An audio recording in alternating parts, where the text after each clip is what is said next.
Morning, everyone. Good morning. Good morning. Madam Chair. How are you?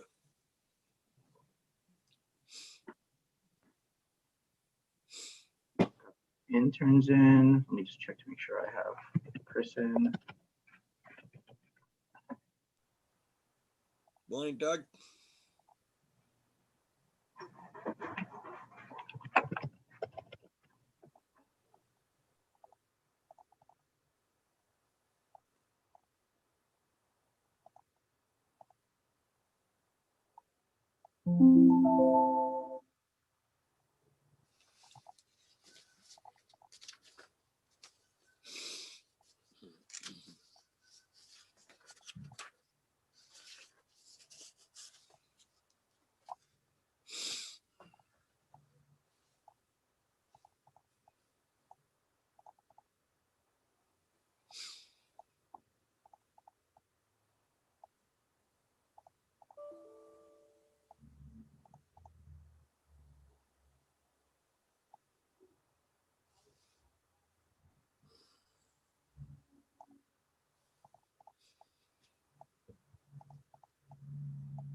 It's 10 yet?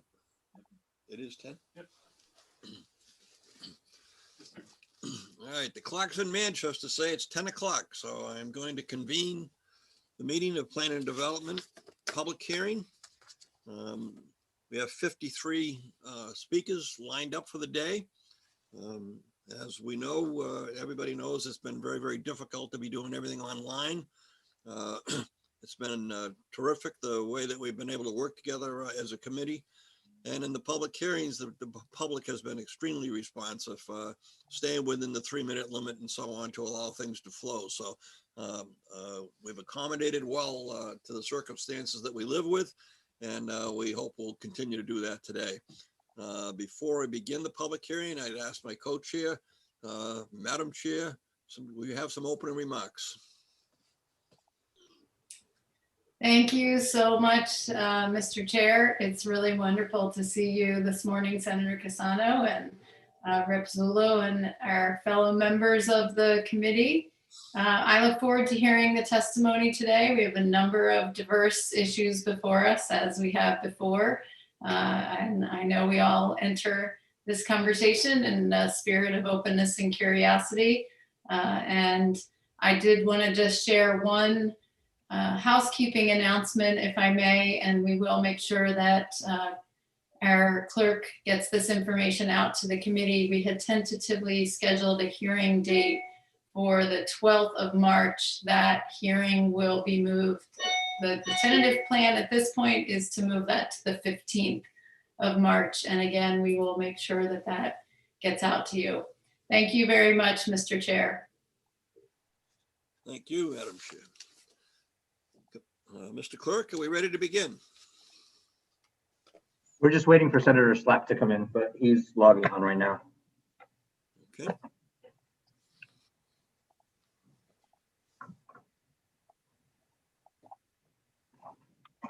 Representative Doucette, is Representative Doucette ready? Yes, he's well, Representative Ali Brennan and I don't know how to pronounce her last name. Representative Garibay. I don't want to pronounce her last name incorrectly.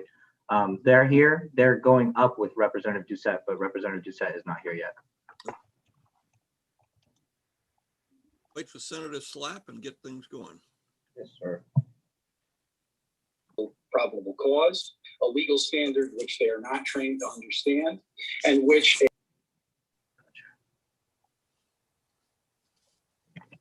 That was a satellite call from someplace else in the country.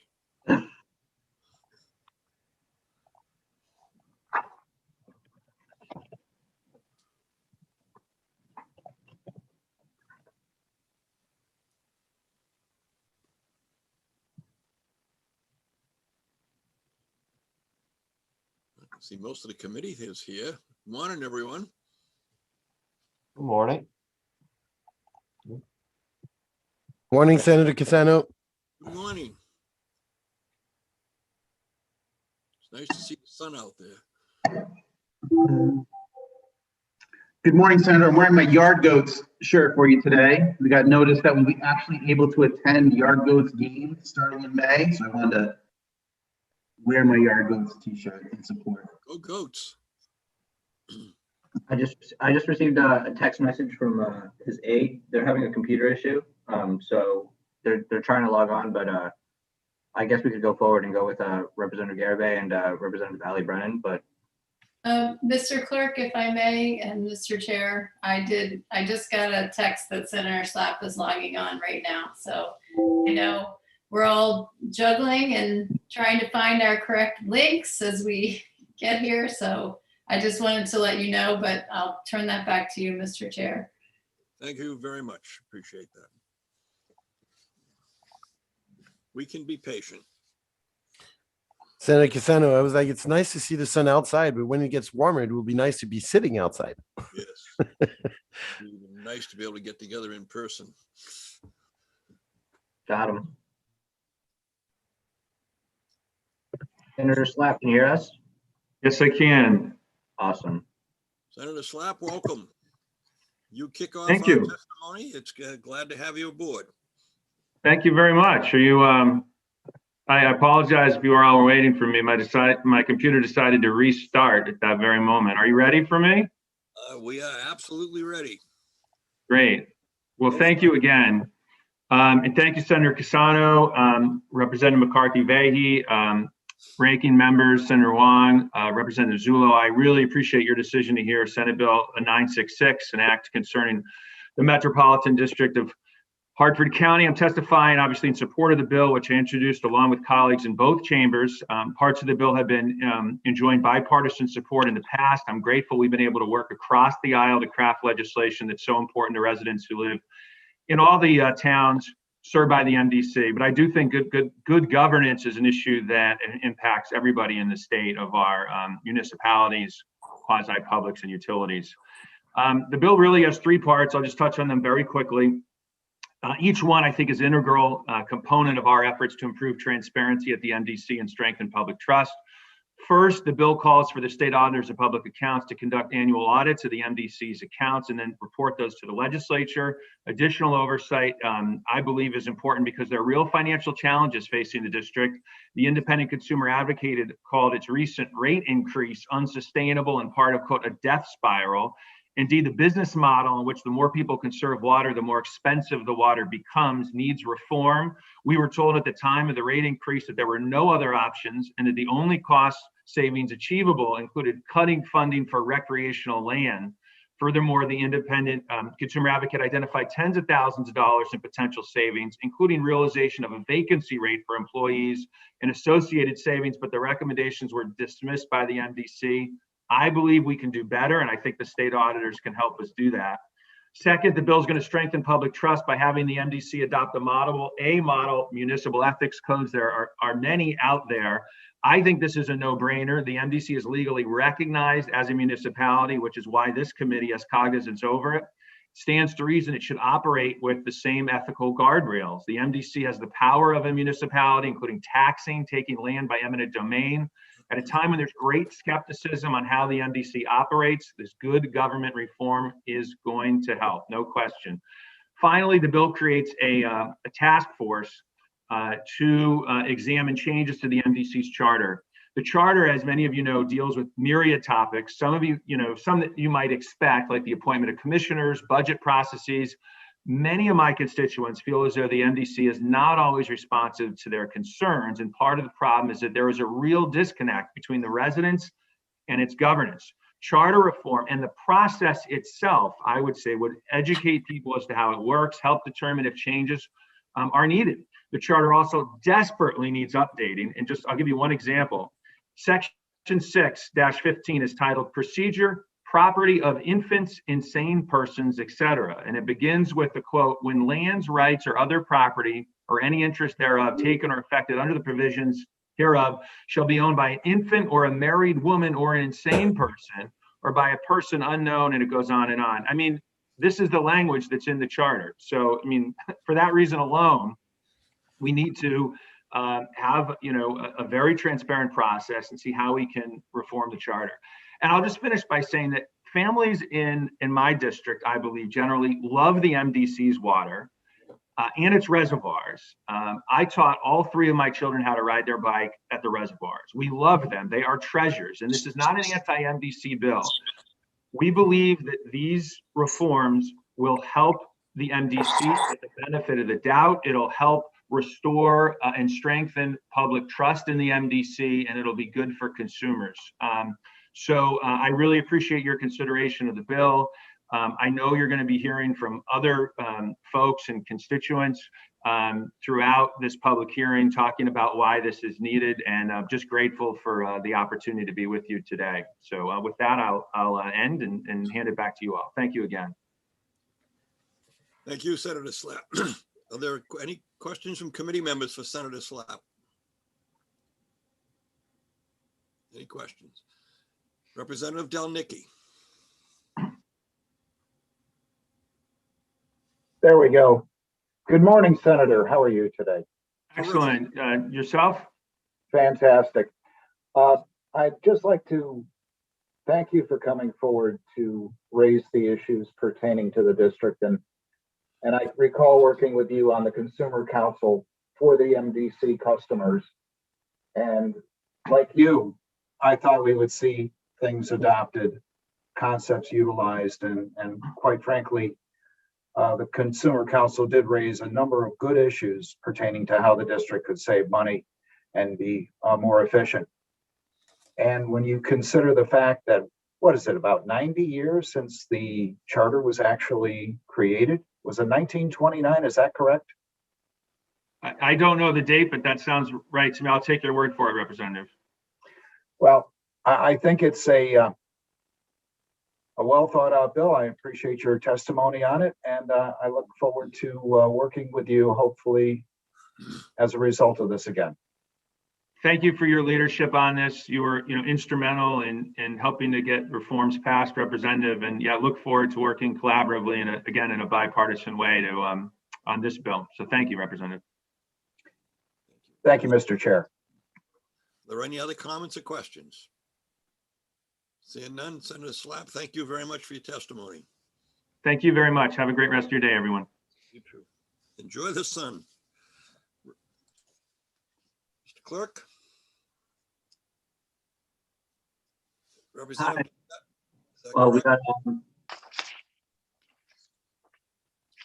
Okay, Not here. Okay. I'll start. Hi, good morning. Yeah, good. Senator Cassano, good to see you. And Madam Chair, ranking members Zolo and Huang, State Representative Jason Doucette, representing the 13th Assembly District in Manchester and Glastonbury. With me today, my colleagues, Representative Rahib Ali Brennan and Representative Jane Garibay are going to join me. We're all on the list and we're all going to go together and hopefully save a little bit of time for everyone as we're all testifying on HB 6542. I'm going to hand it off first to my colleague, Representative Ali Brennan.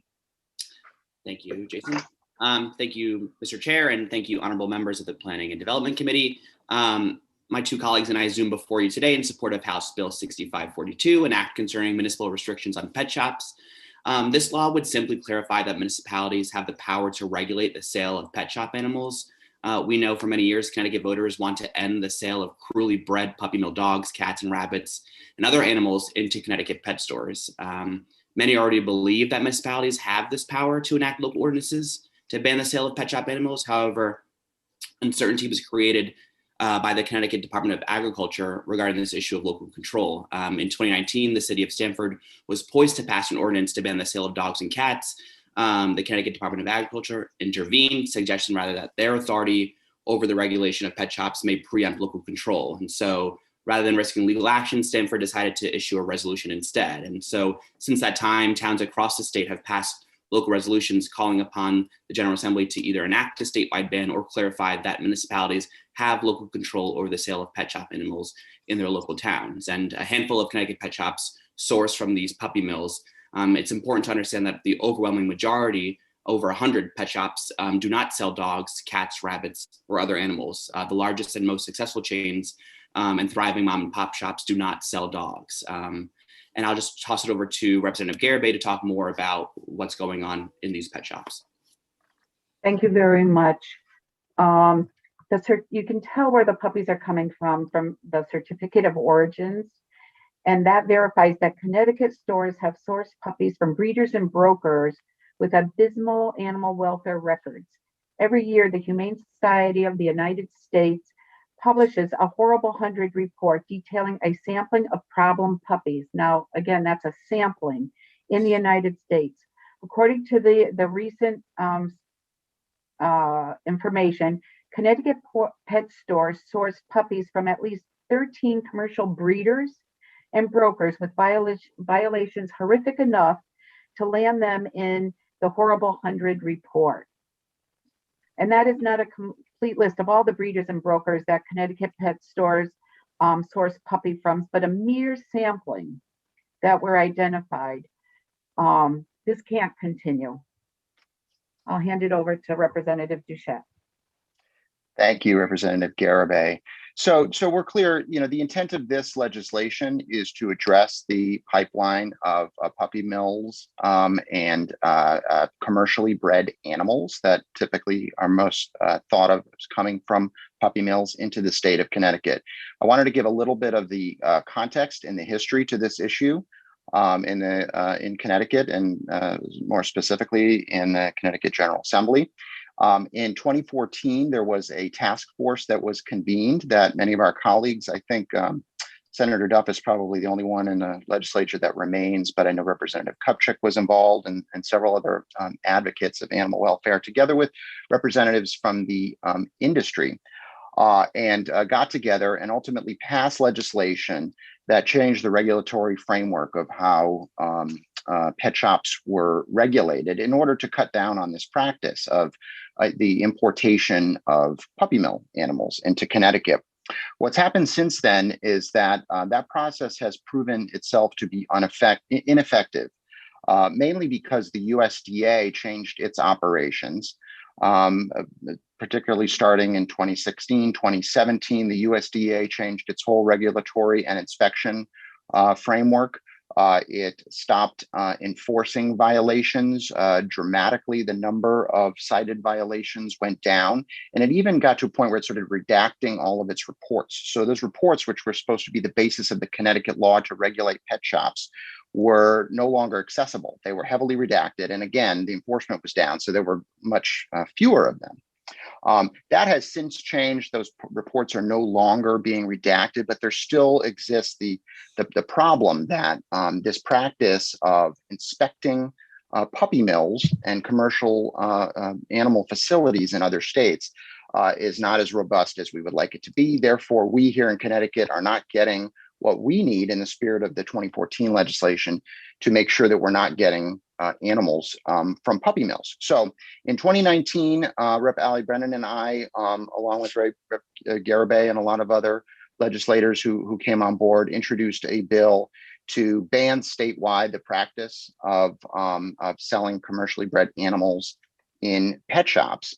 And we had some good progress and good discussions on that. But what happened in the meantime is that starting in late 2019 and into 2020, several municipalities, most notably the city of Stamford, tried to ban it on their own. And as Rep. Ali Brennan referred to, ran into some questions with the Department of Agriculture. I believe the Attorney General's office was consulted on this to better understand this issue, whether or not there was preemption that applied to this issue, and whether or not a municipality could in fact ban a pet shop that sells dogs, cats, and rabbits within their towns. So the city of Stamford did not take that full step, although I believe that it's still the intention that they would like to. And then since then, other towns, including my hometown of Manchester, have passed resolutions asking for this. The town of Glastonbury, where I also represent, is very much interested in it because this is a timely issue. There is a pet shop that is looking to open within the town of Glastonbury. And in fact, that pet shop has stated that it would like to franchise its operations out to many other towns across the state. That shop has not yet opened, but I've heard from many constituents, and I've heard from many elected officials within the town of Glastonbury that are interested to know what they can do to stop that kind of a business from opening. So this bill is a step towards just, again, simply clarifying that the town, within its municipal powers, which are enumerated in 7148, would have the power to restrict pet shops that sell animals from commercially bred operations. And with that, I think we'll entertain any questions from members of the committee. Thank you. Thank you, Representative Doucette. The $64,000 question we'll put right out there first. Does it make sense to have 169 policies affecting animals? We know that we are a state of municipalities, large and small. We have our own separate rules. Unfortunately, maybe this is being the oversight is with Department of Agriculture. There's questions as to whether that should be the process. Should it be consumer protection? Should it be public safety? There are a whole variety of things that come into this, and so the big question has consistently been, can we have 169 different rules? Because that hasn't worked in other areas. Will it work here? Yes, Senator, it is a good question, and perhaps my colleagues have some thoughts on it, but I'll just say that as I detailed and as you know, in Manchester and in Glastonbury, this is a problem that is of interest and is timely in some places, but not in all places. Certainly, I would be in favor of a statewide ban. However, in the interim, for the towns of Manchester, Glastonbury, City of Stamford, to move forward on this, because they have a timely issue and a problem, I think is in fact appropriate and is within the spirit of the law of 7148. Thank you.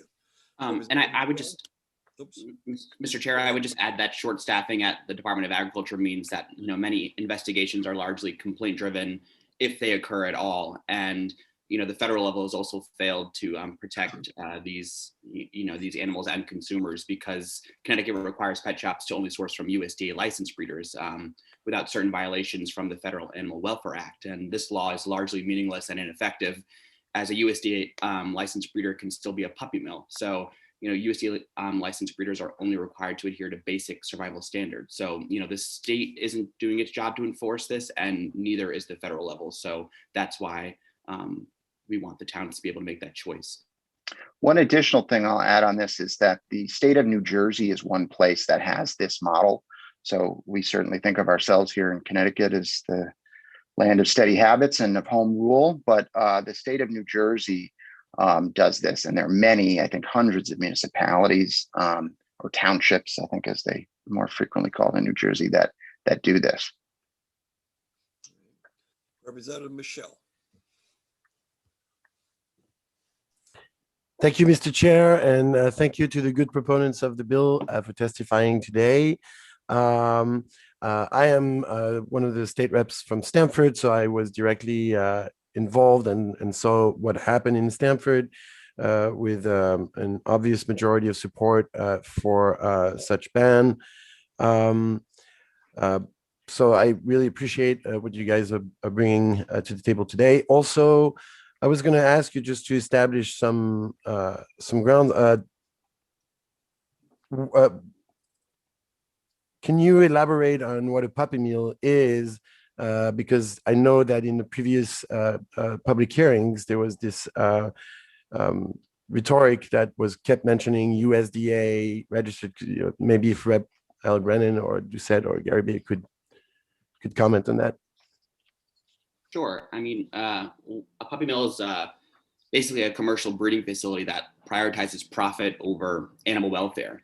These mass breeding operations often have hundreds of breeding dogs that, languish in facilities that are required by law only to provide minimal standards of care. The people of Connecticut find these conditions unacceptable, and inhumane. Connecticut has none of these facilities, but the majority of the puppy mills can be found in the Midwest and Pennsylvania. And thousands of Connecticut residents have made it known to lawmakers that they find these conditions unacceptable and inhumane. And we know that these places are where a lot of these pet shops source them from. And I would just add to that, if we have pet shops that are not selling these animals, then we don't have to regulate. So we get rid of having DOAG and consumer protection and public safety having to regulate anything if you remove the problem. So just wanted to add that in there. Thank you. Yep. And I'll just add a comment with what happened in Stamford is some of the legislators in Stamford figured that it would that the city could preempt because there was this question of animal cruelty behind it. So once again, I really appreciate, and for the sake of time, I know there'll be more people testifying, and there are other legislators with questions. But thank you again for testifying today. It's a really important bill. Thank you. Thank you, Mr. Chair. Thank you. Representative Winkler. Yes, thank you. I have no problem with 169 different sets of rules because this isn't like the internet that crosses state and national borders. This is when you're opening a business in town, you have to go to that town anyway, and you have to ask for its rules and its zoning and its whatever. And this will just be one more thing that they have to deal with town to town, like they have to deal with all these other issues. I have talked about this with some conservative friends of mine, and sometimes they surprise me. You mentioned home rule. I figured this was a home run, that conservatives supporting home rule would support this in a heartbeat. And yet some of them are opposed, and I can't quite get from them what the problem is. Do you have any idea why somebody who's into home rule would be opposed to towns being able to handle this issue? Well, I would say again, I recognize that to some, when you describe banning pet shops without actually talking about it in the context of what we're trying to do, that may seem a little jarring. We are not, in fact, asking for pet shops to be banned, because there are hundreds of pet shops in the state of Connecticut and across the country that do not sell animals from commercial breeders. What we are asking for is for towns to have the ability to, within its police powers, ban an inhumane practice that is connected to a business. So again, I would point that out, that we're not looking to ban business. We are looking to regulate an inhumane business practice. Would this bill cover hamsters, gerbils, ferrets? That is not contemplated at this time, I don't think. Thank you, Mr. Chair. You're welcome. Thank you for your questions. Representative Arnone. Thank you, Mr. Chair. Jane Garraby, Representative Garraby, can you tell me how this will affect your breeders, your local breeders as well as national breeders? Right. This will not affect personal breeders, responsible breeders, because responsible breeders do not sell to pet stores. They sell directly to the consumer and to the people. So it will not affect them at all. Great. Thank you very much. Appreciate your testimony. Thank you for your question. And Representative Arnone, I would add that like 96% of national breed clubs include ethics statements that breeders should not sell to pet stores. So it's not that, it's just their own personal choice. It's actually a code of ethic that they take as responsible breeders. Thank you. Madam Chair McCarthy-Vahey. Welcome. Thank you very much, Mr. Chair, and thank you, Representatives Garabay, Doucette, and Ollie Brennan for helping to articulate the purposes behind and the reason for this proposal. Just a couple clarifications. One, this bill would allow a municipality, it would not require a municipality to pass such an ordinance. Is that correct? That's correct. Okay. And for those of us who may not be as familiar with all the ins and outs, if you're a family who wants to have a puppy or a kitten become, or an adult dog or adult cat become part of your family, how do people go about that at this point, and how would they be assured of avoiding engagement with a commercial breeder or an irresponsible breeder, either in a pet shop situation or in any situation? I guess I can start on that. So as was just mentioned, any breeder, any private breeder, you could still obtain animals from a breeder. You could, of course, adopt an animal from a rescue organization. And the 2019 version of this bill specifically carved out rescue or animal welfare organizations that partnered with pet shops in order to adopt out animals. So those would be, and there's a myriad of other ways. It would just be, there's only again 12 to 14, I believe, stores that currently sell animals within the state of Connecticut that are sourced from commercial breeding operations. This actually protects the consumer, because many people don't know the difference between a pet store, a private breeder, and I have known people that go to the pet store, they think they're getting a healthy dog, the paperwork all looks, real great and everything, and they get the puppy home. I knew someone where the puppy died, a week after they got it, and the heartbreak. So this protects the consumer, that they're not getting sick animals, mistreated animals. Yeah, and I would just add that, we had 2 of these pet shops in the Danbury area, and the stories I heard of families who, the emotional toll, the financial toll, because, you're basically buying a puppy that, you're being sold that it's fine, it's healthy, and, some die within a year because of the sicknesses they have. But it's not just humane and about the animals. This is about, sometimes consumers get sick from the puppies. There's these pet shops sometimes do lie about, where they're coming from, and people can get sick. There's been disease outbreaks that have been linked to pet store puppies. And just to add, it's about the consumer as well, not just about us trying to care about, animals because of this horrific situation where they come from.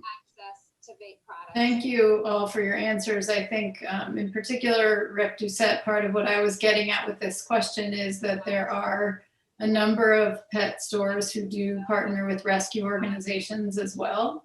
And I think that, it's a fair point. People may not understand if they're connecting with a pet shop.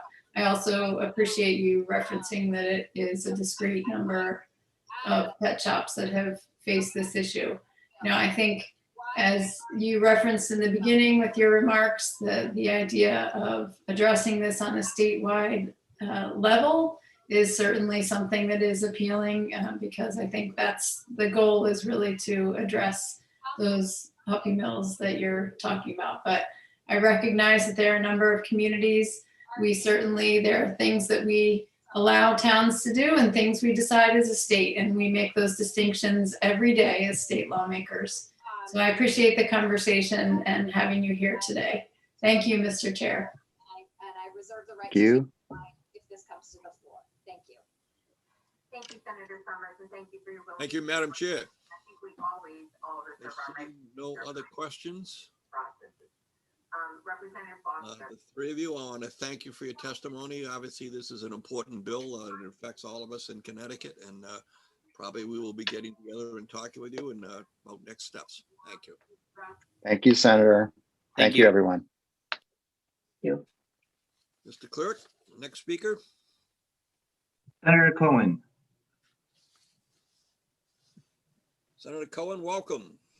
Thank you. Good morning, everybody. Good morning, Senator Cassano, Representative McCarthy-Vahey, ranking members, vice chairs, and all the wonderful members of the Planning and Development Committee. I was used to being on your committee, so I'm a little bit sad to be on the other side here, but grateful for the opportunity today to testify. I'm before you to testify on SB 971. This would be an act allowing those with climate change and coastal resiliency funds to invest through the Office of the State Treasurer. You might recall in 2019, we passed enabling legislation for municipalities to set aside funds for the purposes of climate change and coastal resiliency, an idea I'm proud to say that was born out of a leadership team in the town of Brantford, who have since placed over $1 million in reserves for this purpose. Through that public act, 19-77 for your reference, those resources can be invested more aggressively in the hopes of providing greater return as shoreline communities in particular look to deal with the significant impacts of climate change and as a result, sea level rise. It is worth noting that this is not just for coastal communities. There are communities across the state that are using this statute in order to begin to set aside reserves. In fact, Senator Cassano, I have it on good authority that the town of Manchester is looking to set aside reserve funds for this purpose under that statute. So this bill, SB 971, a companion bill of sorts, would allow for those towns with climate change and coastal resiliency funds to invest their monies through the Office of the State Treasurer, much like is done with, say, the Short-Term Investment Fund or STIF. It provides for a pooling of these resources and better investment leverage in the hopes of not only better returns, but the relief of hiring financial managers and creating ad hoc commissions to track investment portfolios. I have spoken with Treasurer Wooden on this matter. I'm hopeful that he'll be submitting testimony himself. He did endorse this legislation with me and indicated that they would be able to manage this effort within available resources and appropriations. Sea level rise is imminent. As the Senate Chair of the Environment Committee, this is what I live and breathe these days. Scientists tell us that regardless of our actions, we're looking at 20 inches in rise by 2050 and storm surges and flooding, the likes of which we've not experienced in our lifetimes. So we must provide our coastal communities and inland towns with the tools that they need to create adaptation plans, shore up areas likely impacted, and react as necessary to all of the weather events that are coming our way. This legislation further enables towns across the state to plan and prepare for these changes. It's my belief that more towns will take advantage of the opportunity to create reserves, knowing that an investment option is available through the Office of the State Treasurer. Additionally, I will say that this bill fits in nicely with initiatives across the state with respect to climate adaptation and planning. There is Representative Arnone votes yes.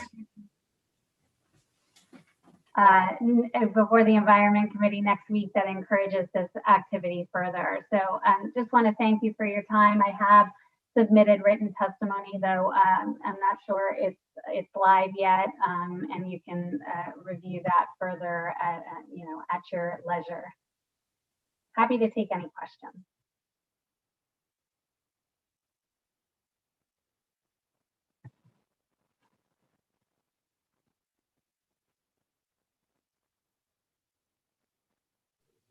Senator Cassano, you're muted. Unmuted.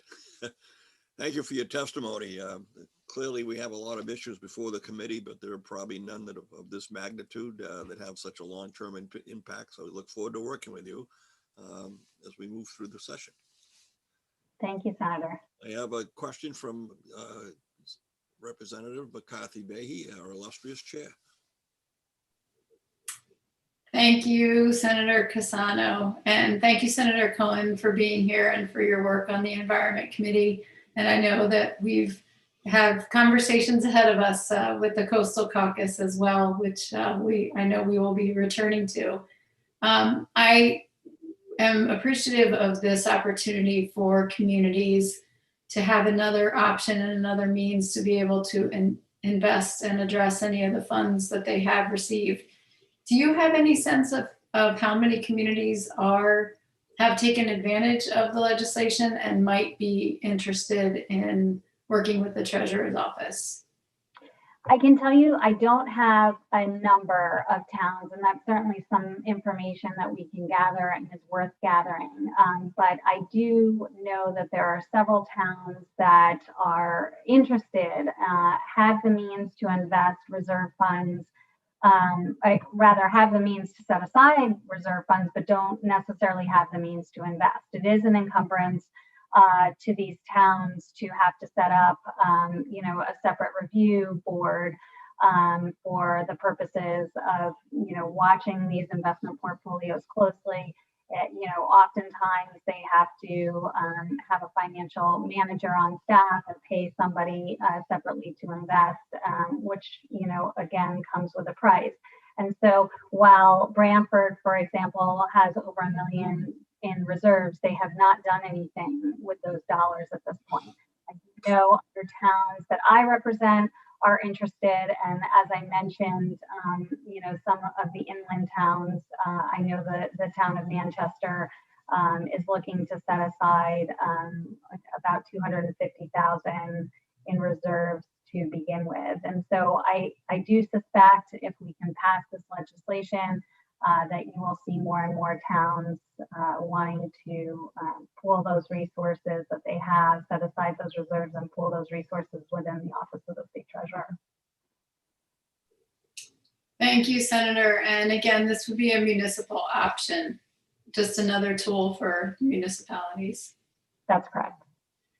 And just in thinking about this from a broader standpoint, which is, impacts on this conversation, here in Fairfield, some of the coastal resiliency projects that we have looked at with groups like the Army Corps of Engineers are orders of magnitude above what any municipal budget or fund would be able to address. So some might say, how can it possibly help us to have these funds when some of the issues that we're facing are just so enormous in terms of the price tags that are on them? Can you kind of share some examples of where those funds might be used and how they might be helpful to communities? Absolutely. And you bring up a good point because, oftentimes some of these towns don't have the means at all to even set aside the reserves. And so, my pie in the sky thought on this is that eventually we'll find a funding source, funding mechanism for the state to also invest in climate change and coastal resiliency, and perhaps add a program of matching grants or something of that nature, also investing through the Office of the State Treasurer, so that we can, in fact, help the communities that may need additional funding.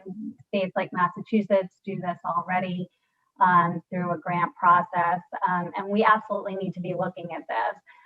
All of the ratings agencies, Standard & Poor's, Moody's, they're looking to see what states are doing. In fact, I will share a story that Treasurer Wooden shared with me, which was when he initially sat down with a couple of the rating agencies right after the governor's election. The two of them sat down with these folks, and that was one of their questions, was what is the state doing to ensure that we are ready for climate change, sea level rise and climate adaptation.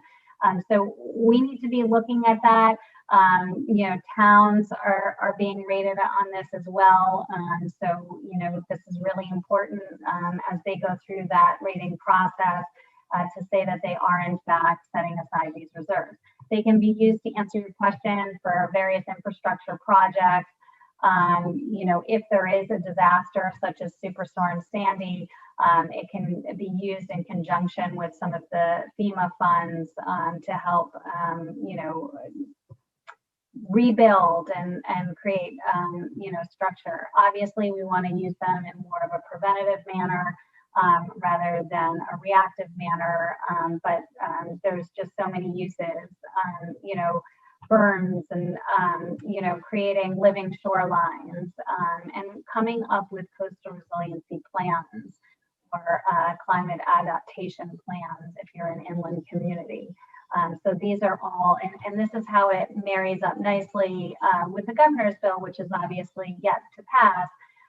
But there are a lot of ways in which towns can go about this planning process and utilize the tools and resources we have across the state. And I think, you know, that together these could be really great companion bills if we can get them across the finish line this session. Thank you, Senator Cohen. And I do think that at the local, at the regional, i.e. the COG, at the state and at the federal level, we're going to need to continue to invest resources in this issue. It's absolutely critical. And I hope that as we do so, that we will be working together collaboratively within our towns. We know our COGs play a really important role in that conversation in terms of resiliency planning. And we also know that water and land, though we have boundaries on our GIS maps, the impacts of what we do in one community has very much an impact on folks who are downstream or down the coast. And so, you know, the ability to have different tools in the toolbox is helpful, but I recognize this bill is specifically focused on how to help municipalities responsibly track and invest those funds. And I appreciate your time with us today. And again, your work on this issue. And I hope to continue working with you on that going forward. Thank you, Senator. And thank you, Mr. Chair. Thank you, Madam Chair. Thank you, Representative. I see no other questions. Senator Cohen, I want to personally thank you for your efforts. When I first came into the Senate, I chaired P&D, and I used the term at the time was ranking member, was Len Fasano.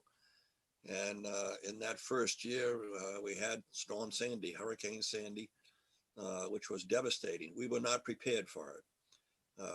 Senator Fasano worked with Democrats, Republicans from the House and Senate, and all of the chief elected officials in the region, and put together a variety of different types of programs, including getting funding, looking at future needs. It was the first real collective attempt to try to address climate change as a result of that storm. It scares me that we've probably gotten lazy in some ways. We just assume it's not going to happen again. Your efforts on committee right now and looking at these things, people don't seem to understand, you know, the glaciers are melting, the temperatures are changing, all these things are going on a regular basis. We say, what do you mean climate change?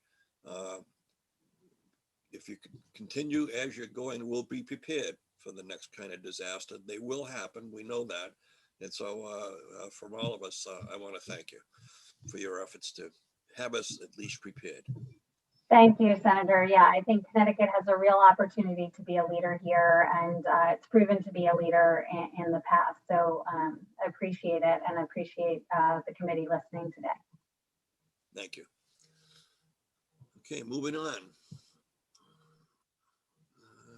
Up next, we have Senator Hartley. Senator Hartley.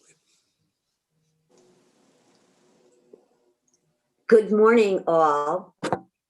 I'm just trying to get my my camera going here. Good morning, Senator Cassano and Representative McCarthy-Vahey, Senator Huang and Representative Zullo. For the record, I'm Joan Hartley, the senator from the 15th District, representing Naugatuck, Waterbury, and Middlebury. And I appear before you this morning in support of Senate Bill 967, an act authorizing the Borough of Naugatuck to issue pension deficit bonds. Passage of SB 967 will enable Naugatuck to continue to meet the pension liability funding formulas that are required. And through the course of this morning's public hearing, you will be hearing additional testimony from my colleagues and also from the chief elected official of the borough, Mayor Hess, who will chronicle the history of the fund. This proposal is premised on the sound recommendations of the borough's actuarial team and is triggered by the current financial investment market, We all recognize the fact that the financial markets currently are experiencing very low interest rates. And so in this case, the low interest rates are a blessing and a curse. In this market, the Borough Pension Fund has been adversely affected by the lower interest rates, and that the result is reducing the fund's investment earnings.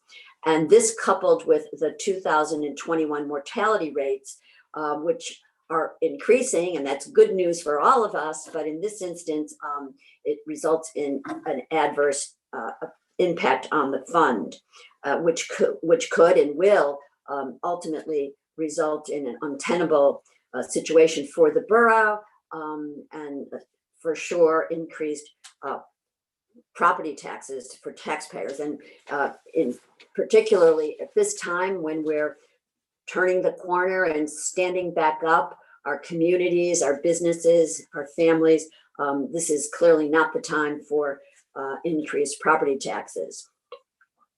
However, in this case, the market's low interest rates are also the blessing, which would allow the borough to take advantage to refinance and avoid any unfunded liability in the plan, and any property tax increases to homeowners and rent payers in the borough.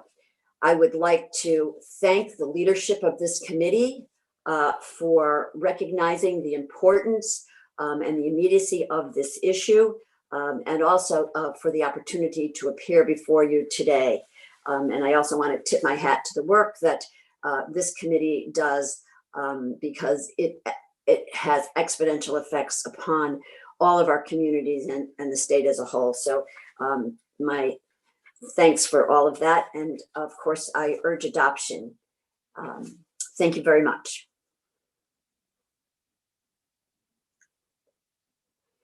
And I know I can't help but say I love the backdrop. Oh, Senator Casano, you're muted. Representative McCarthy-Vahey. Thank you so much, Mr. Chair. And thank you, Senator Hartley, for being here with us today. We don't talk, well, we talk some, probably not as much as I might like to, about pensions in our community, because pensions are a big issue.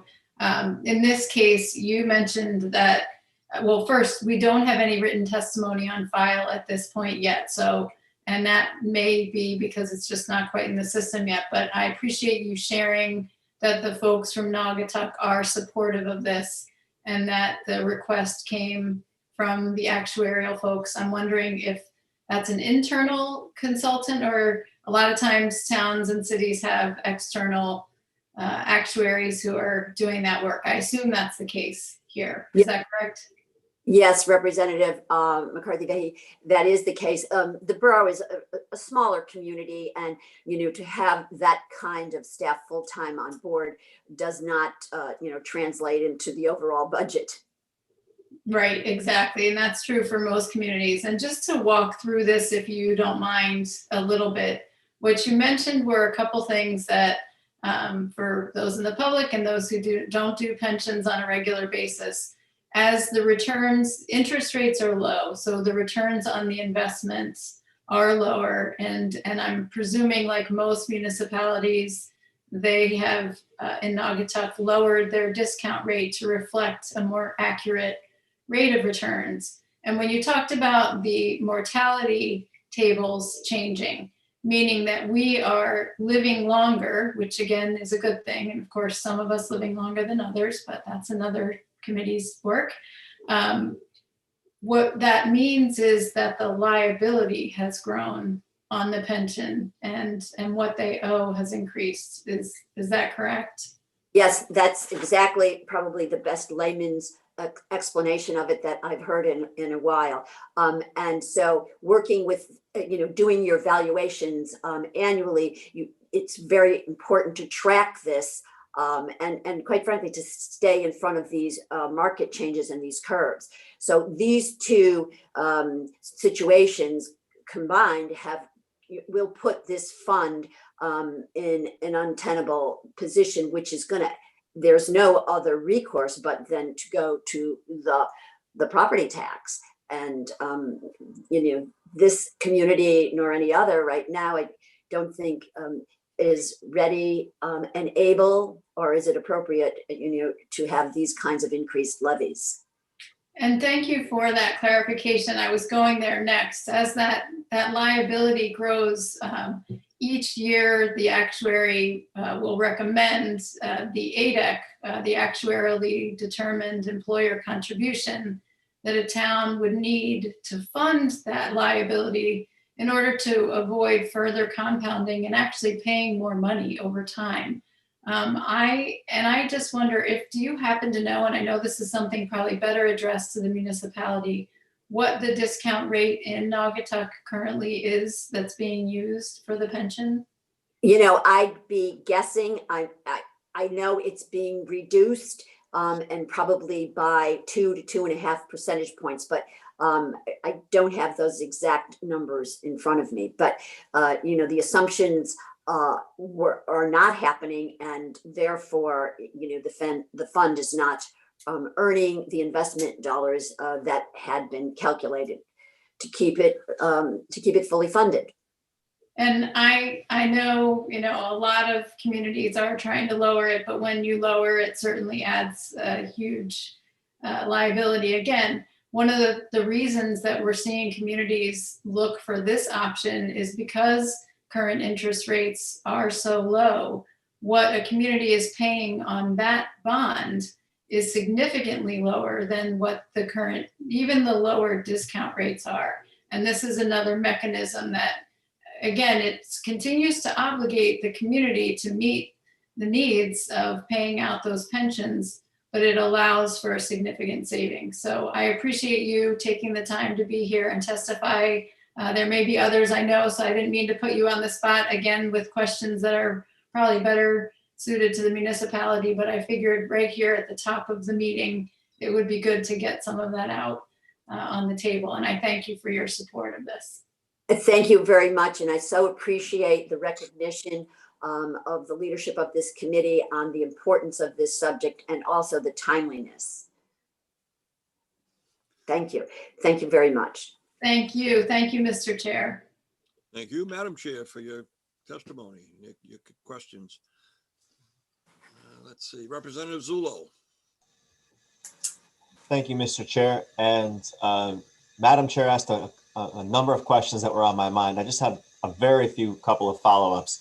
Do you happen to know offhand what the maximum term of pension refinancing bonds is? Is it 25 years or can you go to 30 years? I think you can go to 30 years, but typically I think the norm or the average is 25. And are your current bonds on a 25-year payment schedule, the ones that you have that you're refinancing? Representative Zullo, I don't have that particular chronology, and Mayor Hess is scheduled to be before you, and he's going to walk through, as I said, the chronology and the details. In anticipation of that, I will say a number of people, a number of stakeholders, including members of my caucus, reached out to advocate for this, representing that it's very important in Naugatuck. And I realize that my only caution is that, and I'm sure your mayor will address this, you want to make sure that you maintain flexibility in the future. Obviously, we don't expect, rates can't go much lower than they are now. So if you refinance now, you're removing that flexibility moving forward. And I'm just curious if you're on a 25 or 30, because if you still have the option to go to a 30, if there's a refinance down the road for more flexibility, that's a great tool to still have in your pocket. I was just curious about that, and maybe the mayor can address that. But again, it's important to the members of that caucus, of our caucus who represent Naugatuck. So I appreciate your time and your input. And if I have follow-up questions, I'll make sure I ask the mayor. Yeah, I think he would be the one with regard to, the terms. I mean, the 25 versus 30. I appreciate that. Thank you very much. Thank you, Representative Sewell. Other questions?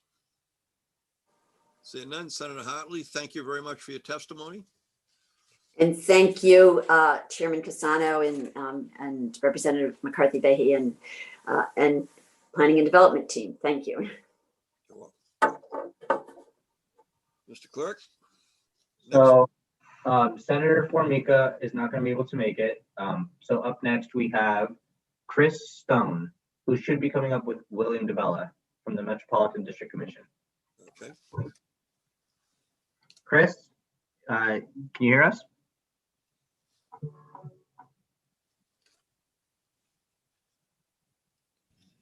Yes, I'm here, but I don't have my video's not on, Carl. Camilo. So at the bottom left, wait, are you on an iPhone or are you on a computer? Ah, there we go. There we go. Oh, there you are. All right. Thank you. You all set? We're all good on that. We were waiting for Mr. DeBella, but No, he's having trouble tuning in, Camilo, so it'll just be me for now. Okay. I don't want to hold the committee up. Okay. Welcome. Proceed. Thank you, Senator Cassano, Representative McCarthy Vahey, and ranking members and vice chairs of the committee. My name is Chris Stone. I am the district counsel at the MDC.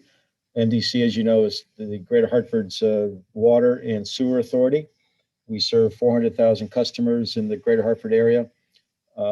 We serve 8 member towns, a few non-member towns as well. This is all laid out in testimony that we've submitted in opposition to Senate Bill 966. I will not, I'm sure you'll have a sigh of relief, going to read the testimony. It's about 4 pages long, and I can't read that fast. But I would like to highlight a few things and then certainly be available for any questions that any of the committee members might have. First, as to the audit provision, it concerns us at the MDC because we are presently engaged in a $2.4 plus or minus billion capital improvement project for our sewer system, which is federally and state mandated to complete within a certain period of time. And as part of that project, as you can imagine, we rely upon the issuance of bonds. Those bonds are subject to indentures, which require us to perform audits annually, independent audits. We continue to have done that for decades, and we continue to do that. And each year, our audits have come through. We've come through with flying colors, with very little, if any, management comments. But bondholders rely upon the results of those audits as well, and that's critical for. They're critical for our bond rating.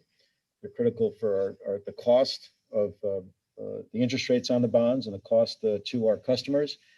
And so we have a concern with not only the conferring that authority to the state auditors, and although I'm sure they're able to do it, I don't know if their audit practice is certainly as stringent as the one that we go through, but I would suggest that other parts of this bill, in particular lines 51 through 52 and line 79, eliminate the MDC's authority to perform independent audits altogether. So that's a real concern for the district, and we for various reasons, object to that particular provision. The second thing that I'd like to talk about, oh, and by the way, I've yet to hear any expression of the reason why that our treatment for municipal audits would be treated any differently than every other municipality in the state under the Municipal Audit Act, which is 7-391 of your statutes. If you take us out of the definition of that statute, you take us out of the requirements for public disclosure throughout that statute. So it's in effect, it's contrary to the theme, at least that's been expressed, of transparency. So that section of the bill we think is fraught with problems. Secondly, as to the task force, I've said to anyone who will listen that we have an ongoing task force at the MDC, and it's called the General Assembly. We're a creature of special act. Over the past 10 years or so, myself, 3 seconds left, the chairman, and Senator Cassano and others have worked on amendments to the charter to deal with things as they arise and as circumstances change. We don't feel there's a need for a task force. And then finally, on the model municipal code, at one time the legislature wanted to mandate a municipal code for every municipality. They converted that to an option and created a municipal code which is very extensive. This is now a mandate on the district. apparently there's some lack of knowledge as to whether the MDC has a code or not. We have a code of ethics. In each of the provisions of our code of ethics, for the most part, are covered within the municipal code of ethics that's been developed by the state. So it's really duplicative. There certainly is room for improvement, and my chairman and my board has directed us to look at our code of ethics to see if where it can be improved, and we can improve it by bylaws. It's a code of ethics that's within our bylaws. We have an audit committee, we have an ethics committee, we have a whistleblower provision, a policy, we have a fraud protection policy. So we have all these things that are readily available to the public to see, and they're all available to the public to really look at the district and alert the district if there is an issue. The whistleblower policy is totally confidential. So with that, Mr. Chairman, thank you. And Madam Chair, thank you for the time. And if there's any questions, I'd be more than happy to try to answer them. Are there questions of Mr. Stone? Representative Delnicki. Can you hear me? Good morning, Mr. Stone. Good morning. How in the world are you today? I'm good, thanks. How are you? Great. So just a couple of quick questions here. The task force, as written, does not force the district to do anything. It just receives a report. Is that correct? As it's written, that's correct. So at that point, you would have another set of eyes taking a look at the district and how it operates. And if it sees something that you could do better, then you could incorporate that into the way you're doing business. Would that be an accurate statement? It's really duplicative of what happens now. Right now, you've suggested things. Our independent counsel has suggested things, some of which we've taken advantage of and adhered to or taken up. Others we haven't. And certainly legislators from the district have recommended things. In the past 10 years, as you know, Representative, we've been before you with various changes to our charter, whether it be the independent counsel, whether it be the bond issuances, whether it be disclosures. As you know, we disclose more information from the MDC to the state and various committees and agencies within the state than any other municipality. And we don't mind doing that. So every year our charter is looked at and changes aren't always made, but in the past 10 years, it's been substantial. So we don't feel there's a need for a task force when we're as transparent as we are. But circling back to my original question, though, the task force would not force you to do it. The task force would be another set of eyes just taking a look and making recommendations, and then you could either not take the recommendations to heart or take the recommendations to heart. And again, it would be a new set of eyes looking in as opposed to from within. Would that be a correct statement? Again, I've answered that question. It is a correct statement. And anytime you want to come to any one of our 40 or so meetings during the year, 8 to 10 budget meetings during the year, and make recommendations without the need of a task force, you're welcome to come by. And actually, I have attended a few of those meetings. I've seen you, yes. And you're always welcome, Tom. And I enjoy going to them. Representative Delnicki. Everyone should know that Representative Delnicki and I used to work together when he was an employee of the MDC. So 32 years. I don't mean to be so informal. No, we've known each other for what, 30 some odd years. Something like that. But I see value. I have to be perfectly candid, and there is a value in having a task force take a look and make recommendations. The model code of ethics for municipalities and special districts. You made a comment to the effect that you have some of them in the current code that the district has, but do you have all of them? Well, as you know, as a 30+ year employee of the district, that we have bylaws at the district, and I'm sure you're familiar with our code of ethics because it applies not only to commissioners of the MDC, but also employees of the MDC. I can go through, I don't want to waste the committee's time unless you have it. I can go through each provision of the model municipal code as it's recently been promulgated and go through our bylaws on the code of ethics. And you'll see that in 95% of the cases, what we have in our code of ethics matches up with the municipal code. I'd be more than happy to sit with you, Representative, and go through that. But the short answer to your question is yes, most of it's there.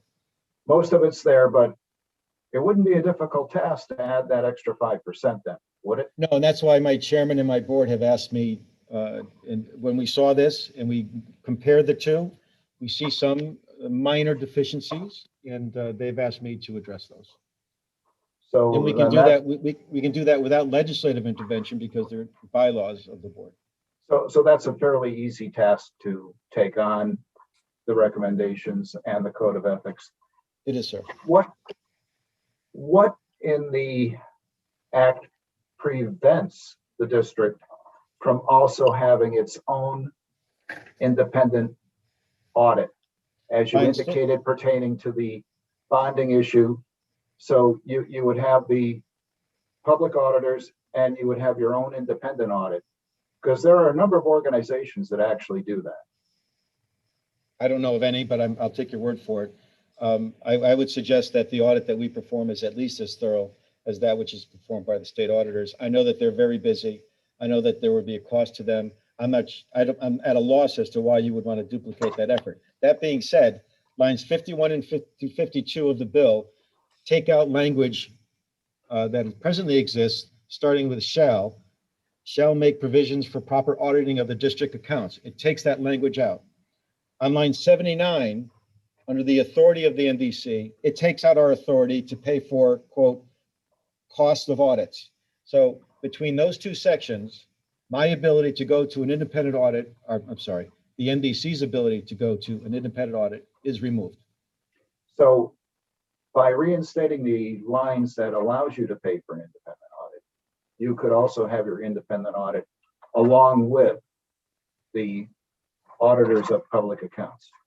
Why you can still have it. Why is you would do that, Representative Delnicki, is beyond me. I've got independent audits from independent auditing firms. One of them national recognition, one of them local, Bloom Shapiro in West Hartford, now with a much larger company. But they've provided audits. We get management letters that are relatively clean, but we pass the audit every year. We're timely every year. We've created internal practices and policies in our finance department just recently. We have got a fraud protection policy that we've adopted that was recommended by our auditors, and we've adopted it. So doing it twice, 3 times perhaps is just, to us at least, I think the Office of Public Accounts, public auditors could spend their time a little more wisely. We already do it. And why it's still surprises me that you would do this, you would ask this of the NDC, but not ask this of 169 towns. Why would you eliminate us from the Municipal Audit Act and not require what's required in that act? And all the disclosures and public notices and record availability that's in that act is taken away. Why you would do that is beyond me. Why you would support that. I thank you for your testimony and look forward to further dialogue. Thank you, Always. Mr. Chair. Thank you, Representative. Good talking to you. Thank you, Representative Delnicki. Are there any other questions?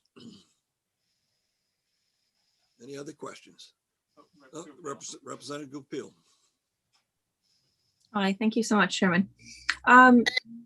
Mr. Stone, I just have a question regarding the current composition of the board and whether there was recommendations to have term limits for the board to allow for other membership.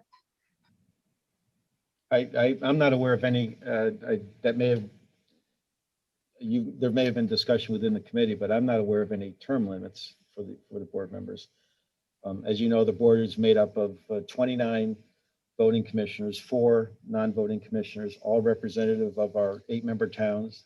The 4 non-voting members are representative of the non-member towns where we supply some services to, mostly water services.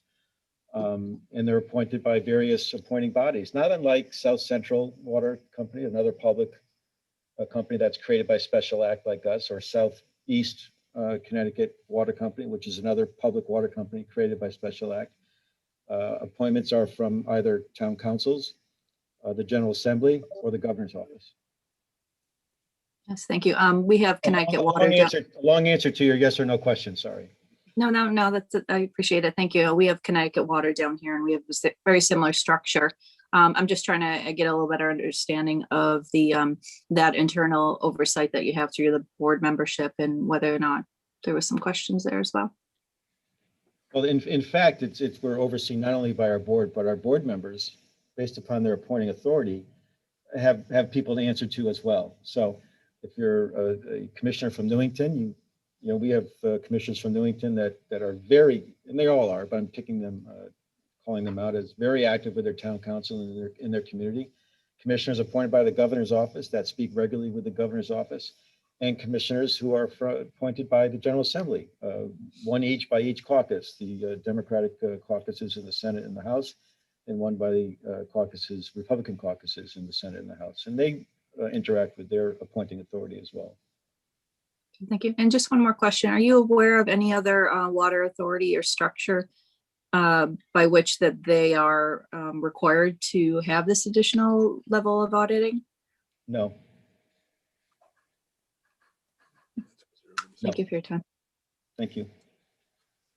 Thank you, Representative Gukil. Any other questions? Seeing none, Mr. Stone, thank you for your testimony. Thank you as always, Senators. Thank you, Representative McCarthy-Vahey, and everyone on the committee. Okay, next up, I believe we have Katie Kelleher and Chris Cotty from the Doghouse. Good morning. Can everyone hear me? I can hear you, yes. Okay, great. So as you mentioned, my name is Katie Kelleher, and I'm here today speaking to oppose House Bill 6542. I'm a current employee of the Doghouse and have been for about 5 years now. I've also worked for Save All Dogs Rescue, which is funded by the Doghouse, and volunteered at Our Companions in Manchester and TJ O'Connor in Springfield, Mass. I've been an animal lover my whole life and wouldn't work somewhere that I believed was cruel to animals in any way. I know for a fact that owners care for the animals as deeply as I do and work very hard to ensure that they are sourced and cared for responsibly. I've personally fostered rescue dogs and retail puppies alike because they're all living creatures that sometimes require extra attention no matter how well you take care of them. I originally fell in love with a rescue dog I wanted to adopt, but unfortunately wasn't able to. However, I later fostered a puppy from the Doghouse who came from a breeder that I ended up purchasing, and I felt comfortable doing so because of the high standards that the Doghouse is held to and the responsibility of the owners. Though I love and support rescue wholeheartedly, again, I felt comfortable buying this puppy, and 3 years later, I purchased a second puppy from the retail side because I appreciate that my dog didn't shed being a Bichon and wanted another hypoallergenic dog, which are extremely hard to come by and rescue. Besides my confidence in the owners of the Doghouse, I've personally spoken to many of the breeders that they buy from, and I know that they care about their animals. They often reach out to us proactively and will hold a puppy for an additional week or two if they feel that it's unwell or unfit for travel. They know their animals very personally and will even speak to, oh, you know, this cute little brown one seems like he needs to be with his mom for another week, and they won't send him until they feel comfortable that he's ready to go. I understand that this bill is not a direct ban on the sale of puppies, but would give towns and municipalities the ability to pass their own regulations regarding animal care in commercial settings beyond those set by the state, including bans. Of course, I want to make sure that animals are being well taken care of. However, I think that creating a patchwork of regulations town by town would undermine the thorough state requirements already in place. The Connecticut Department of Agriculture is much more knowledgeable about animal care than most local council members, and the state put in diligent effort back in 2014 when they formed a task force specifically for the purpose of researching pet businesses and forming appropriate regulations for pet shops across Connecticut. We appreciate the support and expertise of the state and feel that additional regulations at the municipal level would confuse the standard of animal care, where the rules could be different from one side of the street to the other. With uniform state regulations that were made after careful consideration by a team of dedicated experts, both customers and businesses can feel comfortable that everyone is held to the same high standards. We at the Doghouse don't feel that local representatives would be able to obtain more sound or thorough information and maintain proper oversight than that already provided by state experts and authorities.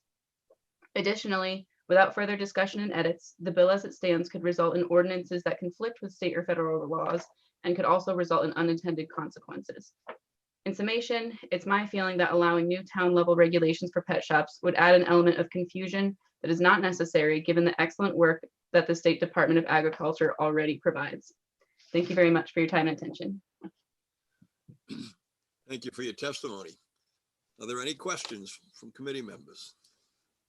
Representative Michelle. Thank you, Mr. Chair. Thank you, Ms. Keller, for testifying today. I was just curious. I remember hearing a lot of complaints about the leasing of animals.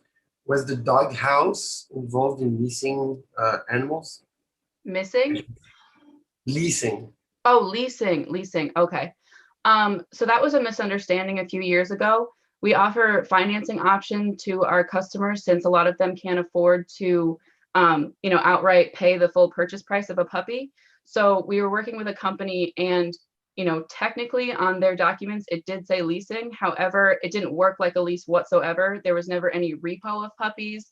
I even spoke with the leasing company directly and asked them, so, what's your liability if a customer stops paying? How do you deal with that? And they honestly said, like, it would just be a loss for them. There's nothing they could do. They wouldn't take the pet back. They wouldn't force the person to give the pet up because that wouldn't accomplish anything.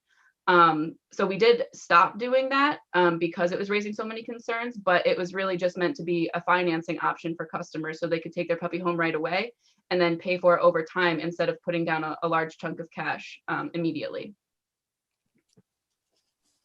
Thank you. That would be it. I think there's somebody else also speaking for the doghouse after, but thank you, Mr. Chair.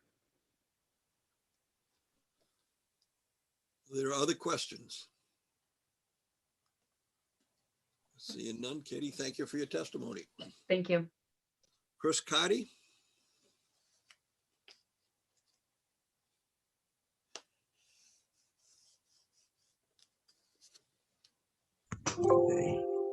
Okay, can everybody hear me? Yes. Okay. Yes, your camera's not on. Okay. How do I do that, Aaron? Right here. Forgive me, guys. Is that better? There you go. Okay. Sorry about that. Hello, members of the committee. My name is Chris Carty, and I am the owner of the doghouse in Manchester. Thank you for allowing me the opportunity to speak to you today. I'm speaking today out of concern for the potential alarming ramifications that may occur should House Bill 6542 be passed. As you know, Connecticut pet shops are currently regulated by the Connecticut Department of Agriculture. And as was talked about earlier, in 2013, a task force was organized by the Environmental Committee, which researched, proposed, and then ultimately passed our current animal care regulations concerning the sale of cats and dogs. These current regulations allow for uniform standards of animal care for all pet shops in Connecticut to follow. At the doghouse, we appreciate and respect the expertise of the Connecticut Department of Agriculture's officers and state veterinarian and what they do for us. Our animal control officer is not only educated in animal care, but has over 30 years of experience in this field. Over the years, he has not only worked with us on adhering to the current regulations, but has even made suggestions on how we can improve our animal care procedures. I am certain that other animal control officers from the Department of Agriculture bring the same knowledge and expertise to the other pet shops in Connecticut as well. Currently, all Connecticut pet shops have confidence in the fact that our Department of Agriculture offers the best understanding and oversight of the ideal standard of animal care in the state. This bill, if passed, could possibly take away the ideal standard of care and allow for individual standards that vary from one town to another. Each pet shop in Connecticut would potentially have to abide by different standards of animal care passed and enforced locally, excuse me, and this would be detrimental to the pets throughout the state. I understand the purpose of this bill is to make sure the standards of animal care are the best they can possibly be, but this would actually change the existing state laws controlling pet shops by making the Department of Agriculture's regulations second to any rules local authorities may choose to adopt. I honestly don't have confidence in the local town or city officials would have the knowledge, expertise, or ability to properly identify what the best standards of animal care would be. This bill could also lead to unintentional conflicts with existing state or federal laws if a local government passes an ordinance that imposes contradictory requirements. Such a significant change to the current state law deserves at the very least a full hearing and discussion before passed or not. Again, I thank you for your time. And I sincerely hope you decide that House Bill 6542 is not a good idea to help or change the current ideal standards of animal care currently regulated by the Connecticut Department of Agriculture. Thank you for your testimony. Chris, how often do you get visits from the Department of Agriculture? So we get routine visits. I would say probably at least 6 times a year. Whenever the customer or consumer files a complaint with the Department of Agriculture, we would get a visit from the animal control officer. But then there's an occasion when he would just stop by unannounced, I guess periodically throughout the year.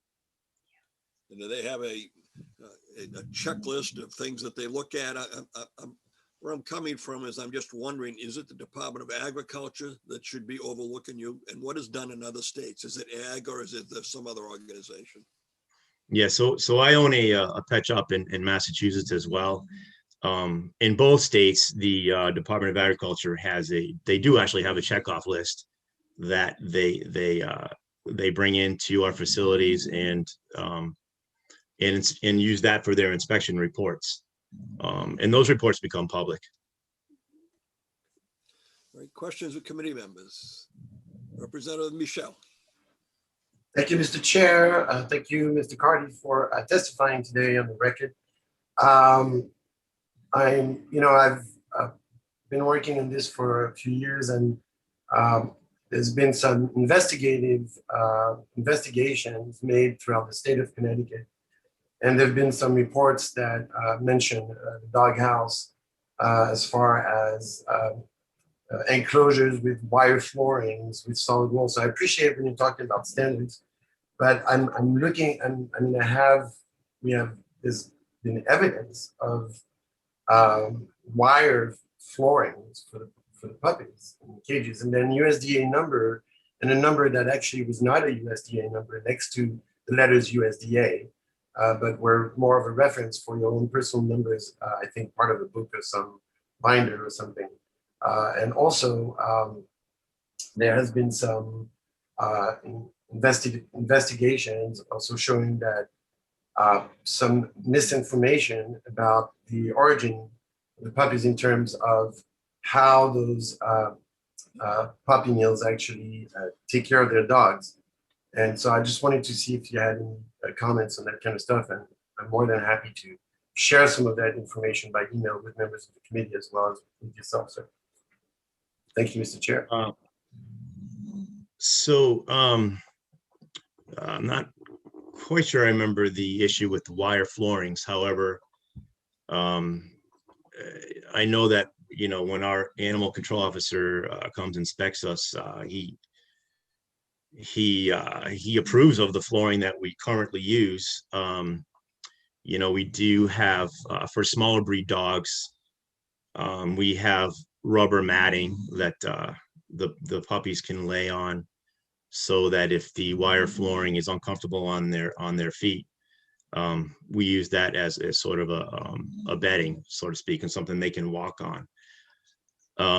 We also have a couple puppy play pens where some of the dogs can exercise and socialize, and for that we use a pine shaving bedding that helps us keep it sanitary.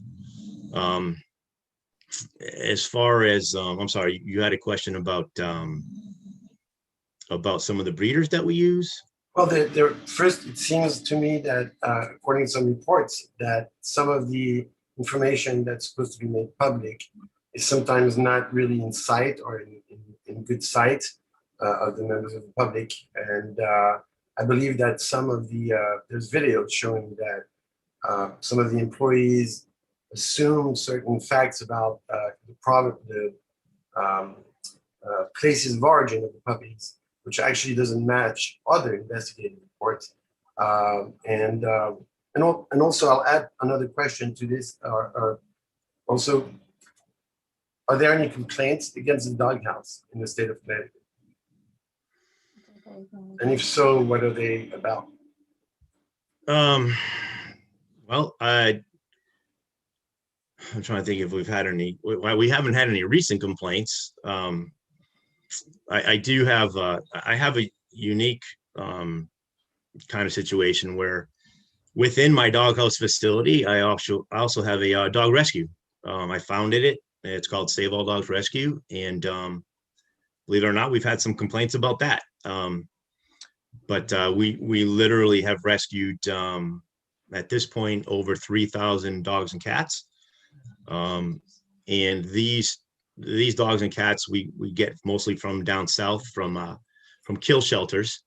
We drive down there ourselves and we bring these dogs and cats back to the state, and they actually reside in the same facility as the pet shop. But getting back to your question regarding breeders, we follow the Department of Agriculture's guidelines regarding our breeders. And as Katie had mentioned before, I mean, we speak to our breeders on a regular basis, and we have faith in them that they're responsible dog owners and following responsible animal care procedures. So the puppy mill thing has been something that has been discussed for decades, and I honestly don't think that the breeders that we buy from are puppy mills. And I appreciate your patience with answering my questions, Mr. Carty. And I just want to remind also that the bill is about zoning in neighboring municipalities. So this is not really putting that into effect. I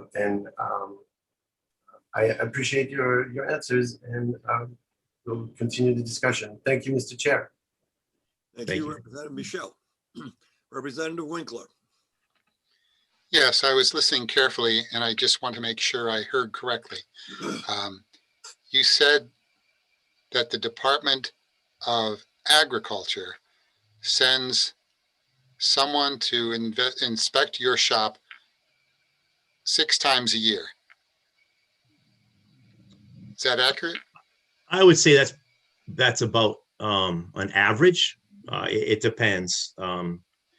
A lot of times he'll come in unannounced and he'll just say that he was in the area, and he'll come in with his checkoff list, and he'll just do an impromptu inspection.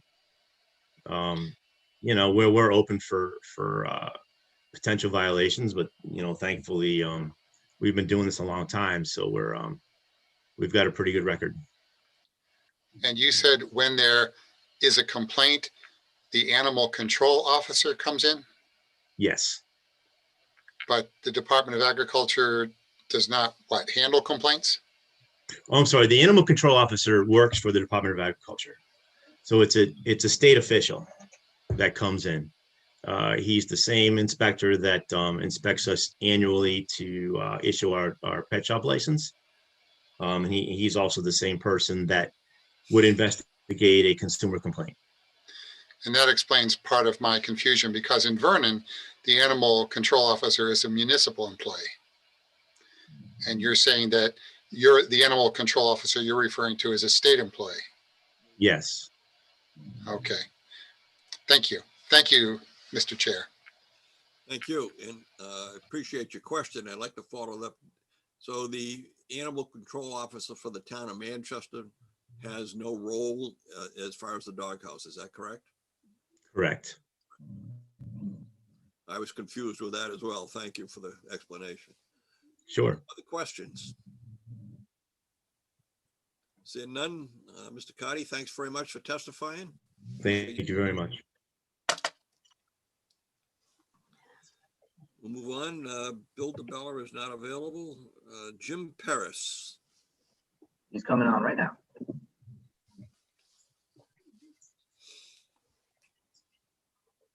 Can you hear us, Jim?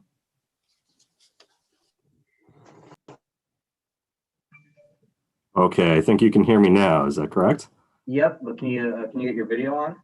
Let's see. Here we go. Can everybody see me? You're good to go? Great.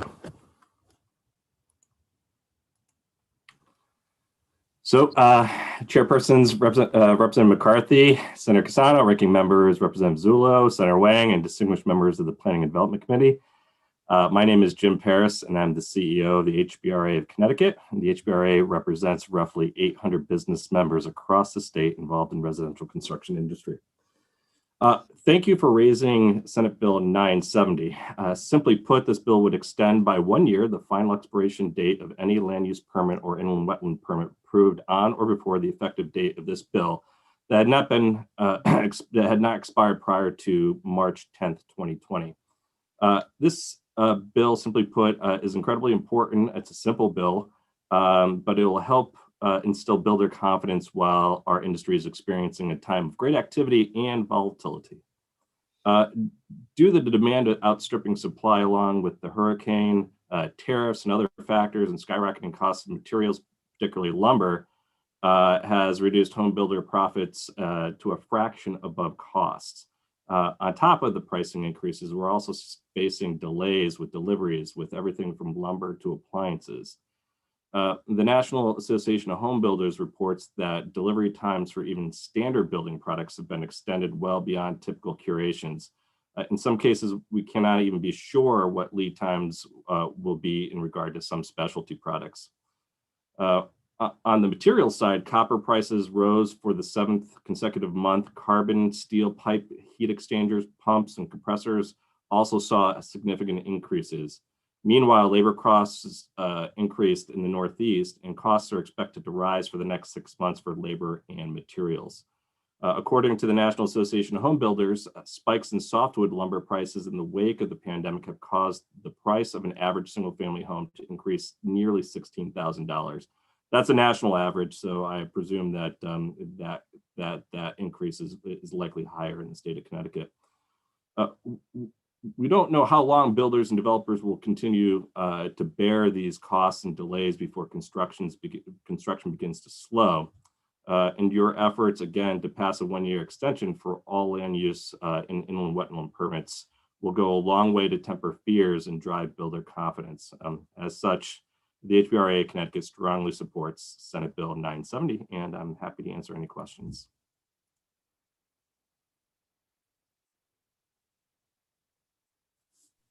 You're muted, Senator Casano. Representative McCarthy-Vahey, welcome back. Thank you so much, Senator. And Mr. Paris, thank you so much for being here with us today. I note online we have also have written testimony from both Betsy Guerra of Cost and the Commissioner of DECD, David Lehman. I wanted to ask you if there was precedent, well, knowing that there was, having had a conversation with you, and if you could speak to what that was, how that worked, and why that was put in place previously. So, of course, it's prior to my time. Thank you, Chairperson McCarthy-Vahey, for the question. It was before my time. However, as I understand it, back in 2009, when we experienced a rapid recession in our industry due to the bottom falling out of the economy, there was a 1-year extension granted again in 2009, and then I believe in 2011, and those extensions applied to all land use permit approvals as well as inland wetland approvals, just like this bill would also do. Thank you. And I appreciate you being here with us today. We know that your industry is certainly an integral part of how we will continue to recover and how we will help house the people of our state. So I do think that this makes sense for us, and I appreciate your initiative and support of this. Thank you. Thank you, Madam Chair. Representative Smith. Thank you, Mr. Chair. Thank you, Mr. Paris, for your testimony. I just wanted to thank you for submitting in your written testimony a suggestion with respect to House Bill 6547, an act concerning a working group regarding the protection and preservation of historic properties. I think that the thought is a good one. Initially, when I saw it, my reaction was, well, sort of the contractors come a step later in the process. Of first, this is an investigation to see if there are additional ways to help sort of preserve from demolition and loss the properties. And once that's accomplished, the contractors who have the experience come in. But thinking about it during this hearing, I think that contractors that have been sort of pouring through the guts of old houses and seeing the various aspects could have some insights as to ways where there may be opportunities to address certain issues, or at least identify them through this process so that they're taken into consideration when additional methods of perhaps stepping in to preserve properties can come into play. So I'm very appreciative that you gave that particular proposal some thought, and I just wanted to thank you for that. Thank you, Representative Smith, for the statement. Certainly, we have a number of home improvement contractors that specialize in the field of historic preservation, and some of those individuals brought this bill to my attention and asked if they could be part of the conversation. I do think that in the long term, that it makes a lot of sense for these individuals with expertise in retrofitting and rehabbing historical homes and buildings have a seat at the table, and I think they can provide some really great perspective, and one that I believe currently doesn't exist in the makeup of the board as I saw the bill written. So I appreciate your consideration of that suggestion. Thank you. And thank you, Mr. Chair. You're welcome. Thank you, Mr. Smith, for your questions. Any other questions? Mr. Paris, just one question. You referred to it a little earlier. We know historically that we'll not have economic recovery without the builders and the building trades working. I have heard from several of the builders that they're having really difficulty keeping up with the cost, particularly of lumber. Is that starting to have a negative impact? Because that clearly is a key part of the trade, and I'm just wondering if it could slow things down any more than what we've gone through. Certainly, the rising price of lumber, the spikes that we've seen have been unprecedented, Senator. And I think I mentioned in my testimony that nationally, those prices those lumber prices on average are equating to somewhere near $16,000 on average for a new home. And certainly, whereas Connecticut's medium home prices are well above the national average, I think I heard, and please don't quote me on this, that the average home in Connecticut, the lumber prices are impacting new construction by about $24,000 on average. So, for those of our members who signed contracts prior to the spike in lumber, they're beholden to those contracts, and therefore are, for lack of a better phrase, eating those costs. And so, that's certainly having an impact on the margins of profit that the contractors and the builders and developers are seeing with existing contracts. But moving forward, my assumption is that those rising costs will be absorbed by the consumer and certainly have an impact with regard to affordability. And that's why I asked my question, because I'm concerned that that person or that family that is renting a house or an apartment and looking forward to building their first home, they've been saving for years, and now it's going up 15 to 20%. That's got to have a negative impact on those types of families, but more important, on the overall economy of the state of Connecticut. And that is something that has to be put on the front burner and looked at statewide, because I just don't see any kind of a building recovery with costs like that. It does, Senator, and I would point the committee's attention to the National Association of Home Builders, who put out on a yearly basis a data pertaining to what they refer to as priced out.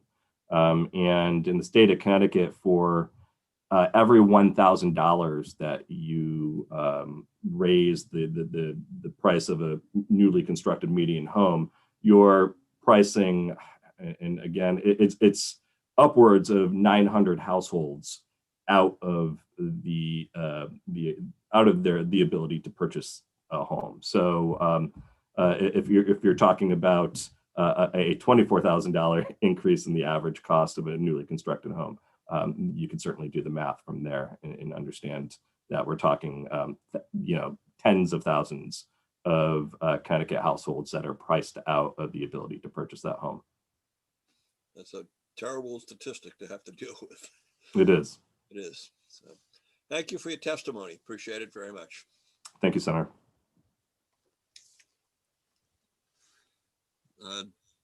John Chaponis. Good morning, members of the Planning and Development Committee. My name is John Chaponis, and I'm here to speak in support of Raise Bill 6545 and to thank your committee for addressing what we consider an urgent issue in Connecticut. One of the largest forms of tax evasion in Connecticut is the local motor vehicle tax. Every year, more and more, we see Connecticut residents willfully registering their motor vehicles out of state solely to avoid the taxation. By statutory definition, a motor vehicle that most commonly leaves from and returns to a location in Connecticut is what's called an unregistered motor vehicle. And this bill would provide municipalities with at least one enforcement tool to address the issue. Years ago, the DMV had a registration compliance unit in their law enforcement division, which I've been told was disbanded nearly 2 decades ago. Since that time, registration compliance has largely gone unenforced, leading to enormous revenue loss to the state of Connecticut. We're not just talking about local taxes. The state's losing registration renewals and emissions fees. Parking tickets go uncollected. Connecticut businesses are losing out as well. Some of these vehicles are purchasing their insurance from Maine because it's cheaper, taking a business away from Connecticut insurance agents. In rare cases, the vehicle is actually purchased out of state, and if they use an out-of-state address, Connecticut sales tax is lost. Excuse me. The state of Maine collects more than $500,000 per year in registration fees for non-residents using a mailing address outside of Maine. However, many Connecticut residents use a Maine address because there's actually a company that advertises and helps people avoid paying taxes in their state by registering the vehicles for them and using their business address. It's all done over the internet, and you don't even have to step foot in Maine to get it accomplished. CWO's major focus is not the revenue loss, but always on a fair application of the local property tax. And we all know it's not fair when someone chooses to view the motor vehicle taxation as optional, and then there's no enforcement from the government. Raise Bill 6545 certainly isn't perfect, and it's not a cure, and it won't come close to solving the problem completely, but it's a step in the right direction in at least curtailing a tax evasion problem that has been mushrooming out of control over the last few years. The state of Maine has seen registrations more than double in the last 5 years with out-of-state addresses. And we've been trying to find a way legislatively to address this. And I appreciate your committee raising it, and I'd be happy to answer any questions if you had any.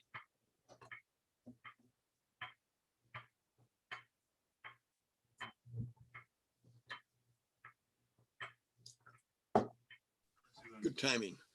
Are there any questions? Yes, Representative Zullo and then Representative Smith. Thank you, Mr. Chair. Thank you for your testimony. You mentioned that you don't see this as a perfect bill. One of the things that I had mentioned early on is that I'm a little concerned that it does not have an appellate mechanism. Is it your understanding that appeals under this would be governed by already existing statute, or do you think it would be wise to include some kind of appellate mechanism? Because one of the things that I greatly fear, maybe I shouldn't say greatly fear, but certainly concerned about, is the fact that there are going to be mistakes when this is enforced. And you're talking about now liening people's real estate. It's a large issue to have to undo all of that. So how do we get it right so that people are also protected while we're also protecting municipalities' bottom lines? That's a great question. And, the way this was raised, it was set up as a local option to sort of leave the municipalities with a lot of leeway, but it doesn't address an appeal. You're correct. But I don't see this working as like the town automatically sending out a fine or whatnot. I think it would be more like you find the vehicle, you document it and prove it's there, which takes a lot of time and energy in and of itself. And then you send them a letter and tell them they have 60 days to register in the state of Connecticut. Otherwise, they're going to receive a fine. I mentioned that the state of Connecticut used to have the registration, compliance unit, and they used to send out a letter like that to the taxpayer, and they would copy the assessor, and that's how we would find out about it. I think, if you sent that letter out and the fine was substantial and they saw that, that would bring 99% of them into the office in person or by phone, and at least get the conversation going. But right now, even when we know they're there and they're doing it, we have absolutely no enforcement. So could there be some language in there that says they could file an appeal with the Board of Assessment Appeals? Absolutely. I think that would be easy enough, to slip in if you wanted to send it to that board, since what we're talking about here is sort of, a local type of enforcement. Just again, something, I appreciate that clarification and something to think about. My other question was, is there precedent to be enforcing against somebody's real estate for an infraction or a violation not involving that real estate? I guess there is, right? It's enforceable kind of like any other judgment. A lot of statutes read it would be enforceable like any other judgment, which would be a lien on the property you could pursue. There are mechanics liens. I mean, someone could come out and put a deck on your house, and if you didn't pay for it, they could file a lien, or it doesn't even have to be for work on the house, but you always can file a lien. And we just need enabling legislation to say that we could. It doesn't mean every town would. You have to kind of have the staff, and you have to be able to chase this stuff. You can't just see a vehicle once and then assume it's in Connecticut. So a lot of work goes into it before you're actually going after one of them. I appreciate that clarification. Once I started saying it, I started thinking about it, and I was thinking exactly what you were saying. So I appreciate the clarification. Thank you very much. Thank you. Thank you, Rep. Zullo. Representative Smith. Thank you, Mr. Chair. Thank you, John. Hello, it's good to see you and not be visiting you on official business. But I did have one question for you. And really, do you have, I know that you're quite involved with your professional association. Do you have an estimate of the kind of losses that municipalities, either on a statewide basis or an individual basis, may be seeing due to the revenue that goes unpaid because of these out-of-state registrations? Well, sure, I can throw some numbers at you. A couple of years ago, they thought about getting rid of motor vehicle taxation altogether. So we did a statewide study, and we know that it brings in $950 million a year. So even if you were to say 3% of the people were trying to skirt that, it would be, $30 million a year that would be lost, and that's just on the taxation. It doesn't take into consideration all the other fees that get lost as well.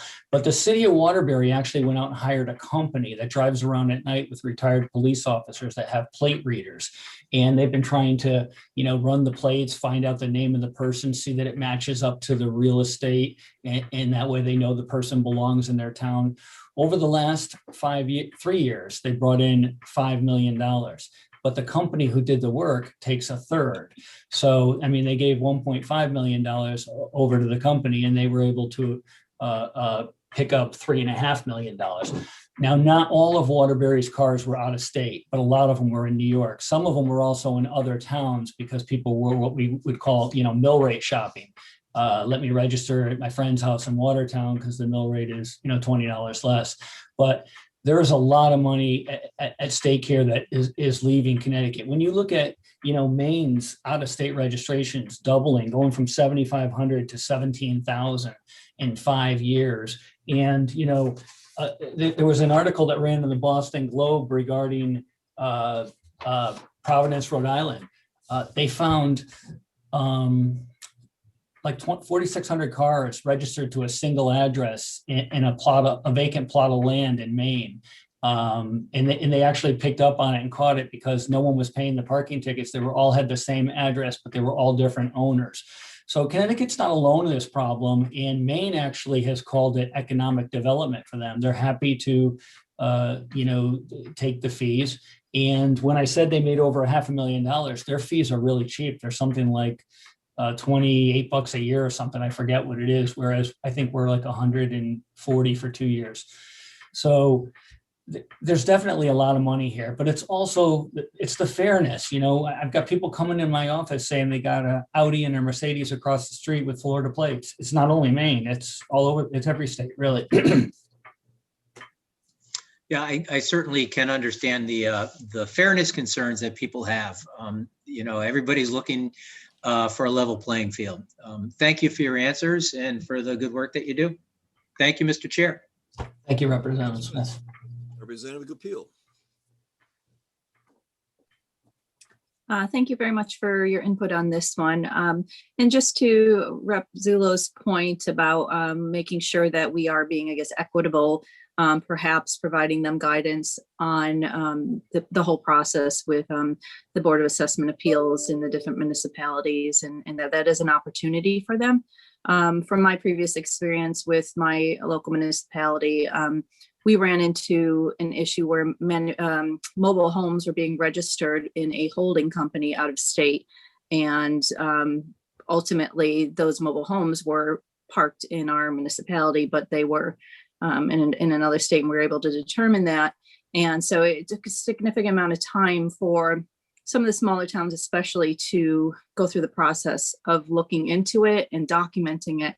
And we just don't have the availability of hiring out a company to do the services that you had mentioned. So if this was allowed to put a little more teeth within the structure and relieve some of that burden to the smaller municipalities, that would make sense. Are there any other areas that you feel as though could help both, like I said, create a more of a even playing field to make sure that we weren't putting undue burden, but then again, at the same time, making sure that the municipalities are being covered with the taxes that are due? I mean, ideally, there has to be some kind of enforcement, and there really is for just about every other law we have in the state of Connecticut. But police involvement would be key. There was a task force that was put together in Public Act 19-119, and it put law enforcement officials, DMV officials, and assessors all on the task force to sit down and try and talk about the problem and create a mechanism that maybe would help further. But unfortunately, all of the appointments were not made, and the task force never met and missed their deadline, to turn out a report. Similar bills come back this year, 65, 69. So maybe they'll reenact it. But, years ago when DMV had a registration compliance unit that was working on it, that's how these things were getting addressed. And, assessors don't even have the power really to run out of state plates. I do pay for a service in my town called Nexus Lexus, but it doesn't get them all. It gets some of them only if they've like used the plate somewhere. It's not actually pulling DMV records, but it researches a bunch of other skip tracing records. And we literally have books like this where we get a picture of the car and we document the dates. I mean, the amount of work that's going into this is taking us away from, looking at personal property declarations and doing audits and finding real estate. But you just can't ignore it because, we're on the front lines where people are walking into our office saying, this isn't fair. They've got this, they're not getting taxed. And we need some type of teeth where we can, start to at least slow this down. Thank you. Goupil, any other questions? Representative Zawistowski. Thank you, Mr. Chairman. John, good to see you here today. I think that having an appeal process to the Board of Assessment Appeals makes it a tremendous amount of sense and really helps out this bill. I really don't have any questions, but I do want to say I appreciate you pointing out not only the fairness issue, but also the loss of income even to insurance agencies. I think that's an important consideration in addition to what our towns are losing out on. I also just want to thank you for all your work on behalf of municipalities and also for your organization. So it's good to see you here, and thank you, Mr. Chairman. Thank you very much. Thank you, Representative Zawistowski. Any other questions? Seeing none, John, I do also want to thank you. It's been a pleasure working over the years with you and my own assessor with John Rinaldi. It's interesting. People don't understand. I can't remember how many times I've been asked. Many of us have served as a mayor or locally and so on. And one of the routine questions is, why do I have to pay this tax on my car? If they look at the amount of money that we spend just in the winter on snow plowing out of local funds, that money from the license, from the registration of these vehicles helps defer those costs. If we were not getting that revenue, it would be a much bigger hit on the taxpayer, on the property tax value and so on. So it is a crucial tax for the operation of government, not only in the winter, but in the summer, the drainage issues and all the other kinds of things that go with that. So it is a part of the local municipality operation, and it needs to be honest for everyone. Everybody needs to pay their fair share. And so I thank you for your efforts and your help in this issue. I thank you all for your time and your service, and I hope you all have a nice weekend. Okay, let's see. Item number 13, Jennifer Leanweaver. Jennifer's not coming in today. She's all set. I covered both sections. I kind of figured you might have. Thank you, John. Up next would be Donna Hamsey. Donna Hamsey from CCM. Good morning, or good afternoon, actually. It's just the stroke of 12. So thank you for the opportunity to speak before you today. Chairman Cassano, Chairman McCarthy-Vahey, ranking members, Representative Zullo, and Senator Wong, and other distinguished members of the Planning and Development Committee. It's always a pleasure to be before you. And I won't take up much of your time, but I did want to call your attention to a couple of pieces of testimony I've submitted to the committee related to Senate Bill 961, specifically the bill that would increase the capacity by which DPH has jurisdiction to regulate alternative sewage treatment systems from 7,500 gallons per day to 10,000 gallons per day. This bill, I believe, comes before you annually, and we support it annually in support of our mostly small towns that are seeking ways to use or be able to benefit from on-site alternative treatment systems. While there is the ability for us to do this now, there's some issues that towns have moving this process through DEEP, and with no real criticisms of DEEP, it's really that DPH has the authority to manage these systems below 7,500 and has been given the rights via statute to do that and establish regulations in order to do that, but have never received the funding to do so. So while we really support the idea of increasing their jurisdiction and having that process move through DPH, we also would support any resources that you all could divert to DPH in order to establish those regulations and really get this process moving, so that they are effective and being able to manage the increased capacity, but also just the regulation of these types of systems and their input. And then the second bill really is House Bill, 6540. It's related to the study of municipal separate storm sewer systems and water sampling requirements. So while we support this bill and appreciate the committee's interest in having deep review these regulatory requirements to make sure that the process is I guess more streamlined, or that it's trying to alleviate the financial burdens on municipalities that these sorts of requirements, specifically the MS4 permit, has on municipal budgets. We will call your attention to other bills related to this subject, House Bill 6497 before the Environment Committee, and also the Governor's proposal, House Bill 6441, also before Environment, that allow for municipalities to establish stormwater authorities to alleviate or help with offset these costs related to the stormwater requirements. And while we're not necessarily looking to relieve ourselves from any of the requirements for those permits, but really just to offset those costs through the ability to establish a stormwater authority. But I only bring that to your attention because it is related to the bill before you, related to the study that DEEP would initiate per this bill.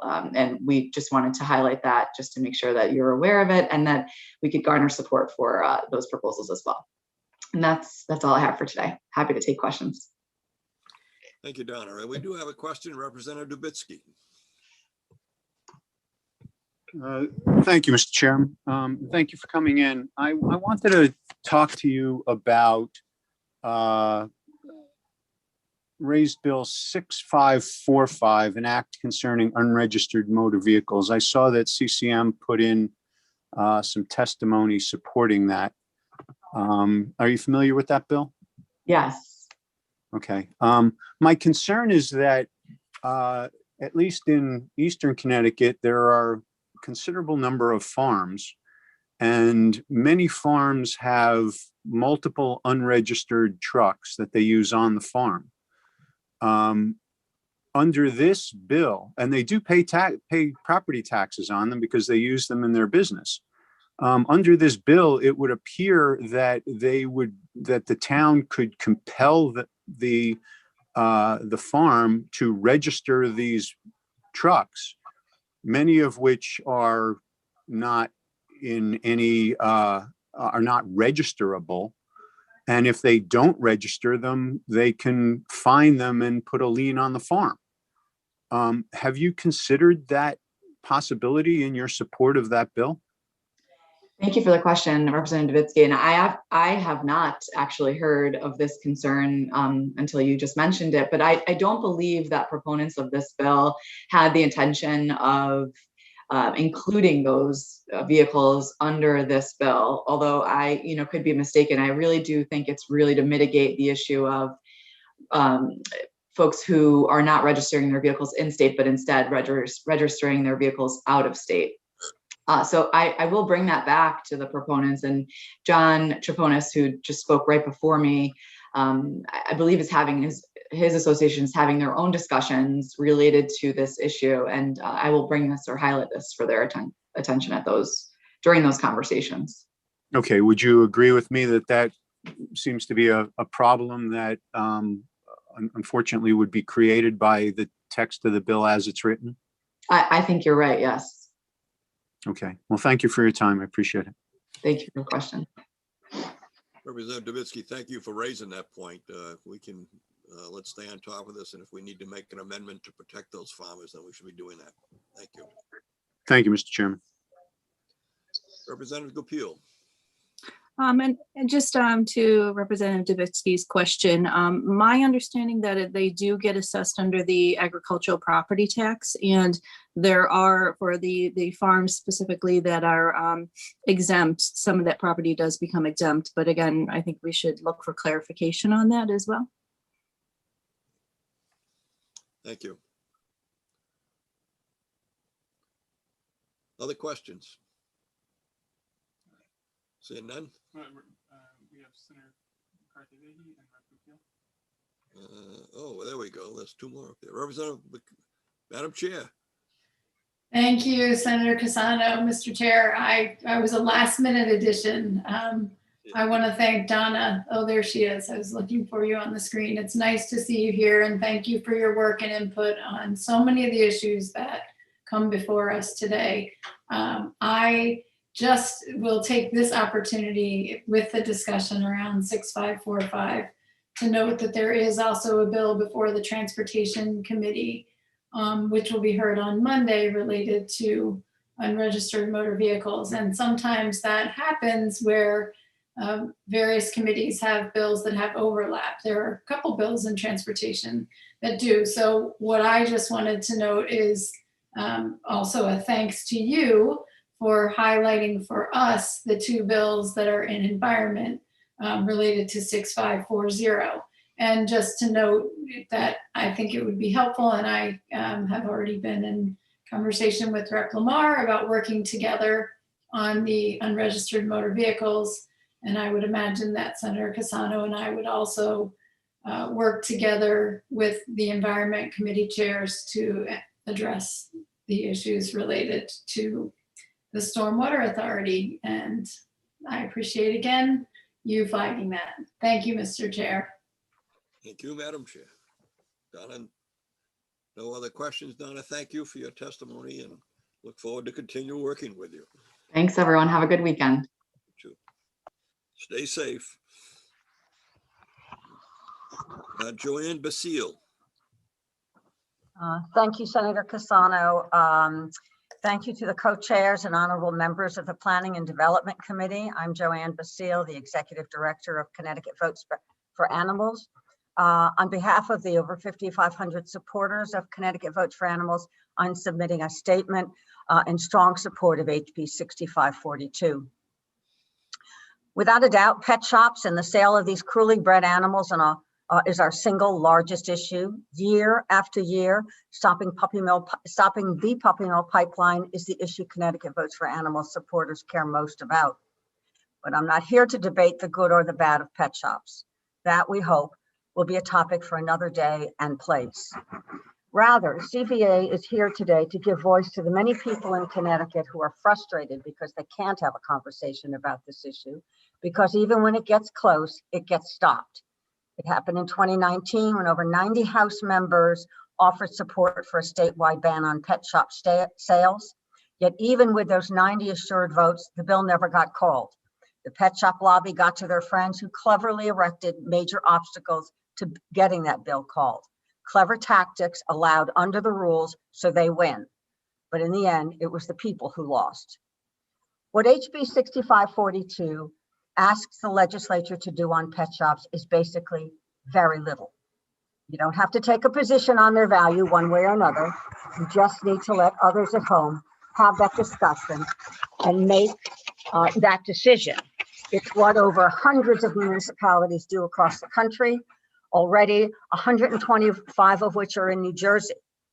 Notwithstanding the critics of this bill, what the critics of this bill say, HB 6542 does not promote rescue dogs over pet store dogs, does not disrupt a finely tuned state-centric regulatory scheme that protects the well-being of dogs and the interests of the buyers, does not remove state consumer protections, which, by the way, are there because the legislature put them there, not because the businesses asked for them. The bill does none of that. HB 6542 does one thing. It kicks the issue down to Main Street and says to local jurisdictions, you have the debate. You make the decision. We don't know the outcome of those debates, but we are willing to take the risk. CVA urges the Planning and Development Committee to let that happen. Justice comes in many forms. Today, it comes in the form of HB 6542. Thank you. Thank you. Other questions? Representative Sonny Michelle. Thank you, Chair Casano. Thank you, Joanne, for testifying today. It's great to see you, and thank you for all the advocacy that you do in the state.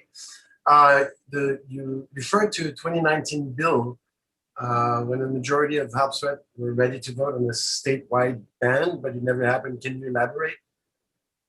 Yes, you know, it was a bill. It was also by Representative Ali Brennan and Representative Doucette and you as well, to try to put in place a statewide ban. It was there was an effort through the caucus to try to bring it up on the floor. It was towards the end of the session, as these kinds of things used to happen on a regular basis. And I know that the representatives, the proponents of that bill, along with some of the animal advocates, spoke to it is well over 90 members of the House who were very, we're very interested, lost my sign. We're very interested in having that bill come to the floor. It didn't come to the floor because an opponent put 5 amendments, not related, onto the bill, making it virtually impossible, calling it a talker, making it virtually impossible to come to the floor. So we were never even able to have a discussion of the issues in the chamber. Thank you for that. And Joanne, according to your statement, critics predict the bill will end the uniform state regulations over pet shops and the consumer protections that go with it. Is that true? Correct. The bill is pretty straightforward. If a store, if a pet shop is selling dogs and cats, the state rules apply. But if a locality decides they don't want to have that store selling those dogs and cats, there are no rules because there are no dogs and cats that are being sold. It's very simple. We're not setting up different rules in 169 separately incorporated towns. The state rules apply to pet shops that sell cats and dogs, and they don't apply to those pet shops that do not. The same thing would apply if a town, through having a debate with and understanding their business interests in their particular town, choose to say, no, I don't want to have those animals sold in my town. That's not who my town is. That's not what my constituents want. Those rules go away. Right. So, okay. All right. Well, thank you for your testimony, and thank you, Mr. Chair. Thank you. Are there any other questions? Seeing none, thank you for your testimony, Joanne. Thank you.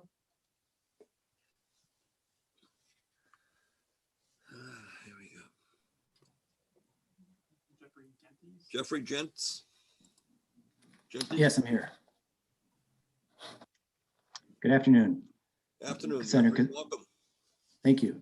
So Senator Casano, Representative McCarthy-Vehy, Senator Wang, Representative Zullo, members of the committee, thank you for allowing me to testify today. My name is Jeff Gentis. I'm with the Connecticut Fair Housing Center, Yale Law School. I'm testifying on the Senate Bill 968.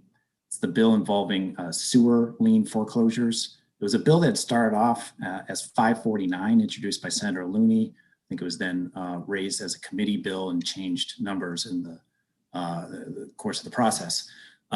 Essentially, it comes down to this. When people are in a sewer lien foreclosure, they've been $2,500 to $3,500 gets added to the bill. So no matter where they started, that extra amount gets tacked on, and that's the amount there. You end up paying on $1,000, $2,000 in sewer bills. You end up with a bill of $4,000 or $5,000. And for that reason, we strongly support this bill, which would say, hey, you got to wait till at least it's $10,000 before you start threatening someone's house and double or triple their bill. I included with my testimony a chart of the actions that we found that were filed in the court system. There are some that are held like tax sales non-judicially through the town, but at least through the court system, we pulled all the foreclosures we could find from WPCAs and on sewer liens solely, and included a chart sorted by, you've got things less than $100 or less than $1,000, less than $2,000. The larger amounts only tend to be the commercial ones or ones in Stanford who adopted a policy relatively recently, incidentally after some scrutiny from the legislature, where they don't start anymore until it's at least $5,000. So, that's the essence of the testimony. I looked at some of the written opposition. There's a comment in from the judicial branch that I frankly I'm not sure what it means. They suggest taking out the standard about their requiring reasonable attorney's fees in the course of pursuing a sewer lien foreclosure. They suggest taking it out because it might lead to increased litigation. But then they say if you have a dispute over the amount of the attorney's fees, you should take it to court, which is increased litigation. So I don't know what to do with that comment, but and I'm not sure who put it in from the judicial branch, but otherwise, happy to take any questions you may have. Thank you. Thank you. Questions? Representative Zullo. Thank you, Mr. Chair. Out of curiosity, are you aware, do you have figures on the number of sewer accounts in the state that are currently delinquent more than $10,000? I don't know how to get that amount. We pulled the foreclosures themselves. Those amounts are, there was only a couple, if you look them up on Google, they look like commercial buildings, multi-unit properties where this is got to it. And look, the thing is, I get it. I understand how many years it takes to get to that point on your standard single family to get to a sewer bill that high. But the point is, it shouldn't lead to a foreclosure. There's collection actions. The town's getting 18%.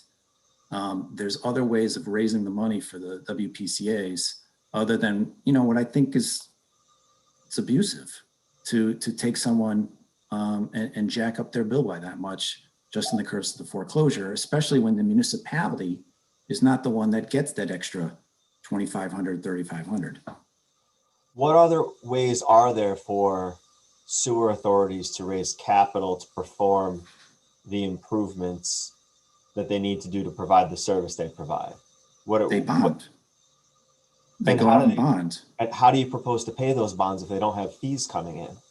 They have collateral of, they can use the collateral on the liens that they have. They're getting 18%. No, but they're never going to collect on those liens because they can't foreclose. What this bill threatens to do is create an enormous cash flow problem for these organizations. You're saying, okay, we're not going to allow you to collect, but you can bond. But bond is borrow. You have to pay when you borrow. So if you can't pay the bonds, how can you keep up paying for them? You can't. Well, that would assume, but you're not. It's not like you have on your ratepayers that there's like without foreclosure, there'd be a 30% payment rate. The payment rate's much higher. And when you have places, you have somebody like, I listed the Greater New Haven WPCA. There's no way at a $45 million annual budget that they need, to ding 80 people for $1,000. It's just that doesn't make sense. It doesn't add up. They have the money. They don't need the foreclosure to do it. There's also ways they could file a collection suit. They can actually, they could go out, they could do wage garnishments. There's other ways of getting money besides foreclosure for these folks. Are you aware of how many of these actions actually proceed all the way to the point where they accrue those types of charges? Because my understanding is that firms that collect for these types of agencies don't just get to charge $2 or $3 grand off the rip. If they send a demand letter and somebody pays, or just start a foreclosure and don't even return it to court, the fees are substantially lower. So do you know the number that actually go all the way to judgment and incur those types of fees? I think, we both know that once it goes into foreclosure, once it starts the foreclosure action, that the attorney's fees there are substantial. They had to draft the complaint, they had to review title, they're naming the other defendants, that there's quite a bit that has to happen, and the attorneys are not doing a lot of the work. A lot of the work is up front. So yeah, you send a demand letter, at that point, the attorney's fees should be low. But once it gets returned to court, once the complaint's drafted, it's not even returned to court. Plenty of those have attorney's fees are already tacked on, and the bill is already substantial at that point. Plus, you've paid the marshal, whether it's, on a simple case, maybe it's $80, but it could be a few more $100. Just the fact that it hasn't been returned to court, well, that saves $350, $400. But the idea is the person is still paying quite a bit by the time the lawyers drafted a complaint. If if going to court and getting a judgment and getting wage garnishments were effective means of collection, why wouldn't these companies be doing that instead of foreclosure now? Why are they opting for foreclosure and not suits for wage garnishments and other collection methods? Because they get it paid faster through the foreclosure. So so do you think that the fees would be any less if I went to court and drafted a complaint and pursued a wage garnishment as opposed to a lien, a judgment of foreclosure? It sounds like the same process. No, it's not. It's not. It's not, because it involves actually foreclosing on a piece of property, involves going through title and examining title. That there's more work going on with it. In a standard collection suit, the fees are much less. Things like small claims and the like, the attorney's fees incurred are much less. I don't necessarily agree with that. If you get a litigious defendant or somebody who just files an answer, who does even the most basic of response, the attorney's fees are going to be equal, if not more. They're going to be $3,000 on a collection case? I don't think it's out of the realm of possibility. My concern is that these organizations that provide these services have no other means they can't shut off the utility. It's impossible to do that. And they require the capital that they raise through their fees and rates to actually provide these services to the public and to maintain the systems that provide these services. And I think that by passing this type of legislation, we are going to be taking away a critical tool that they have to maintain those systems. It's almost a safety issue. I have no problem bringing accountability to the process, and maybe the courts need to look at standardizing fees. There are plenty of private organizations that when they retain attorneys for foreclosures, they say, if you do X, you can charge Y. If you do Y, you can charge Z. And it's a very set schedule. And maybe that's something to look at. I'm just hesitant to pass legislation that takes this critical collection tool away. And I'd be curious to see what some of these other organizations like the WPCA have to say about it. I can't imagine that they support it. I think it really depends. I mean, we look throughout the state, there's not that many municipalities that feel the need to go to court. We just think it's, when you're talking about foreclosing on someone for, you look at the chart that I submitted with the testimony. You've got all sorts of, whether it's several towns foreclosing over less than $1,000. When you start hitting $1,000, you start hitting the New Haven area. Taking somebody and going from $1,000 to $4,000 is unconscionable. There are different ways of doing it. Other municipalities throughout the state have figured out how to do it without resorting to foreclosure. It really is, and Senator Looney put it in his testimony, it really is a nuclear option. It's just, it's not, I think it's, they haven't thought of other ways to go after the money. There are other ways to do it. They need to be more creative and not resort to the thing that is the most forceful, that is the most, that takes, government at its worst and is saying, we're threatening your house over this. That's why, when I said that, yeah, foreclosure, they pay faster, it's because you're threatening to take the house. And you're putting, this is also, I believe, I don't know if they put anything in yet. I just haven't looked, but the banking and mortgage industry, this is one of those things where we actually agree that this shouldn't be happening, that these are relatively small amounts that should not be leading to a foreclosure action. The banking and mortgage industry agrees because they don't want their collateral compromised. Yeah. In the same vein, though, would you support municipalities abandoning tax foreclosures for real estate taxes and then pursuing judgments and wage garnishments and the like in a similar fashion? Because if the fees are unconscionable in sewer lien foreclosures, even in taxes, I mean, granted the amounts are larger, but the fees are still the same, if not more. So would you advocate for the same for real estate taxes for municipalities? That's the issue. You said, granted, the amounts are less. I'm not saying that that's the key. A foreclosure costs the same amount on a mortgage in most cases as it does for a property tax and for a sewer. And I think when you're dealing with the government, you have to be especially careful about how we're treating residents, and that this kind of allowing a foreclosure over this amount it's just too little. And I think $10,000 is a reasonable fee, or $10,000 is a reasonable baseline. You're saying that the unconscionability of the fee is directly related to the amount of debt that's due. It's not the fact that the debt is due, it's the amount of the debt that's due. Yes. Even I'm though saying it's municipalities, unconscionable to make someone pay triple the original amount.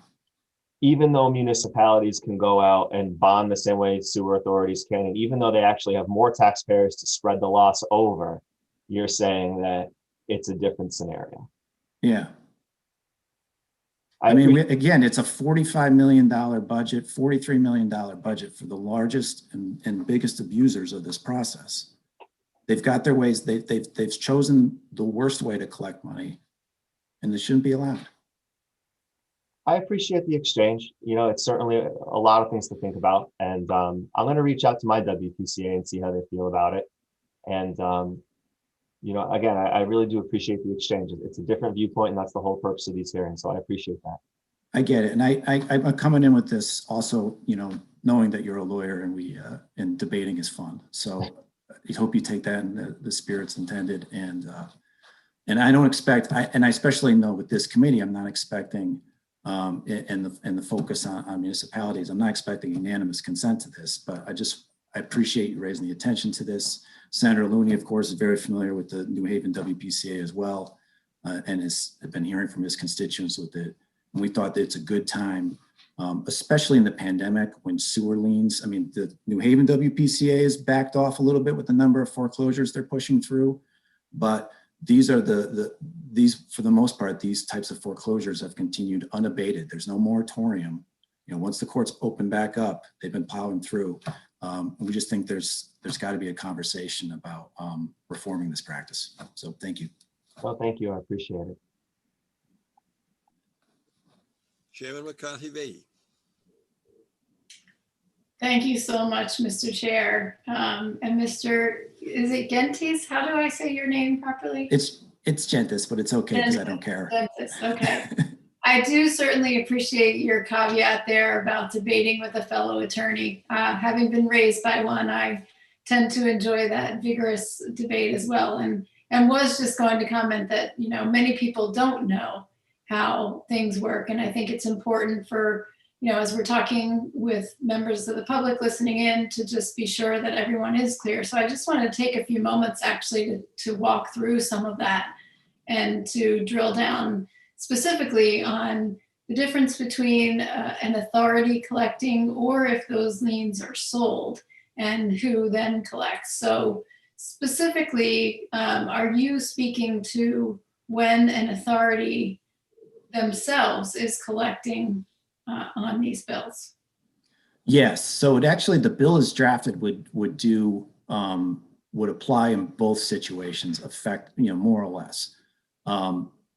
There is another bill in banking, incidentally, that would affect assignments of sewer liens, but for the sake of today, it's drafted so that it would apply when the authority is foreclosing, but also so that the authority couldn't sort of circumvent that rule. It says the liens have to be at least $10,000 before they're assigned to a third party. We have other issues with the third party assignment process, but at least the $10,000 part would be consistent throughout, so that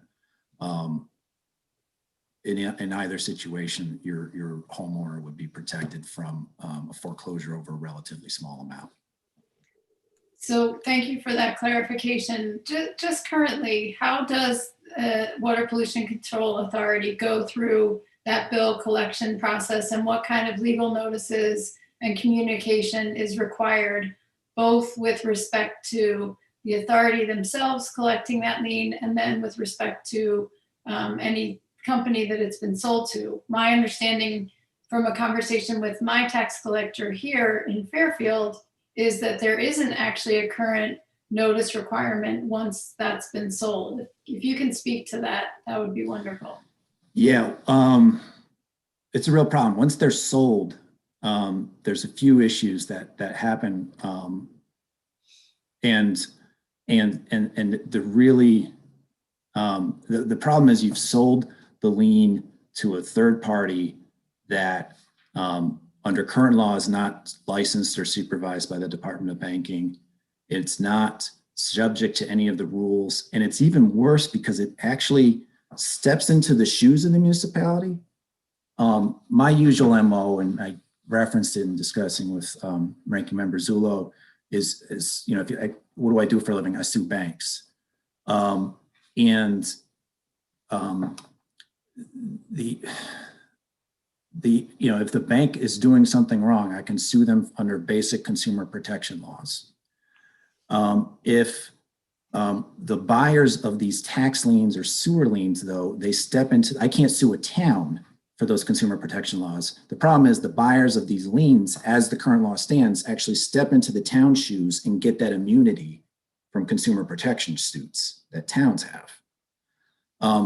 And so what we hear is the typical on the S&Es is they sit back, they collect that 18%, and 18% that's a super lien, meaning it ranks just as high as other property taxes and sewers. It ranks above the mortgage, and it's secured by the collateral, right? It's secured by the house. So they wait until that 18% keeps going. They buy up usually any other, you know, liens that the town sells off on that same property in future years, and then they start a foreclosure action, and it's good, easy money for them. And we typically hear people trying to figure out, hey, there was this lien a few years ago. No one told me what was going on. I went to pay, and they're not even required to provide payoff statements, contact. I'm sorry, I'll stop now because that answer was probably 4 times longer than you wanted, and I have a passion for tax lien assignments. No, and I think those are some valid issues that are being brought forward. I'm not sure, you know, how often water pollution control authorities are doing those kinds of sales. I do know that, you know, in the town of Fairfield over time that we have done that. I wondered if you would comment, and I'll leave this as my last question, but one of the suggestions from our taxpayer, and you probably can see that online in testimony, was moving more towards a timeline in terms of how to do this as opposed to an amount threshold. And I wondered if you could comment on that. He's suggesting putting protections in place before enforcement action, rather than using the $10,000 amount, have it be based on the number of years delinquent. So for example, he pointed out to me that no bill is collectible after 15 years of delinquency. So I wondered if you could share your thoughts on that. So I understand the point. And I understand how that approach could offer benefits.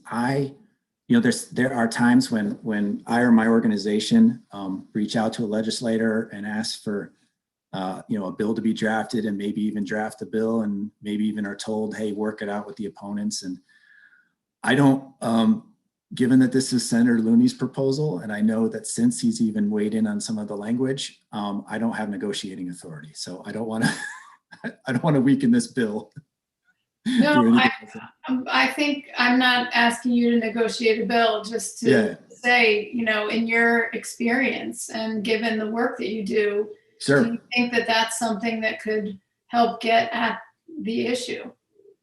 I think so. I mean, the issue is, I take your point.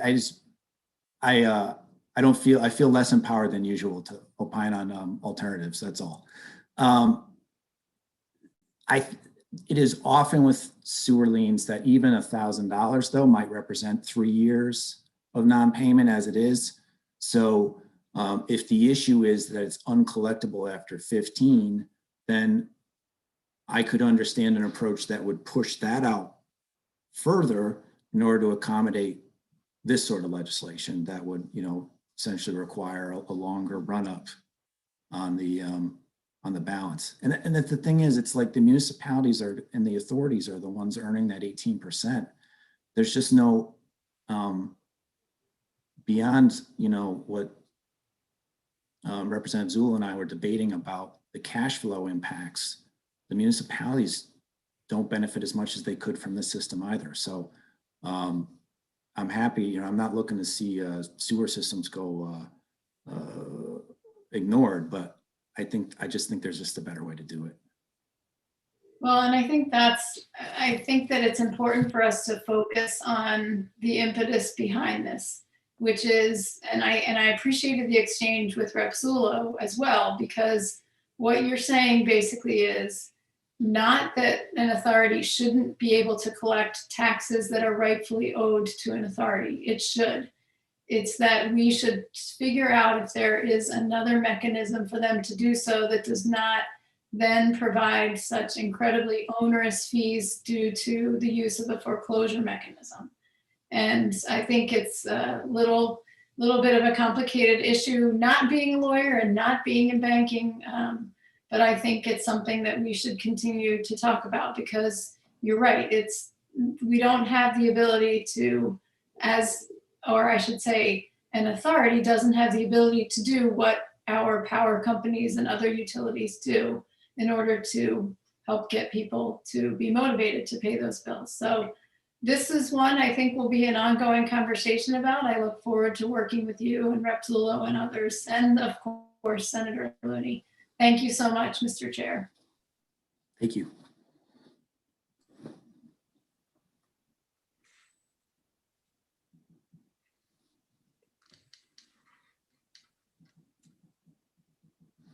Senator sorry, Casano, Senator. muted. Chairman McCarthy Vahey, thank you for your questions. Senator Wong, and then Representative Delnicki. Thank you, Mr. Chair. And Mr. Gentes, thank you for your passionate advocacy. And I'll disclose right now, I'm not an attorney, but let's just let today be a lucky day for you. And we're going to empower you with some solutions, right? So what are some of the suggestions you made were, what about the ability to lower the dollar amount? And you kind of said 1,000 isn't enough, but what's a range of numbers that you're looking at as a possibility if you were empowered to make some suggestions? 10,000 looks, obviously from the opposing testimony, has to be way too long. The second point is the time length of that point. But if you had the power, what would be your expertise and advocacy? What's a reasonable compromise? I mean, I did see the comment from Torrington about low property value situations. You could carve outs for, they're different. You could say, okay, once you hit 50% of the assessed value or 70% of the assessed value, which is, kind of your average return on a foreclosure. At that point, if that's less than $10,000, you could start there. You could think about, having carve outs for, I'm not looking in my role to protect, 20 unit buildings or commercial establishments that aren't, it's kind of beyond me. So you could limit it to 1 to 4 family owner occupants. I think those are different ways to cut at it. So you can think about who's the population, what are the interests you're weighing in coming up with those particular numbers. And I appreciate that. I mean, we're weighing against, as Representative Zullo talked about, the funds that are necessary to keep up the necessary services and the burden on our municipalities, weighed against the impact on homeowners and individuals that are impacted. And I must say, it is an important bill in light of post-COVID, the potential of rising foreclosures. In working with one of our organizations locally, Operation Hope, there's a real sense that foreclosure inquiries are increasing. We may be kind of stopped right now in our tracks because of COVID and the executive moratorium, but I'm really concerned, and this bill is really important to get a better understanding. So I hope you don't mind that we'll come back to you and get your input as we move it along. The other thing that I thought about was the 18% interest. It's kind of built in, right? And all of a sudden it's remarkable how compounding it is. What is your thoughts on the possibility of maybe reducing the interest rate burden, which goes into effect on day one, or kind of an incremental kind of forgiveness period before that 18%, which is very penal in many aspects of delinquency, to allow people to get kind of out of that challenge that they're in?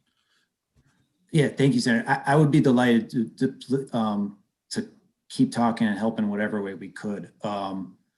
So in terms of the 18%, the history of that is it started off in the 60s. You basically had it following prime rate. So you had lower rates. And then as the 70s went on and we hit our stagflation and kept going, it kept creeping up every couple of years because people were thinking, I don't want to have a situation where someone can go put money in a savings account and make more money in the savings account than they do paying their taxes. So I get that. And then it kept going up. And then it hit 18% in 1982 and has never come down since. So I do think 18% is ripe for lowering. Representative Delnicki had and I discussed, we had a nice colloquy earlier this week in banking about, do you lower the interest rate when it's assigned? So maybe that's down to 6%, and you're still giving these buyers a 6% return on a super lien secured by collateral. A few years ago, I got to remember, it was when Fred Camillo was still on banking before he became, first selectman. I think that there was a bipartisan proposal coming out of banking to go to 8%. Of course, and the thing is, the bill that we talked about on Tuesday in banking, there were 22 tax collectors opposed to it. And that's where it's going to come from. And everyone, the arguments, well, the people who aren't paying are being subsidized by everybody who is, and this is why we need the 18%. It still doesn't mean that 18% is the appropriate amount. So I totally agree with you that amount could be lowered, and it would serve, because it doesn't need to be that high. And again, you could break it down to residential properties are at this rate, commercial at this rate, I guess. You still need small businesses in your town. You still need to, maintain your grand list. So, and what the governor did in terms of the tax rates through some of the executive orders, was a nice gesture, but it wasn't enough. And I think it wasn't enough because he wanted to make sure, municipalities could keep the same amount in their revenue. So, yeah. I think it's interesting that most people don't understand the history. It's just 18%, and we're figuring how it got there. And it's fascinating that you talk about the premise of how it originated tied to prime. But when you look at and it was intended to not let people kind of leverage money. But the fact is, you got savings account that's less than 1% now. Right. And the fact that day one, once you're late, you get that 18% assessment in every aspect of your property delinquency. It just seems patently unfair, and you can see how it builds up. Maybe 10,000 is too high of a number, but perhaps there is some consideration related to that incremental or maybe grace period for that period of time. The other thing I would offer to say to you is the fact that you cited in your testimony, in your charts, I would ask that, and you cited early in your testimony that a lot of the examples that you pull from online Google and in this nowadays with property Zillow and all the perspectives, it's still no substitute for working with local tax assessors, local municipal governments, because honestly, there are some habitual offenders that is well known, and I think there is that challenge of working with local municipalities because they know the entities best. And you cite two big entities, Bridgeport and I believe it was New Haven, that are articulating it. But we also had them come out and say, they don't want money taken away from them to go to community trust organizations because they know how to best manage and articulate the role of government in that. So it's always a tug of war in conversation. And it seems like this is one way that they're really penalizing. And I applaud Senator Looney for approaching this issue because I do believe post this COVID pandemic, and I hope we're out of it near the end of the tunnel on this, is the fact that you are going to see an incredible rise in foreclosure challenges. We're seeing it. You're seeing barometers of it, and this is an important point. We can't let what is important, the water pollution control, sewage, which is an integral part of any community, not get paid, but we want to be sure that it doesn't overwhelm and burden people that are struggling already. So you may be lucky more than a day for us to get your engagement on this. So thank you, Mr. Chair. Thank you, Senator. Representative Dunleavy. Yeah, thank you, Mr. Chair. And it's interesting. We have a bill much like this one in banking. And I come from the perspective of a former municipal leader now in the legislature and a mayor, deputy mayor, council member. And we have used this tool for a long period of time. Yet 2 years ago, I believe, 2019, we had testimony from folks from a large municipality downstate, and please stop me if you've already heard this, that testified on how the sewer authority literally was, through their attorney, and this is their testimony, not mine, ginning up the liens with extra legal letters, with extra proceedings, so that they could then sell them, and then the property would be foreclosed upon and then sold. Mm-hmm. And that was a wake-up call to me. Now, that's occurring downstate. Recently, last year, I had a constituent who got a delinquent sewer bill from a large municipality and literally was faced with pay up or foreclosing. And we had a great discussion about, and this leveraged off of the testimony in banks from Connecticut Banking Association President Tom Mangello, that why should a third party that buys the lien get the same deference as a municipality? And that's where the 6% came in. And now I'm hearing that there was a discussion about 8% a couple of years back.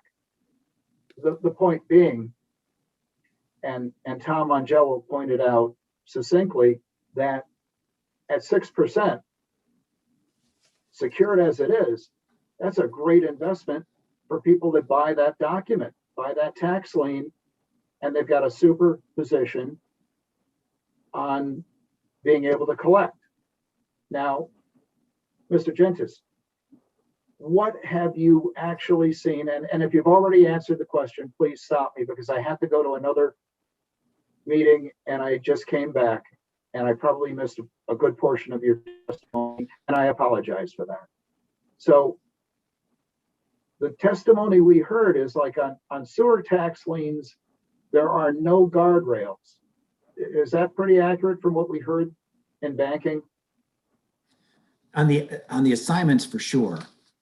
Even within the towns, it's really, there's not much to say what the municipality, it's on their own policies as to what they choose to adopt.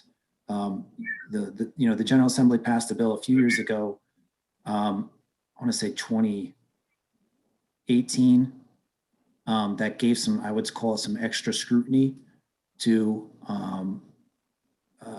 Bridgeport and Stamford. And in response, Stamford, adopted that policy I mentioned before about saying, we're not going to start a foreclosure until principal and interest is at least $5,000. There were other issues. They were sending off, regardless of the language people spoke at home, they're sending every single letter, every single communication as a letter in English. Because we noticed who was in foreclosure from the WPCA down there. Bridgeport has its own issues. And to be clear, I named names in my chart, at least in terms of the town. If you wanted to see attorneys and see how much money, and you could figure out who was making, who is actually the ones making the money. Not from, it's just, it takes a certain amount of work. People collect a certain amount of fees. I can provide that information as well. There's really only there's not that many law firms who actually do this work. So yeah, there's a lot of issues. It's just 169 towns with, I don't want to say 169 rules, but kind of 169 different rules about how they go about it. There's one other thing I want to mention too, is just, and talking with Senator Wang made me think about it is, and also to Representative Zullo's original points was, you know, if we have a sewer lien authority that is, I'll call it, I don't know, for lack of a better term, distressed, it really needs money. It can't do anything. And I suspect you folks would know, you know, even better than me, what the metric should be, that if it hit a certain level, perhaps it would be allowed to pursue more vigorous collection techniques because it really didn't have the money to provide a base level of services. Maybe that's a way to get around it. But, you know, from what we,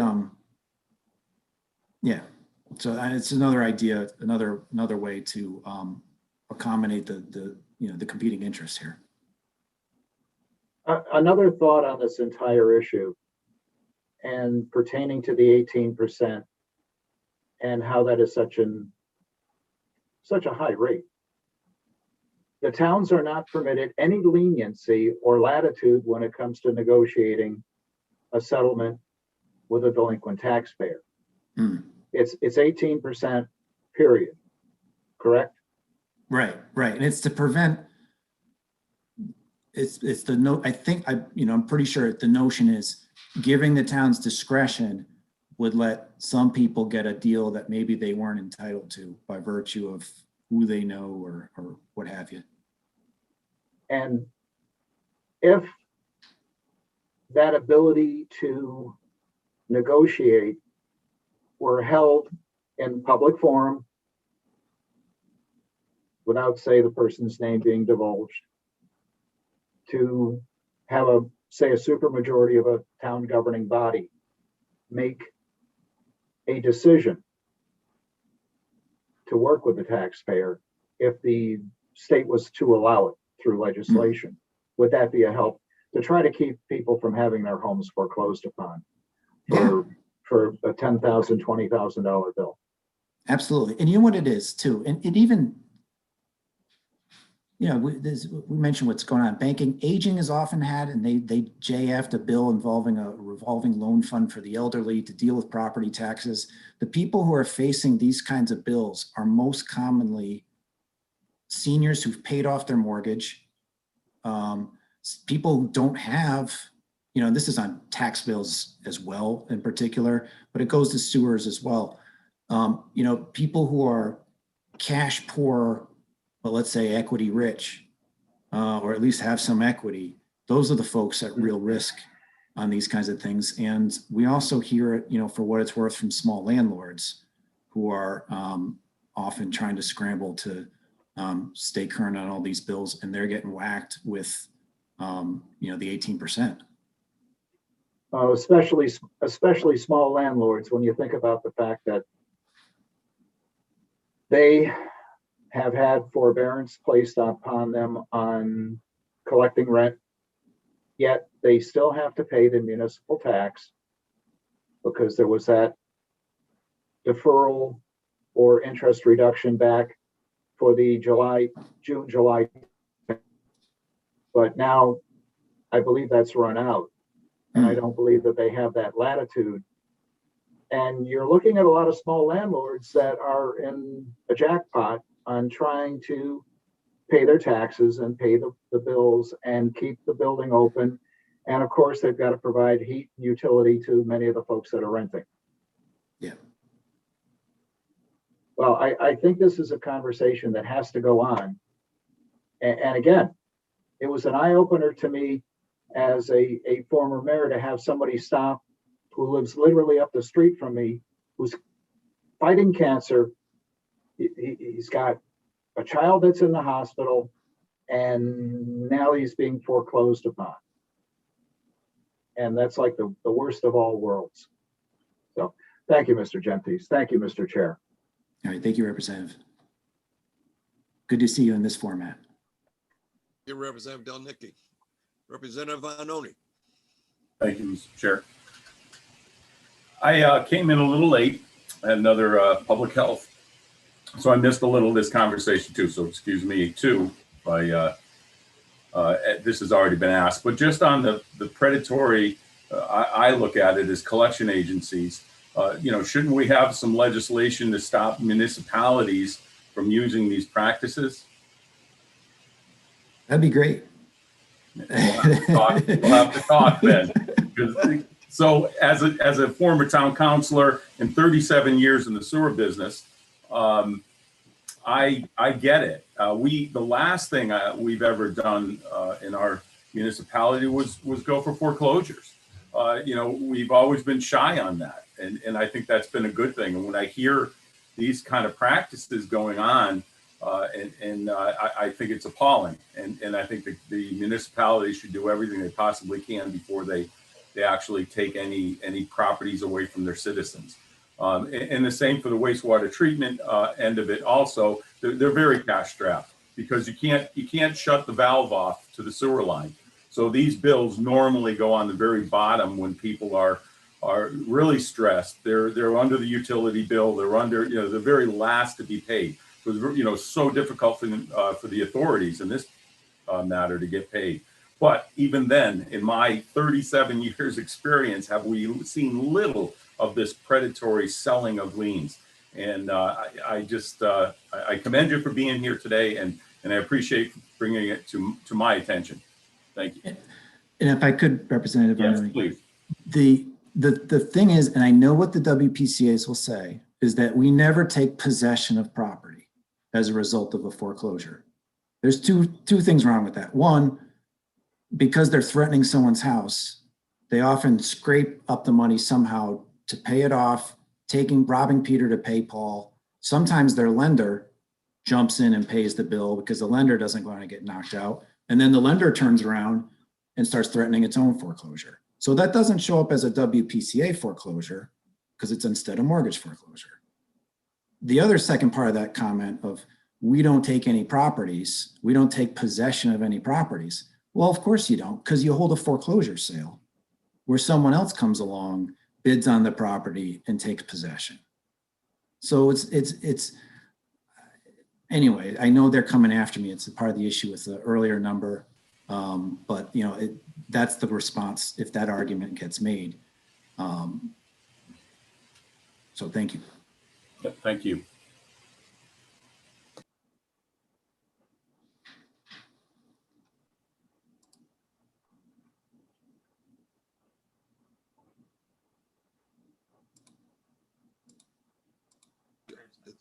Is it Representative Arnone? Yes, sir. All done. Rep. Gucker? Thank you. Good afternoon, Jeff. Always great to see you. Thank you, Mr. Chair, for the opportunity to speak on this. In your position of, trying to help people stave off foreclosures, are you noticing that due to the pandemic, that municipalities are not as available and are making it a bit more difficult for people to actually go in and pay off, or pay their bills? I ask that only because I know here in the city of Danbury, that's been the case. City Hall has been closed for almost a year, and they don't plan on opening anytime soon. And I know there's a few issues that are going on in City Hall to where I've asked, can I come in and, look at a file or do that kind of work? They've said the City Hall is closed, much like the Capitol is closed right now to anybody except the legislators. But it's also been that way to where normally if somebody is delinquent on a sewer or a water bill, they would be able to go to the town clerk's office and sit down with the town clerk, and they would pull up the latest, numbers, right, be able to give them an amount and take care of it if they need. And that service hasn't been availed and hasn't been available. I've also noticed they offer at some points an opportunity to pay online, but when you go to pay online, the system quite isn't working, or the numbers may have changed due to interest or things of that sort. So are you seeing some of that happen, number one? And are you foreseeing that when and if we finally, hopefully soon, get out of this COVID situation where we open up City Hall, that people that have always been meaning to pay their bill but haven't been able to due to the inaccessibility of City Hall now find themselves in this position, in this problem? I haven't heard it yet, but I understand what you're saying. And if people are ending up facing collections and they're being frustrated from paying because no one's going to let them in to show them how the amounts are calculated, or they're forcing them to pay online and pay the convenience charge with the credit card fees on top of it, or there's not a practical way to get a breakdown. Heck, you could send them to our office. I'd love to talk to them about some more and figure out, that's a real problem. If, you're basically frustrating someone's ability to pay what they owe, and you're not telling them how you got to that number, and you're not letting them in to see the records. And thank you for that answer. That is one of my concerns, because not only are we looking at what may have been the past practices, in the past we've had these predatory, we talk about, and as you know me, I also sit, like Representative Delnicki and others on this board. I also sit on the banking committee, and we are looking at your bill and banks. We talk often about the predatory nature of credit cards and loans. And it almost seems to be that this is becoming another avenue of predatory, not lending, but predatory borrowing, so to speak, to where you're kind of handcuffed to where when you're asking for clarifications, you can't get them. When you call City Hall, you can't get an answer. When you call the authorities, you can't get any. And unfortunately, it's a bit of the nature of, again, COVID-19 happening to where many of the workers are working remote, and it's making things difficult, as we all know, with what we're dealing with now. But then also being able to keep people safe. But at the same time, bills and actions that deal with the calendar don't stop. They continue no matter what, and to try to be able to work that out, it's difficult. So my fear is once we do come out of this COVID environment, and people all of a sudden find themselves, their loan being sold off to what I want to call a predatory, collection agency, when they've tried to work through City Hall and have not had that accessibility. So I appreciate you testifying this. I think it's something we need to really look into. And I think once we're out of this COVID-19 environment, we are going to find ourselves with people with a lot of financial hardships. And how do we stabilize those communities, and how do we stabilize those neighborhoods being negatively affected? So thank you very much for your testimony. As always, thank you for the work that you do. Thank you, Representative Gucker. Appreciate it. Thank you, Representative Gucker. Oops.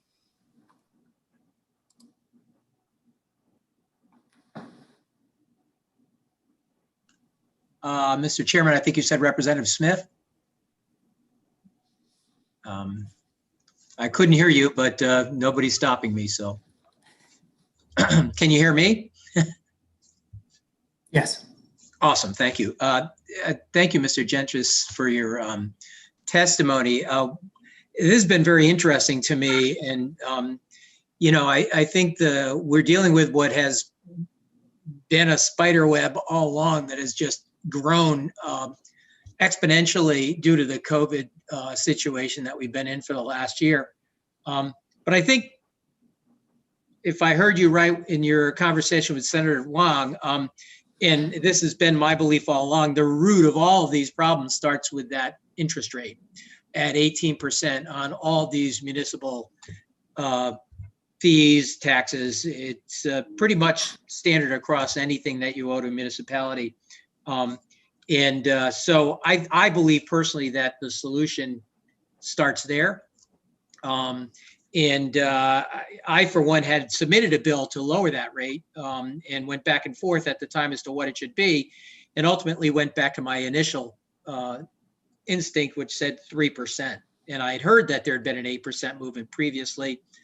But whatever it is, I think that that would only be the start of the solution, given things that I've learned about the nature of what happens when some of these foreclosures are put in. It's especially startling to me when we're talking about sewer liens, having paid off a few of those in my time in the course of purchasing homes that came with the sewer lien instead of negotiating it out at the sale. My recollection of the bills I paid were annually in the range of a couple of $100. So when I hear that they and I understand why at 18% can pretty quickly grow to the point where there's a $5,000 cap that seems too low before there's a foreclosure. That to me seems like it's many years. Or maybe it's only a couple of years before that debt, depending on what the size of it is, could grow that fast. So if the interest rate was lower, then presumably the triggering point that is now at $5,000 that you're proposing move to 10, it would take much longer to get to that point, to that $5,000 point. So that may also be another way to attack the problem that you're trying to attack with this legislation. Is that true? So Stanford does principal and interest at $5,000. That's their new policy. And what it does is it reduces, it just reduces the number of foreclosure actions, and, it reduces the financial penalty that each person effectively is paying along the way. What this bill would do as proposed is $10,000, but it'd be principal only. So adjusting the interest on it would not have that effect. But you're right. 18% means the debt doubles every 4.5 years.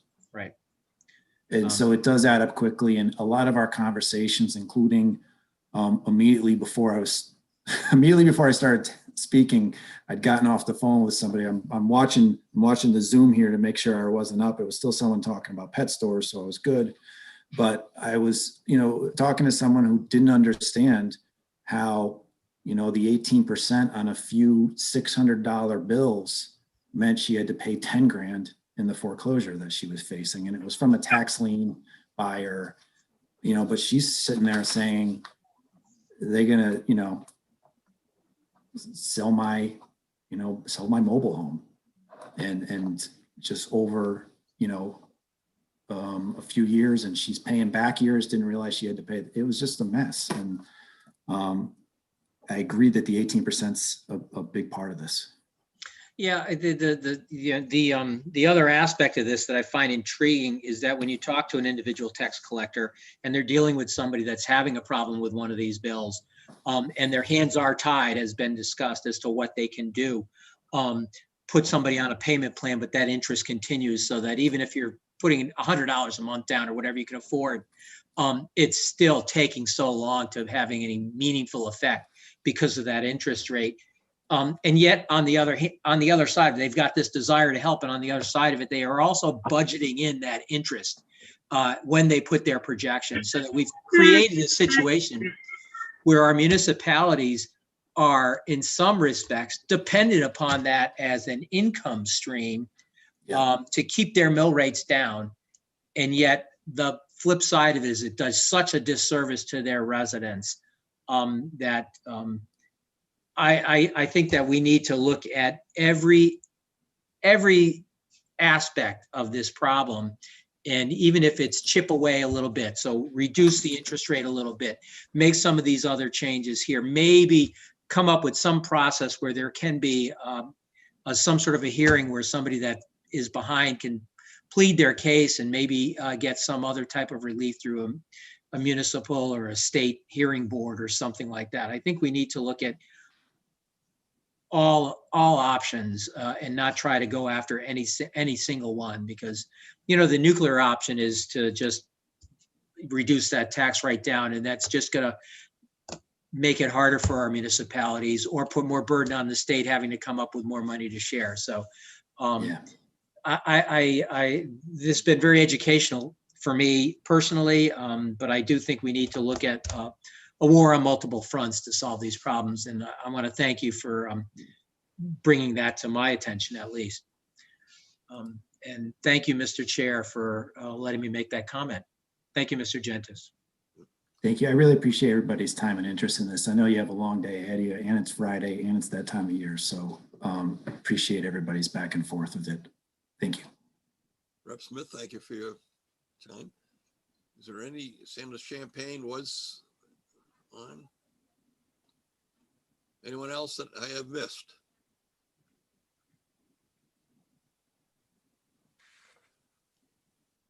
Seeing none. I think your 3 minutes are up. Thank you for the time. Like a true lawyer. Thank you. It's a very interesting conversation to us who are not attorneys, but been involved municipally, and we fully, this is a serious issue that really needs to be addressed. Thank you. All right, thank you so much. Bye-bye. Thanks.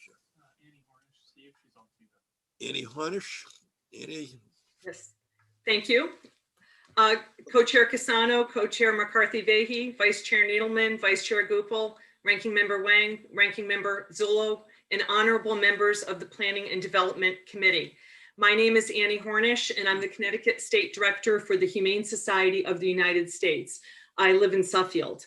On behalf of our Connecticut-based supporters, I'm here to testify in support with amendment of HB 6542, an act concerning municipal restrictions on pet shops. This bill simply clarifies that municipalities may decide for themselves whether or not to place restrictions on pet shops that are in addition to the minimal regulations imposed under state law. There is a link in my written testimony that explains why we think municipalities already have the explicit powers to make these decisions, and this includes references to case law. And for that, please see footnote number 3 on page 1. But however persuasive our argument may be, the simple fact that the Department of Agriculture is claiming the towns cannot do so would invite a lawsuit for any town, or a potential lawsuit for any town who passes any pet shop ordinance that is more restrictive than state law. That's why this bill is, here before us today. Over 375 municipalities across 26 states have placed restrictions on pet shops, deciding for themselves what is acceptable or not for their own communities.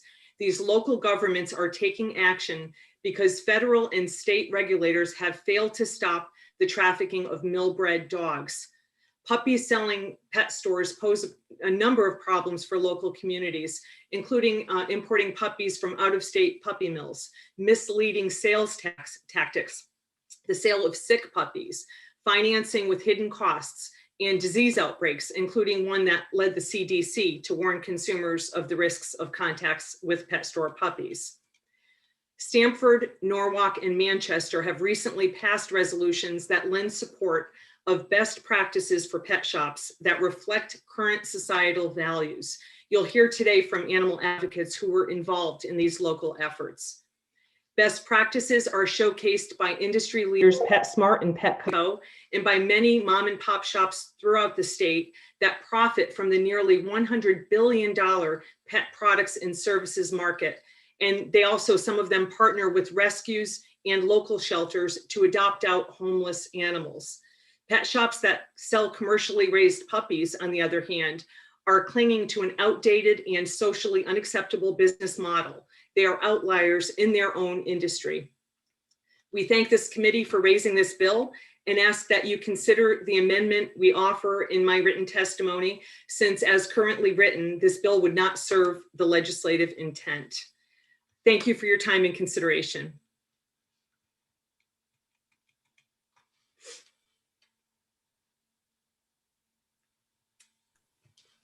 Amy, thank you very much for your testimony. It clarifies a couple of the questions that I've had. Representative Michelle. Thank you, Mr. Chair. Thank you, Annie, and for your amazing advocacy as always on behalf of animals. You mentioned Bill's language in the end of your testimony. How and why do you propose to amend the Bill's language? Yes, thank you for that question, Representative. The statute of particular concern to the Department of Agriculture regarding preemption authority was 22-344. And that was per the Stamford City Attorney's 2019 letter to the Legislative and Rules Committee in Stamford. But this bill as written says that municipalities can assert local control over 22-344B, which is the section of law governing our puppy lemon law bill. And considering the problems of weak to non-existent enforcement at both the federal and state level, stricter lemon laws in and of themselves that will be near meaningless as a practical matter. So the simple fix would be in the language under section D, substituting what's there right now is nothing in this section to substitute that with nothing in chapter 435. And that would make it so all laws governing pet shops are covered. And that would better reflect the intent of the bill. And I've also put in the testimony, it may even be clearer to put this in section 7-148, which is under municipal powers under section D, animals. And I also, while we're discussing this, I'd like to comment on the Department of Agriculture's testimony that has been submitted. There are two contradictions in it. First, the commissioner cites the wrong statute that provides the Department of Ag with licensing and regulatory powers over pet shops. He writes that it's 22-344B when it should be 22-344. The commissioner also, there's a contradiction there with what the Department of Ag communicated to the Stamford City Attorney in 2019 when they cited that it was 22-344. That was the statute of particular concern, not 22-344B. And also in that testimony, the commissioner writes that municipalities already have authority to regulate pet shops through their zoning laws.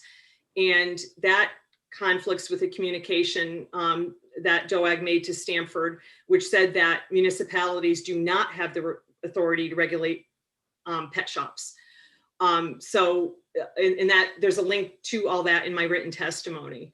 If that reference to zoning means being able to zone in a manner that does not allow a pet store to set up shop in the first place, I would offer that this bill isn't about zoning pet shops out of business.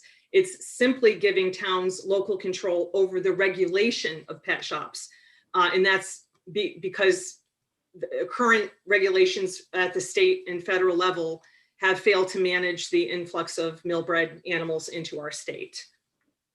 Thank you for that, Annie. And talking about communications, I received communications from the American Kennel Club, or AKC. And are you familiar with the American Kennel Club? Yes, yes, I am. Okay. Yeah, the American Kennel Club is opposing this bill, and that should come as no surprise. The AKC is not an animal welfare organization, but rather a purebred dog registry sustained financially by dog registration fees. The more puppies churned out by inhumane commercial breeders and sold in pet stores, the more money the AKC makes. This is why the AKC regularly lobbies against basic animal welfare bills for fear that they would cut into their income from dog registration fees. Since 2008, the AKC has opposed almost 250 local and state laws introduced to crack down on puppy mills and their sales outlets. Well, so thank you for that. And in the email, I'll quote them. You're saying that if we pass this law, it would create a patchwork of rules across the state for entities that are uniformly licensed and inspected by the state. Is this true? No, it's not. The state rules governing pet shops continue as long as pet shops sell cats, dogs, and rabbits, say. Once a town acts to stop the sale, the Department of Agriculture's rules ends as well because the store no longer sells the animals. So that's, it wouldn't apply. But but that said, many businesses have to comply with state and local laws, permits, licenses, and things like that. That's just part of owning a business, just like what Representative Winkler said earlier. Right. I mean, it was a lengthy email, so I'm just looking through some of my notes, and they say that the bill promotes the idea the best and only place to get a dog is from a shelter rescue.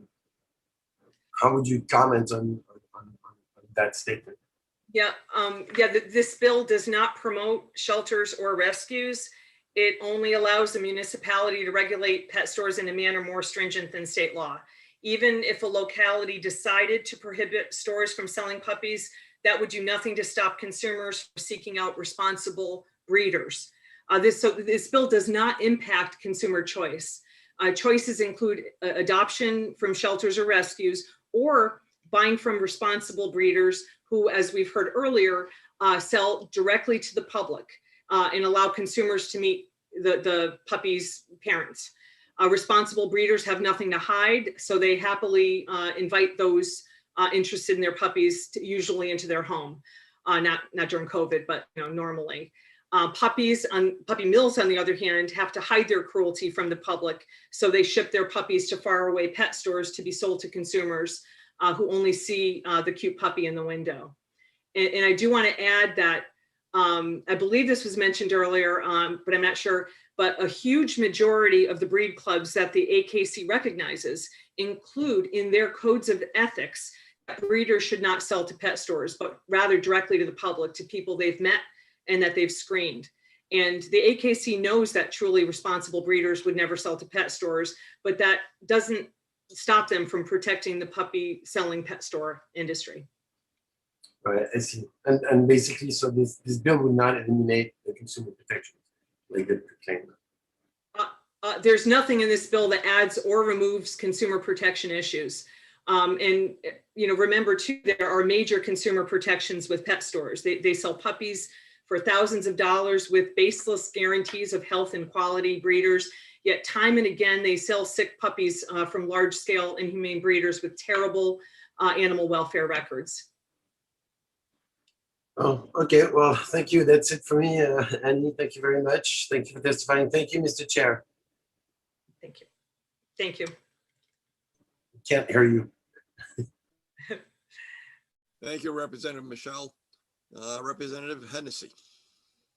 Thank you, Chairman. Hello, Annie. Thank you for your testimony. So I received a communication from the American Kennel Club, and they say, and I quote, "This bill ignores the health issues and public health dangers that can arise from importing dogs for rescue." Would you care to comment on this quote? Thank you for that question, Representative. Again, this bill doesn't address rescues. With that said, it's highly inappropriate to establish a moral equivalency between rescues transporting dogs into Connecticut to be adopted into loving families rather than euthanized in overwhelmed shelters, in pet stores who import 8-week-old puppies from puppy mills to be sold in pet stores for thousands of dollars to unsuspecting customers. And like mentioned earlier, responsible breeders do not sell to pet shops. So that would be my response to that. Okay, well, thank you, Annie. I appreciate it. Thank you, Mr. Chairman.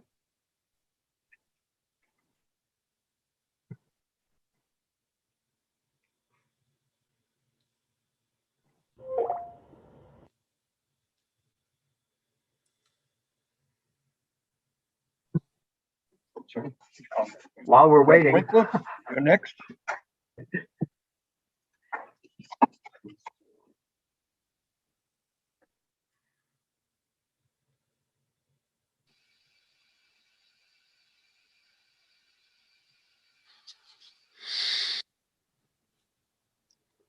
Rep Winkler, did you have a question? I'm sorry, I didn't hear my name called. Yes. No, I'm just trying to see if Senator Casano can call on you. I'd like to facilitate that. Believe me, I wish I could, but No problem. or maybe Representative McCarthy Vahey perhaps could call on someone. Oh, wait, she's out. Hold on, Rep Goupil. Want me to call on who's next? Yeah, if you don't mind, could you call on Rep Winkler? Oh, I'm sorry. Rep Winkler, you have your hand up. Thank you.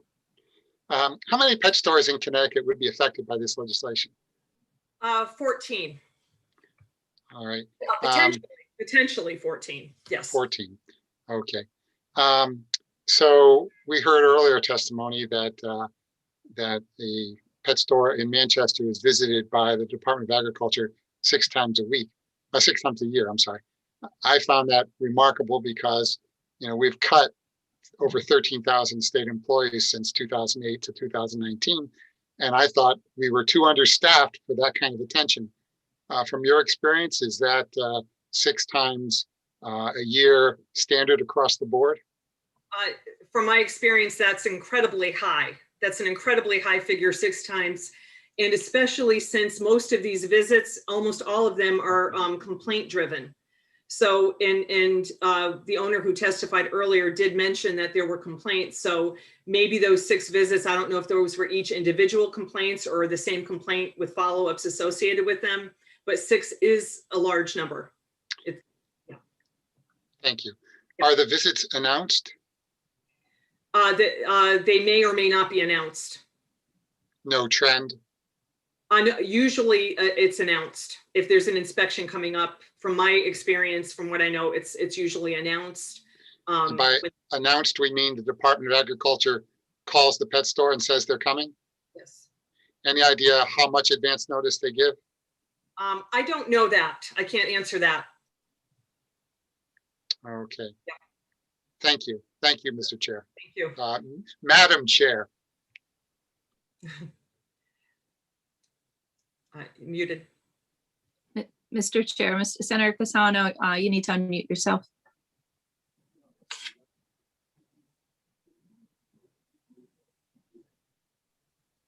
Representative Dubinsky. Why isn't that going? Thank you, Mr. Chairman. And thank you for coming in. You mentioned that this bill would not affect the ability of a consumer to purchase animals because they could just purchase them elsewhere. Removing a source of animals, that affects the market, doesn't it? Well, arguably it could increase the market for responsible breeders, I would imagine.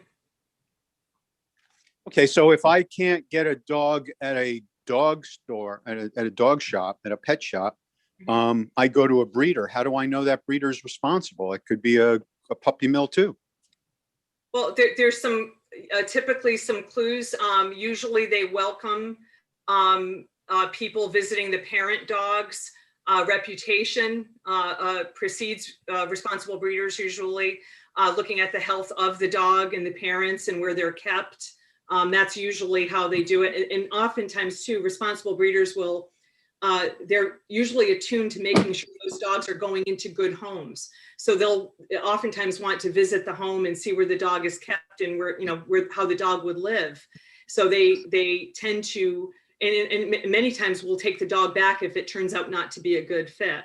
So they really care, they put more attention. That's in sharp contrast to puppy mills. When those dogs are shipped out, that's why responsible breeders don't sell to pet shops. You lose track of that dog. You don't know who's buying the dog, and they're usually shipped far away. We don't have large scale puppy mills here in Connecticut. They're all from the Midwest, from Pennsylvania, other states, and that's where they're coming from. And we import massive numbers of animals into the state, right? From other states? We do. Yes. Okay. And some of those come from puppy mills? Yes. And very often we can't tell what the history of that dog is, for example, right? The history of the dog, you do know, because the certificate of origin is sent over upon every sale. That gets sent over to the Department of Agriculture, where they keep. And so every time a dog is sold in a pet shop, they have to send that certificate of origin over to the Department of Ag. And that due to short staffing, the Department of Ag, it's a complaint-driven process. So if they get a complaint about a pet store, they may dig into those certificates of origin and see if they have a history of dealing with breeders who have certain animal welfare violations. The problem with that is that we don't, and we have looked at those certificates of origin, and years ago, up until very recently, up until just through last year, and we did find that Connecticut pet shops are sourcing from breeders with significant animal welfare violations, either from the USDA or from state records, from the records we've FOIA'd from other states. Okay, you just jumped from my the discussion of importing dogs to pet shops. I'm not talking about pet shops. I'm talking about importing dogs Oh, into importers. the state from puppy mills that they very often go to rescues. And a lot of people adopt dogs from rescues that come from out of state, right? The rescue, right, that is correct. There's a lot of dogs coming in through rescues right now. That is a separate issue. What this bill is doing is helping to identify a known, fix a known problem. And that is another problem. I understand. I'm contrasting the pet shop with the import of dogs. So if somebody if somebody gets a dog from a rescue that has been imported into the state, that dog may have come from a puppy mill, right? Well, there are, it's hard to know. Some rescues are good, some are less so. So it depends on the rescue. I would say most of them are legitimate and they're doing the right thing, and they're reducing the burden on shelters, mostly in the South, who have more animals that are being euthanized. We are here in Connecticut, have a good control of the euthanasia problem in the shelters here. It's relatively low. So rescues are turning to it, helping dogs in other states, and they're monitored too. They have to get importers licenses, and when they do events, they have to let the Department of Agriculture know they're having adoptions events. So there is some record and some oversight of these entities. Okay, so some of those dogs that are being adopted in Connecticut, but from rescues, come from puppy mills, right? I don't, no, not necessarily. No, most of them are coming from legitimate rescues who are partnering with shelters down south to help relieve their burden. Okay, and where do those dogs come from that go to the shelters down south that are imported into Connecticut? Where most dogs who make their way into shelters come from. These are dogs that are abandoned, roaming, taken in with no owners. We don't have a major volume problem here in Connecticut with that. After we have spay neuter, pretty aggressive spay neuter up here, and we don't see that problem as much as it occurs down south. Okay, and we don't know the history of those dogs that are imported, right? The dog, that would be up to each individual rescue to provide his assessments and histories of those dogs. Okay, so if they come from a shelter down south, typically the shelter wouldn't know the history of the dog, the health history, the behavioral history, and things like that, right? That depends on the dog and the situation in the shelter. It's hard to answer that question. I mean, I think the shelter managers down there do their best to find out the histories and make sure they're checked by veterinarians. They do the best they can down there, and as do the rescues that bring them in here. The rescues are required to have veterinary checks when the dogs cross the borders here in the state. So there are these aren't just dogs coming in totally unknown. They're vetted. They're brought through veterinarians and to get health certificates. So there is some degree of oversight of these animals. Okay, and pet shops in Connecticut, the dogs are vetted and have certificates too, right? Yes. Yep. Okay. Yep. Okay. So, and to say that all dogs that come from out of state are unhealthy or come from puppy mills would be a gross overstatement, wouldn't it? Yes. Okay, and it would be painting all of these different organizations with the same brush, right? Correct. Okay, so there are, with regard to pet shops in Connecticut, saying that they all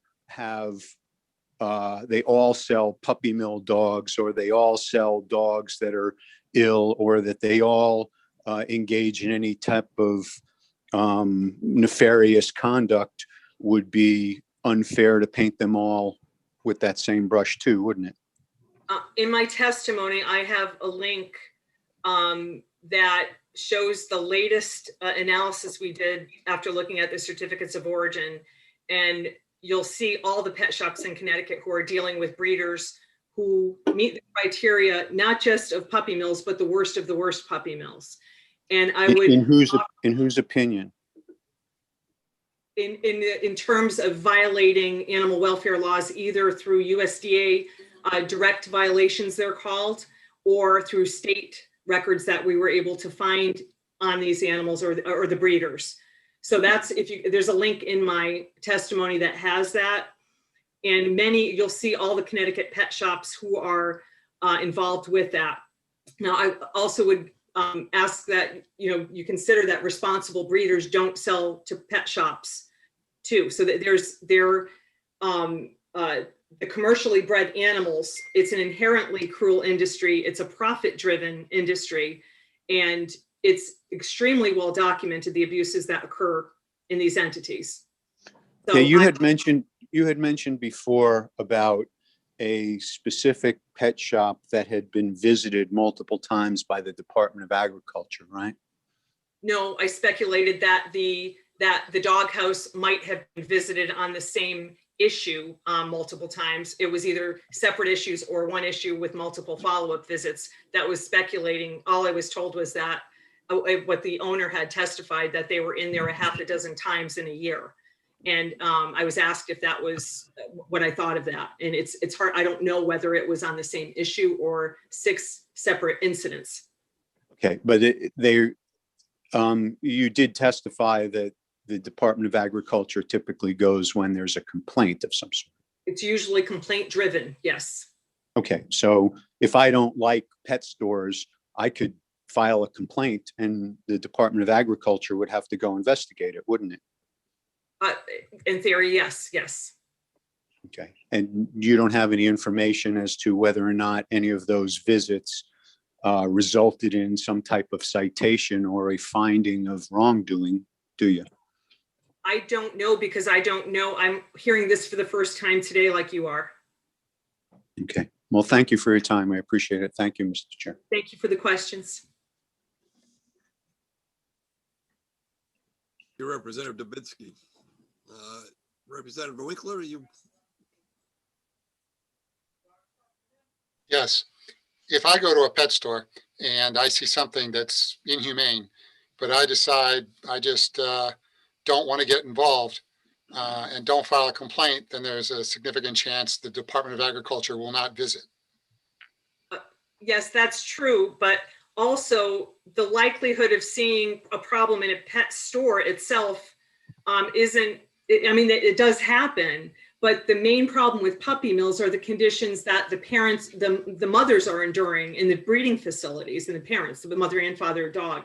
That's where the abuse occurs, in addition to the abuse if the puppies are taken too early from the mother, because they have suffer not only physical problems and health problems, but they also can have behavioral problems from being taken away from their mother too young and too quickly.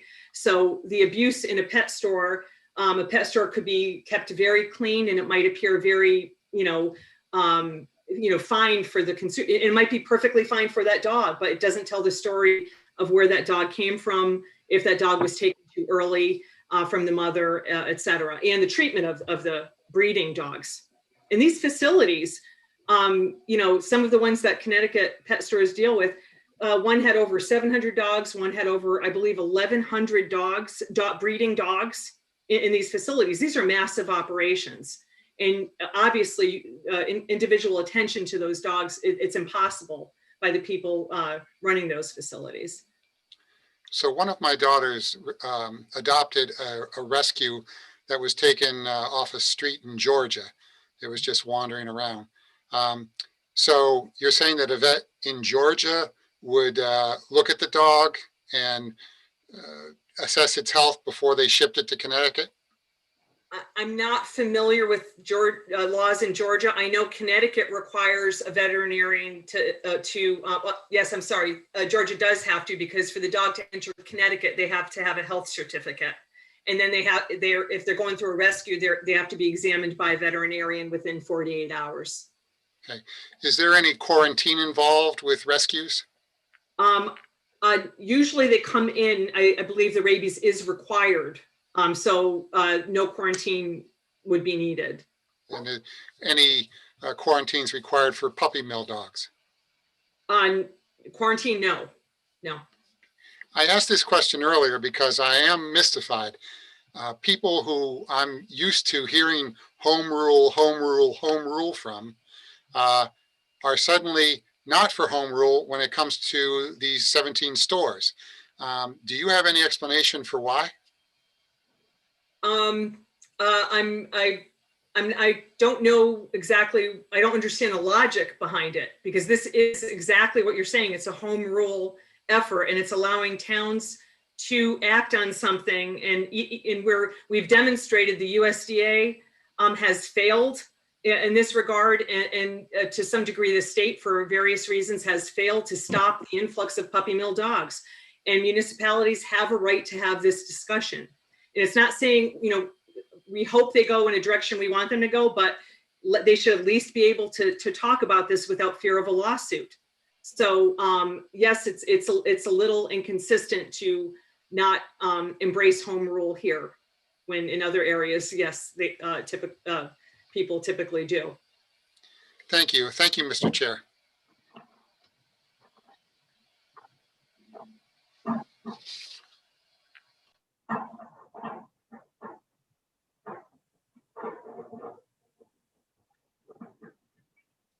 Senator Lamar. Thank you, Chairman Cassano, and thank you, Ms. Hornish, for your testimony today. And I'm about to bring a little bit of consistency to my argument, which might frustrate folks that I normally align with on this issue. Ms. Hornish, I have been a longtime supporter of your work, the organization's work. I completely support the idea that we should have strong and stringent rules on the state level with respect to where dogs come from and the point of origin and how we regulate that at the state level.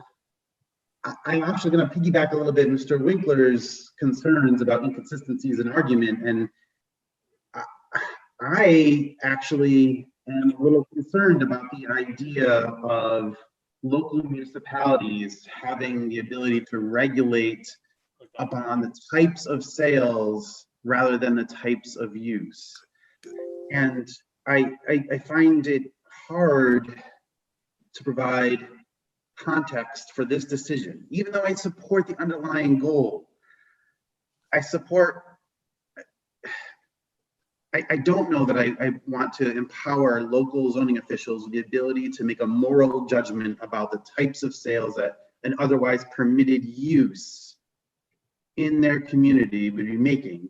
Should I provide a local zoning board the ability to regulate retail sales if they don't like the point of origin of where the product comes from, rather than determining whether or not there should be a retail use on that site? Or should I allow a local zoning board to dictate who lives in a building if I've determined that it's appropriate for residential use?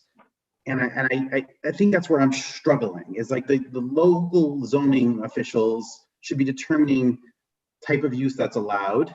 And if they determine that it's appropriate for a pet shop, should they have the authority to go beyond that and say, but I don't like where you're getting it from?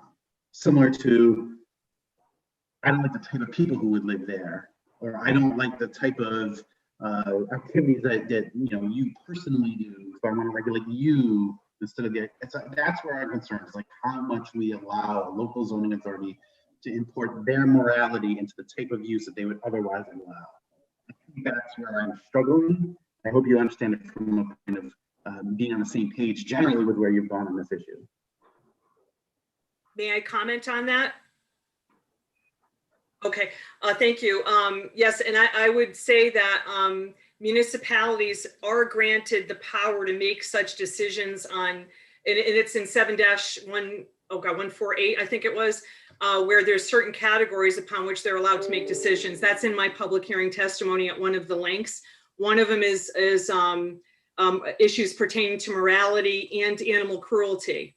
So they can, it's actually, they have the authority, we believe they have the authority already to do this.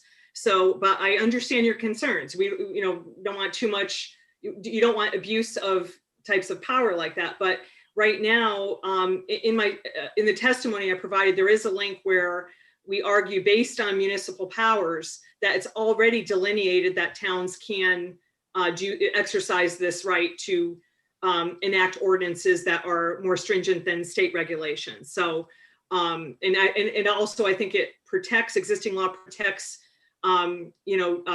issues that may concern you, like discrimination issues, I think is already covered in other areas that would protect. This is, in our view, it's animal cruelty, and the towns should have, and a morality issue, and the towns should have the authority to do so.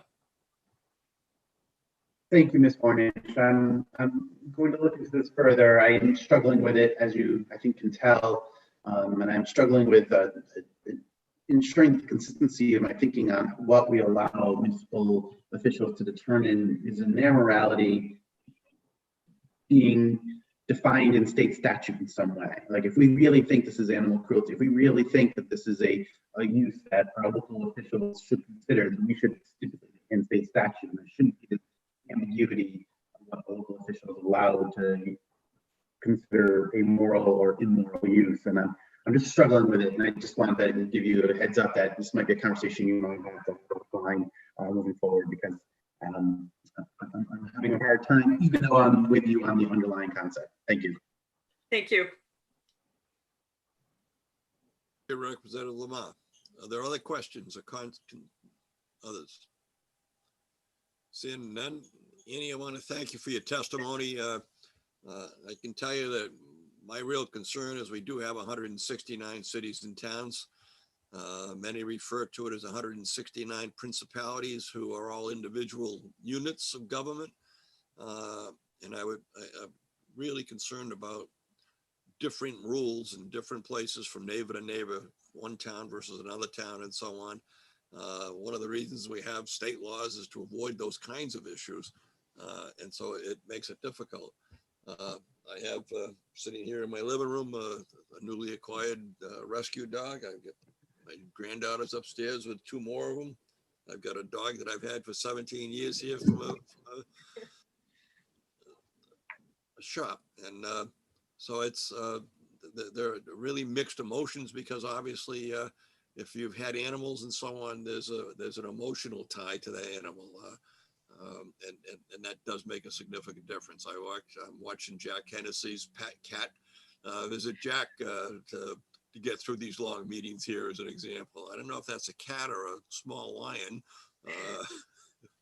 but it's a very emotional issue as well as a technical issue. And I just hope that we can come up with a solution that really, number one, is best for the animals. Because I don't want to see us stopping we are getting animals coming from Tennessee and Kentucky that are being rescued and so on, and they're going into good homes and they're being taken care of. I think that's what it's supposed to be all about. And I don't want to put up flags to stop that from happening at the same time. So the breeders, we used to breed golden retrievers. Breeders, in order to get going, breeders are expensive.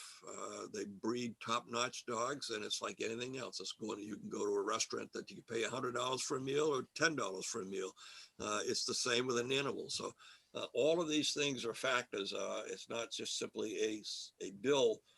It's much bigger than a bill on animals. And so hopefully we'll come up with the best solution that really, number one, protects the animals. I think that's where you're coming from. And I know that's where we want to come from. So thank you for taking the time to be here for such a long period of time. It was a good discussion. Thank you for your time and consideration. So, all right, we're moving on. Sean Silverman. Are you still here, Sean? Sean Silverman. He's here. Okay. Just waiting for him to turn on his mic or his camera. Sean, can you hear us? Is Dr. Patricia Harmon here? I believe so. 1 second. I'll come back to Sean if Patricia's ready. Yep, she's right here. Let me get you. All right, Dr. Harmon, and then we'll come back to Sean.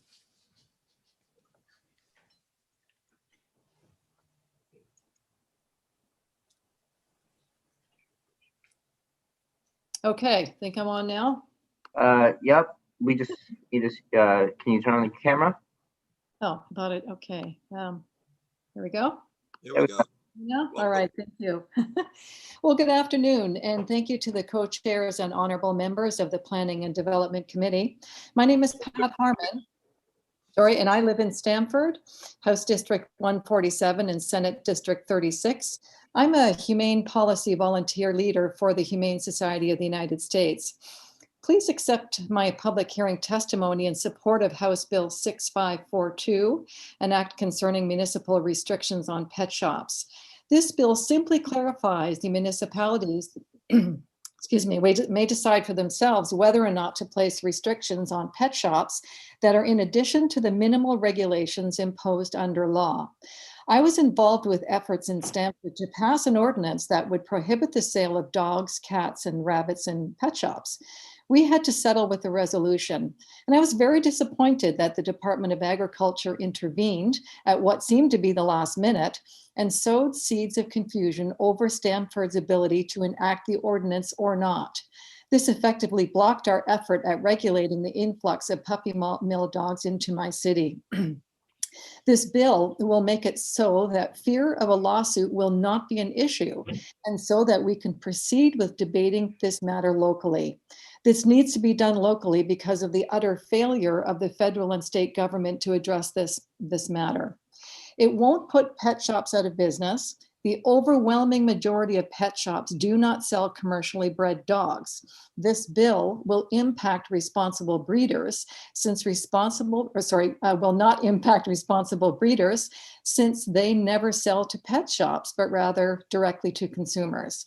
I'd also like to voice caution when considering the opinion of the AKC. The AKC makes its money on dog registrations, and so they benefit financially from puppy mills. The AKC has a long history of opposing animal welfare efforts. They even opposed a law recently in Kentucky that would fight bestiality.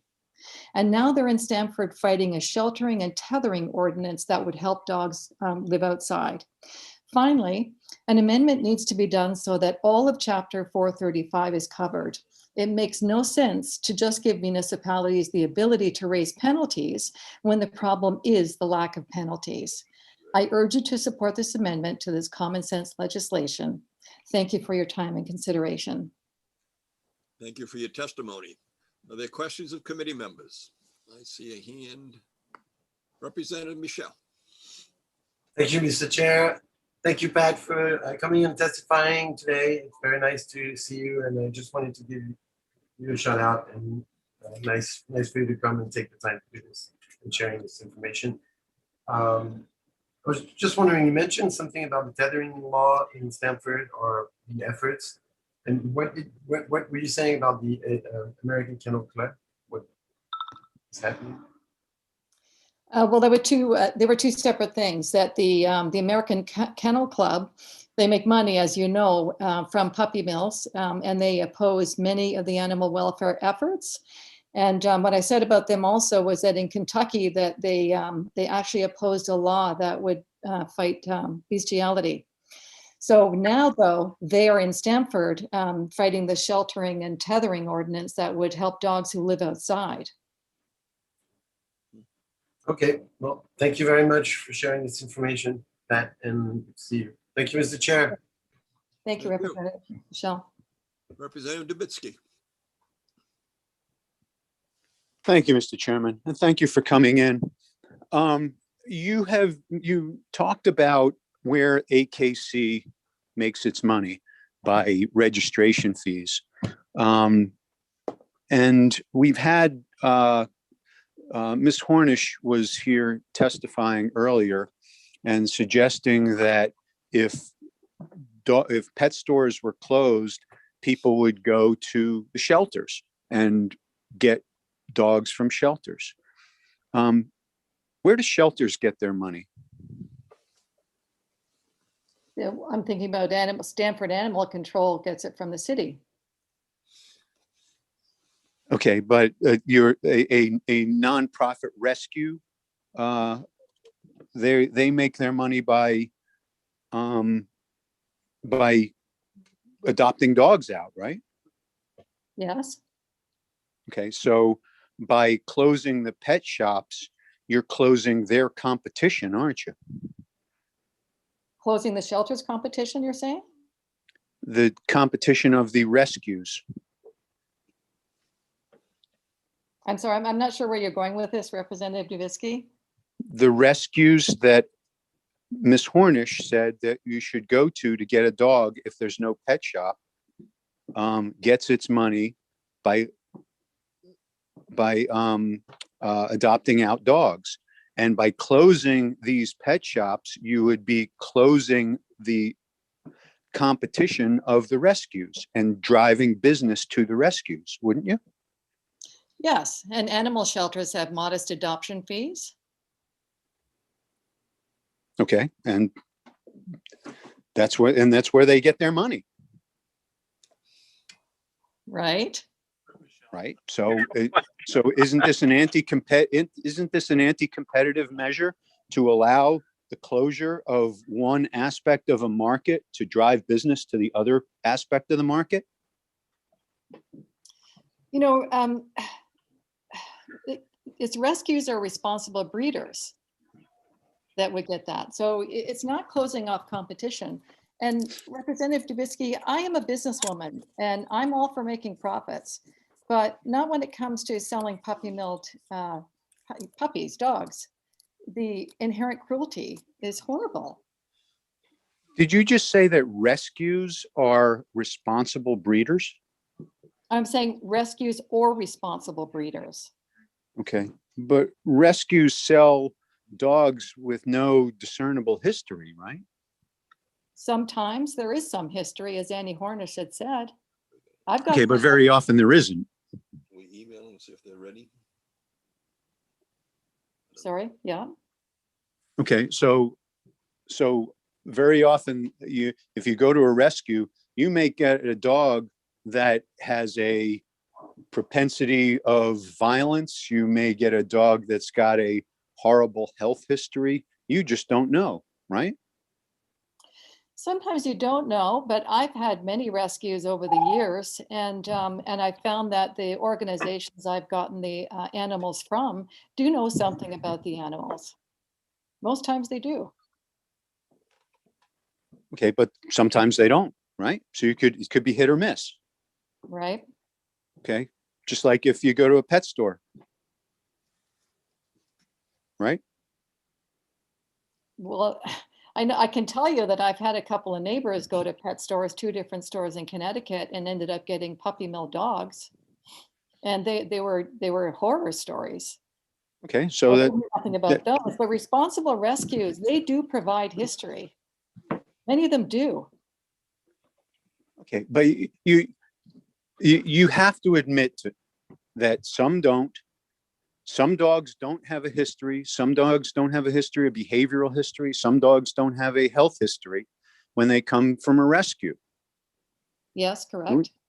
Okay, so you're the anecdotes that you've given that you've had good rescue dogs, good experiences, and that your neighbors had bad experiences with pet shop dogs. Those are not necessarily indicative of all history, right? No, they're not indicative of all history. That would Okay, be now, a stretch. okay, with regard to regulation by a municipality, would you have the municipalities be able to regulate, for example, the care of the animals? So the question is, would I have municipalities be responsible for?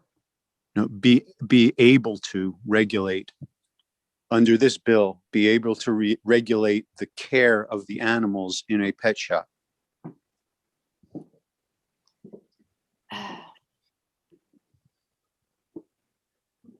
I'm not sure about that. I'm not a lawyer, so I'm thinking about the implications that would go with that. So I can't answer that.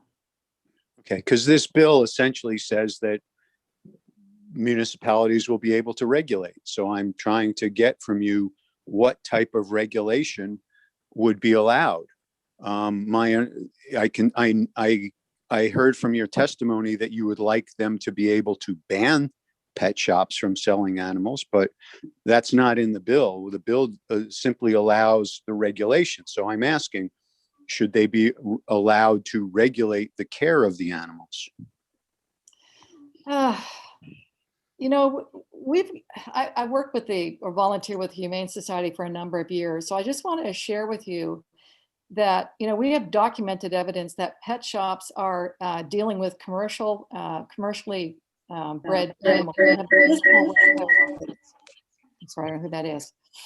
And so I can't answer the question fully. I'm sorry, but I think that the communities should have that discussion. Okay, so you're suggesting that under this bill, communities should be able to decide whether or not their municipalities regulate the care of the animals. You know, I believe they should, because puppy mills are thriving due to poor regulation. That's the bottom line. So I suppose we do need that. Okay, so for example, if my town decided that we want to regulate the care of animals in pet stores, you would find that okay? Yes, I would. Okay, and what if we have no experience or training in how to ascertain or supervise the care of animals? Okay, well, that's somewhat problematic. That would be, wouldn't that isn't. Somebody. I'm sorry, I didn't mean to. I'm sorry, I didn't mean to interrupt you. Go ahead. All right. I come from a position where there needs to be some regulation, and and to say that because you're so specific about who should be responsible for that, should everybody 100%? The care provided in a pet shop really isn't the issue. The issue is the out-of-state puppy mills, right? They're supplying the stores here. Okay, wouldn't a bill directed at that be cruelty more laws effective? I'm sorry, Representative, for my interruption, but cruelty laws would apply in those cases. Okay, well, if your issue is so-called puppy mills from out of state, wouldn't a bill directed at that be more effective than saying that a municipality who may have no experience or training in regulating pet shops should be able to do so over the Department of Agriculture? Well, but we don't have control over what happens in other states, correct? So the cruelty laws would apply here in Connecticut to the Connecticut stores and the suppliers here. Okay, and is it your understanding that the stores here are treating the animals well? Well, not based on some of my neighbors' experiences. With the puppy mill supplied stores. The federal oversight has failed. So you're saying that the Department of Agriculture is not capable of carrying out its function of ensuring that pet stores follow the regulations? I can speak from the experience of Stamford when they stepped in at the last minute, apparently, and then that didn't happen, right? So I can't speak for everything they do, but it does make me question. Okay, and you believe that that 169 towns around the state would be better able and better equipped to ensure that pet stores follow animal care regulations than the Department of Agriculture? Well, I think that stores generally are treating their puppies pretty well, but we do know that most of the cruelty is out of state. So what about it? Okay. All right. Well, thank you very much for your answers. I appreciate it. Thank you, Representative. Thank you, Mr. Chairman.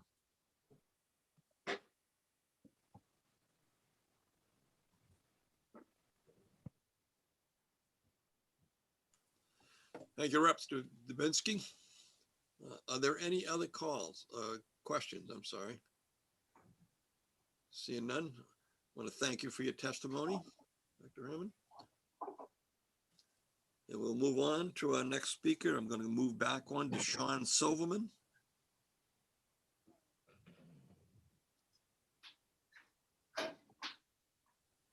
Sean, are you ready? I can see you on the screen, so.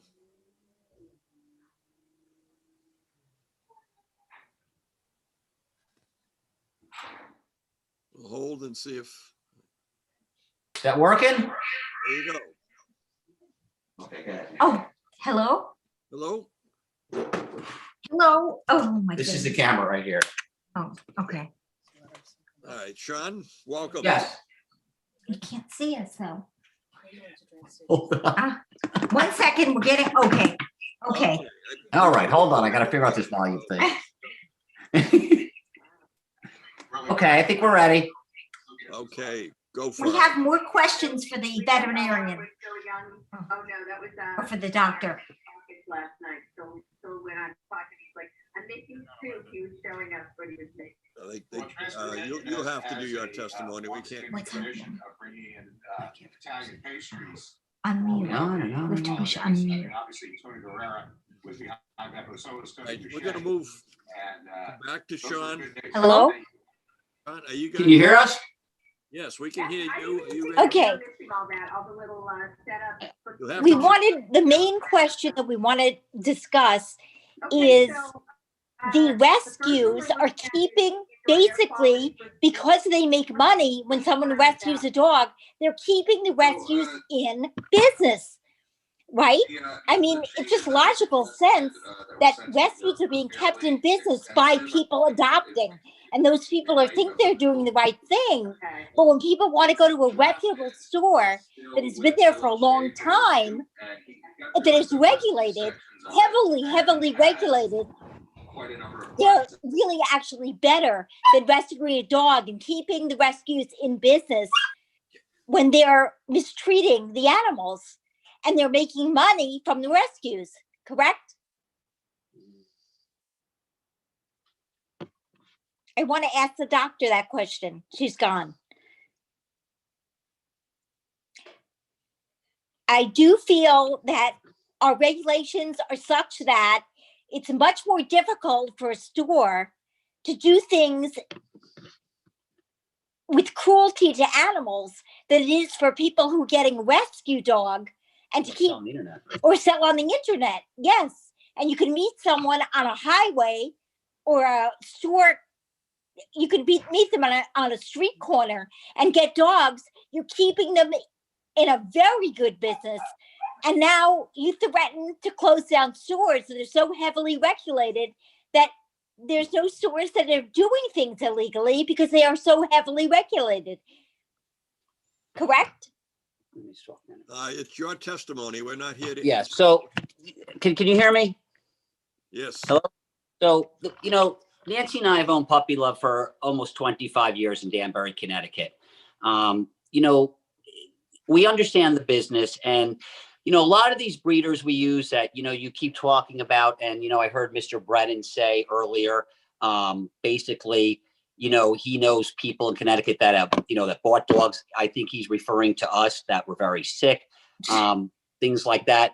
When, you open a business, I've always believed the idea is to have good business so customers come in.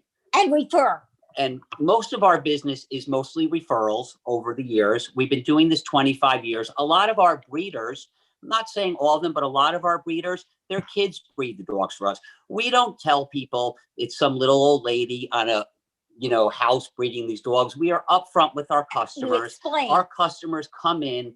We don't, we're not paying our employees commission to sell dogs.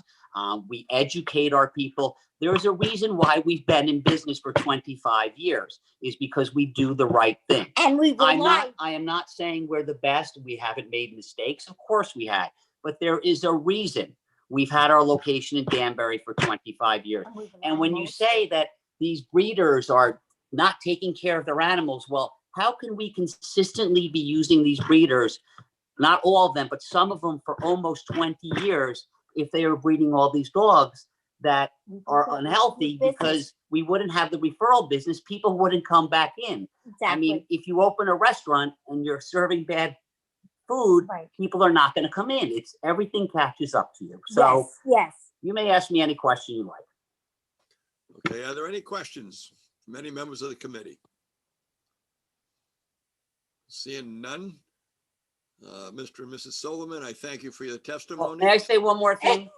I find it hard to believe 25 years of business, and we're in this industry. A lot of people, I am all for regulations. I'm all for committees. You can regulate me. Mr. Brennan, you came in my store for 5 minutes. You came in, you talked to me, said, I don't want to put you out of business. This was a couple years back. You've never come in and spent you could spend 2 weeks with me. Yes. I can tell you this. Every single Saturday or Sunday, there is a van at Trader Joe's in Danbury. A gentleman comes over to State Line who is selling these dogs. Yes. So if you don't want us to sell dogs, that's okay. What's going to happen is the internet sales are out of control. I can go online right now and have 5 dogs delivered to my house next week with no regulations. Don't know where these dogs have come from. And the last thing, and I'll stop, is when the Humane Society says we are aggressively spay and neuter clinics here, why aren't we aggressively doing the spay or neuter clinics down in the South where these dogs are coming from? So they don't keep coming. So they don't keep coming. And people don't keep I'm going to thank you for your testimony. And we're going to move on, and we have you on record. Okay. Thank you, sir. Thank you. Okay, next. Tony, is it Mania? Getting him on right now. Canaan Fire District, Tony? Yeah, he's here. 1 second, and he's coming in right now. Tony's not going to talk about fire dogs. And he's coming in with Ryan as well. Ryan, I don't want to butcher your last name, but I think it's pronounced like Sinring. If I'm wrong, I apologize sincerely.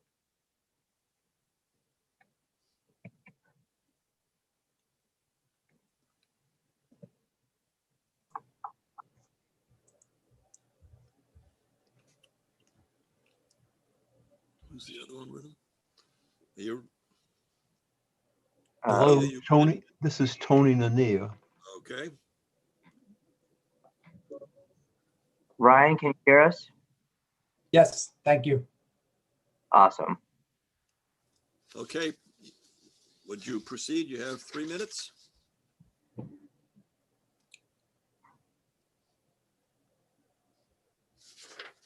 I am also on with Ryan. This is Tony Nania. Okay.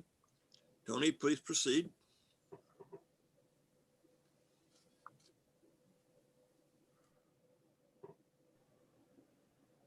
Shall I proceed?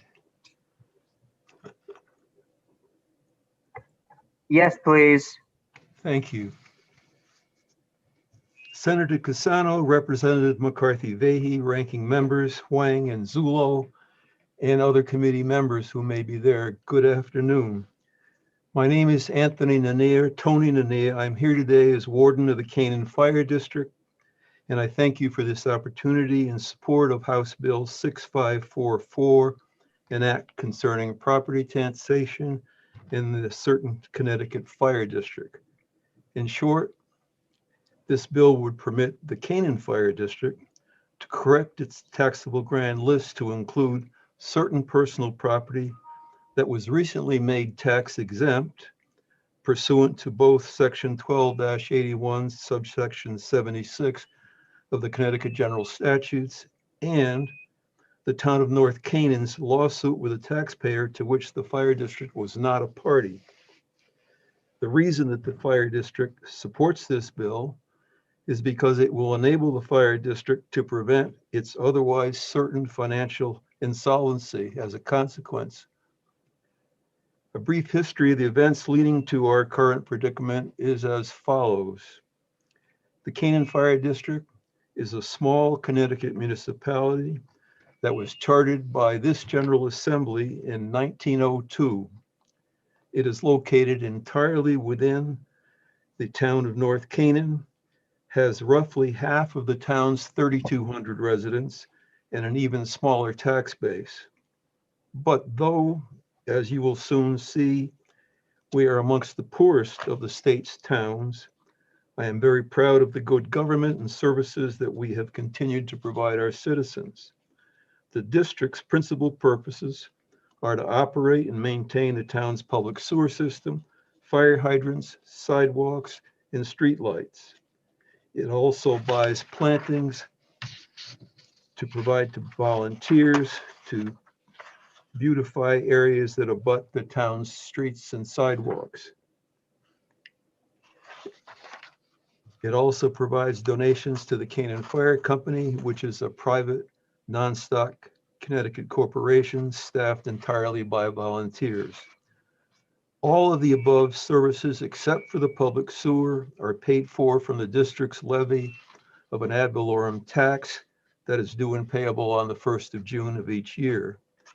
The public sewer, on the other hand, serves residential properties located within the district and is paid for by an annual sewer user charge due and payable on January 1st of each year. The current property tax in the fire district is 2.2 mils, and the current annual sewer user charge is $330 per 50,000 gallons treated. That's a volume that's equal to or less than the average household's current usage. And now the problem. The above mentioned section 12-81 of the Connecticut General Statutes provides for a 100% exemption from property taxes on all newly acquired 5 to 7 year depreciable machinery and equipment installed in certain manufacturing facilities. Prior to the current fiscal year, the town and district's largest employer, a multinational manufacturer of hypodermic syringes, claimed that certain of its MME was eligible for such tax exemption. The town, however, did not recognize that eligibility, and the taxpayers successfully appealed the denial of the town in court. And in April 2019, the town was forced to amend its grand list to show the 20 eligible seconds. property.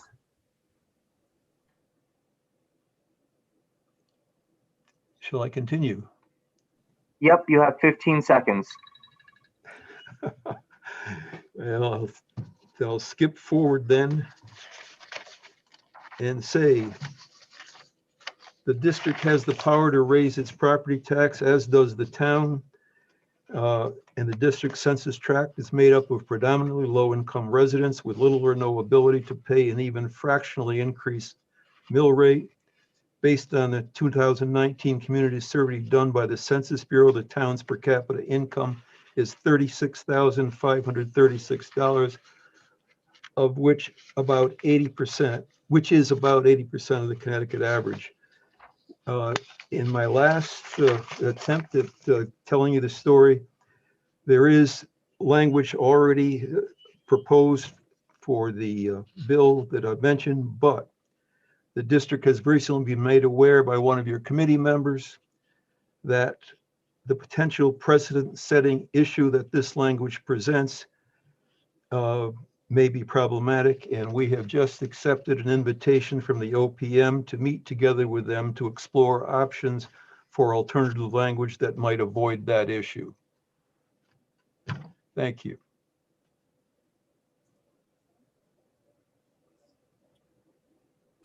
All right, Tony, thank you for your testimony. Are there questions? Seeing no questions, I think you need to probably keep us informed as to your discussions with OPM, and we will pursue that as well. And thank you for coming forward. Can you ask him to put his camera on just briefly?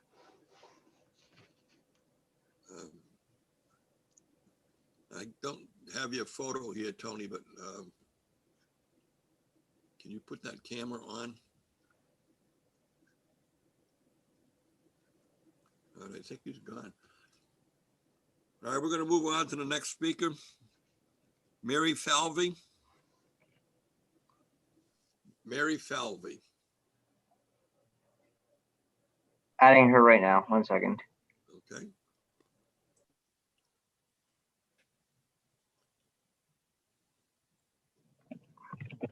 Where'd you go, Mary? Oh, I think Mary left. Patrick McMahon. No, Patrick just left too. 1 second. Let me check for William Donlin. He was William here. Donlin, tax collectors. There we go.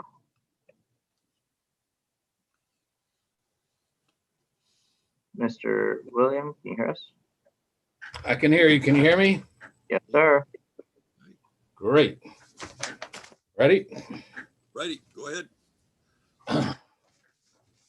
Good afternoon, Senator Casano, Representative McCarthy Vahey, members of P&D. My name is William Donlin. I'm the revenue collector for the town of Cheshire, Connecticut. I'm a past president of the Connecticut Tax Collectors Association, and I'm the co-chair of our legislative committee. First, I'd like to address raise Bill 6546, an act concerning municipal permitting and delinquent taxes. The Connecticut Tax Collector Association supports this bill. The proposal as written would expand the procedure to deny by letting towns adopt an ordinance that also denies other kinds of permits. So we have no problem with this. Second piece I'd like to talk about today is raise Bill 968, and that concerning foreclosures, assignments. The Connecticut Tax Collectors Association is opposed to raise bill. The proposed bill as written would exclude municipalities, regional water authorities, and sewer authorities from enforcing actions on delinquent accounts because the delinquent principal on such account would never exceed $10,000. For example, the town of Cheshire collects sewer use charges. Residential property owners are charged $425 per year. It would take 23.5 years before the town could commence an action for the threshold value of $10,000. The town of Cheshire has established criteria of a 3-year delinquency when commencing an enforcement action. The policy is uniform and consistent to all. Other municipalities and regional water and sewer authorities are charged with collecting use charges less than $500. Sewer and water charges are collected the same manner as a property tax. As such, no payment of tax shall be enforced by any collector against any person that has respectfully levied within a 15-year period from the date it was due. As a result, there's a 15-year limitation. Tax collectors must commence an action in a realistic time frame. The idea of a threshold is important, but setting a dollar value is not in the best interest. I would suggest that a number of years that an account is delinquent is an equitable way to commence an enforcement action. The practice of collecting taxes must be uniform and consistent in nature to be fair to the taxpayer of all municipalities. Tax collectors also support the language in Raise Bill 968 that references cost, attorney fees, methods, advertising shall be commercially reasonable. CTX is willing to work with the Planning and Development Committee to ensure that collections are unbiased and give each taxpayer the opportunity to make payments in an equitable manner where their delinquency is part of a lien assignment or remains with the municipality. I am here to answer questions if there are any. Thank you, Mr. Let's see.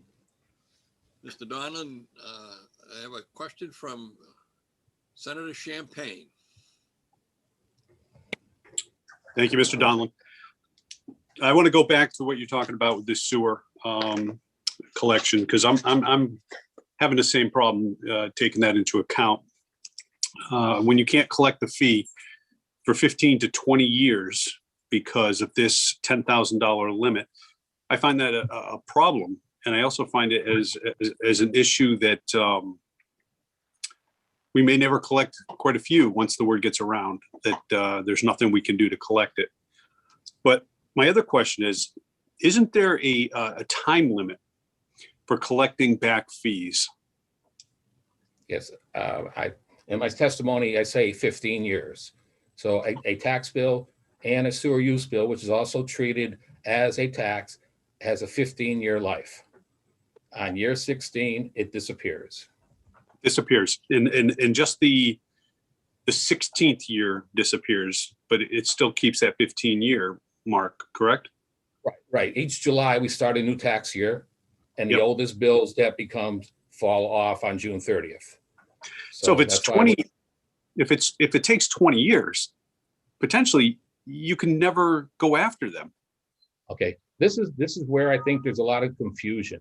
Okay, so most of there's tax and water assessments, which is when the town puts an improvement in and they bond to put the piping in down for a new development and allow for people to hook up.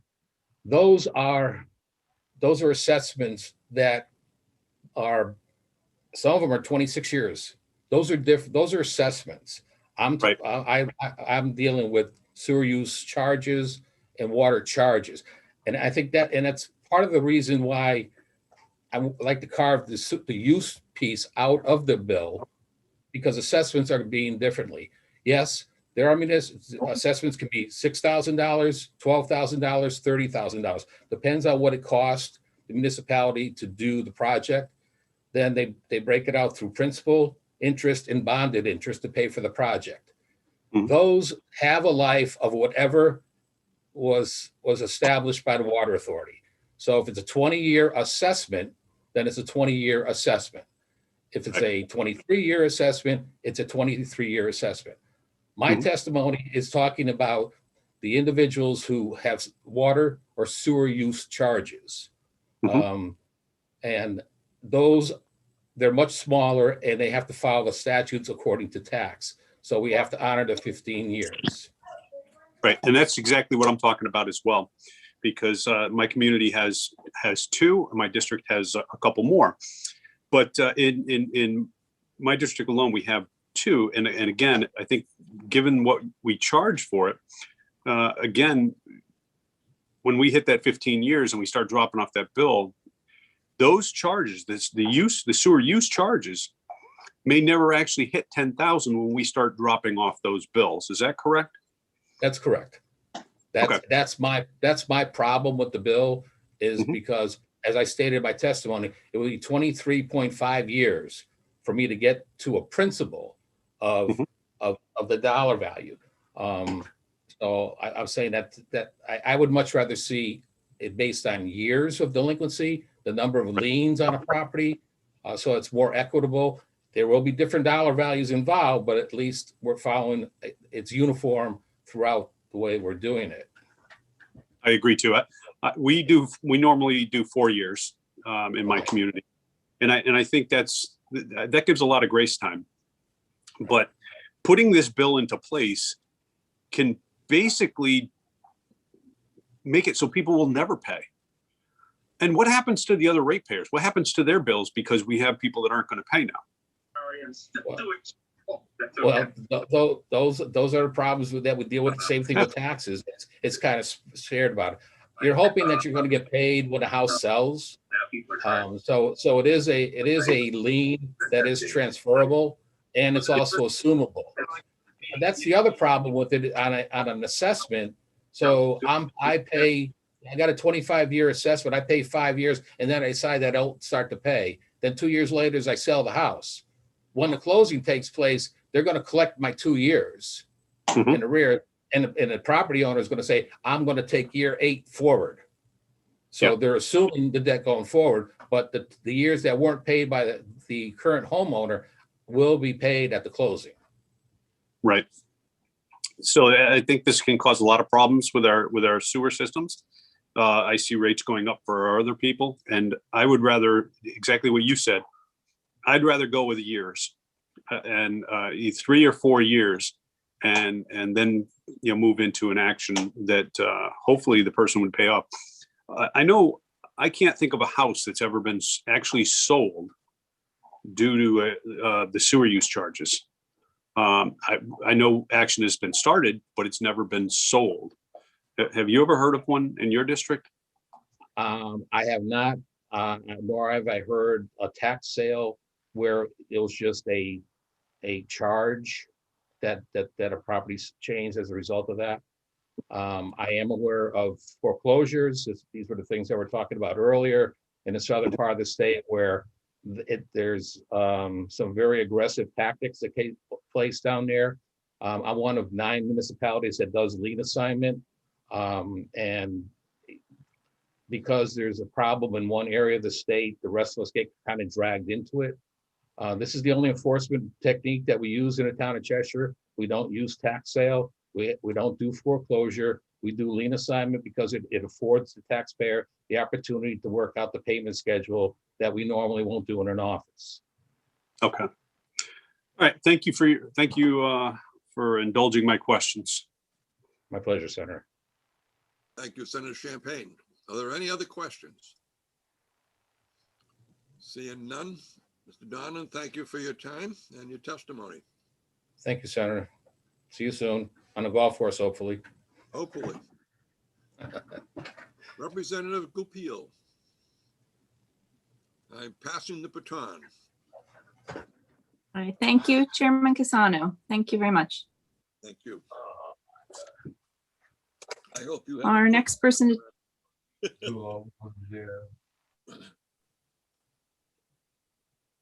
Sorry.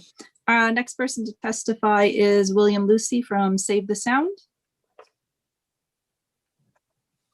Thank you, and thanks for the opportunity to testify today to the leadership and members of the Planning Development Committee.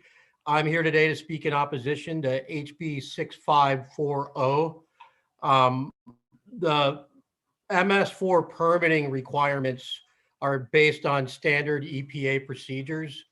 And I'm not really sure what the intent is to open up another study to, I mean, if you do that, you could end up asking for more stringent requirements or maybe looking at ways to not to have them as strong, but these are established methods. And I understand when you first get one of these new programs, it's not entirely new, that as a past planner for your small municipality, you get these regs, you have no frame of reference, and it's difficult to know what the next steps are. So I completely commiserate with that, but Connecticut Clear through their NEMO program has provided all kinds of training on this in order to help municipalities understand what they need to do, how they sample, how they need to come into compliance. So I don't think that the money to do another study would be well spent at this point in time. And as has been mentioned by other people speaking to this subject, there is enabling legislation that's also coming up this session to have stormwater authorities become a mechanism for the state. And I know that NEMO sent out some surveys, and fiscal resources are obviously the biggest problem with complying with any regulation or running anything like a sewage treatment plant. So I hope everyone considers that as a way to, as a possible path forward for addressing some of these issues. Thank you.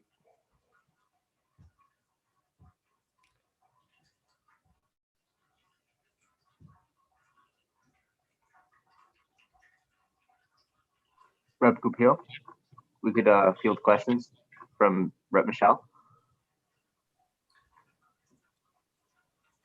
Sorry, apologize.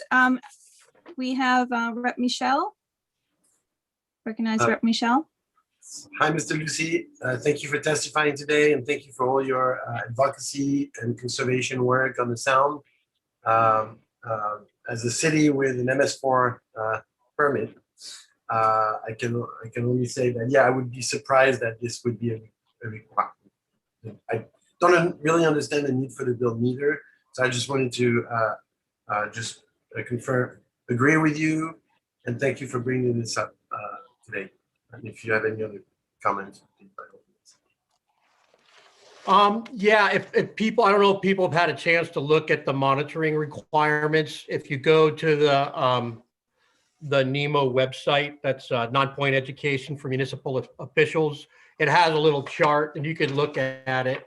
And essentially what you're doing is sampling more frequently to an impaired water body. So any of your stormwater pipes that go into a river that's impaired, you have to sample them all once. And then you take the 6 worst pipes and then you have to keep an eye on them. And if you have problems, this is what we do for a living and Save the Sound.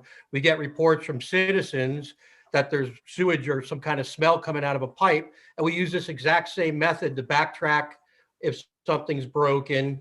We talk to the city, they try and get it fixed, and then there's no longer sewage dumping into Long Island Sound or whatever the source of contamination is. So I think this is a very good program that the state of Connecticut has put together.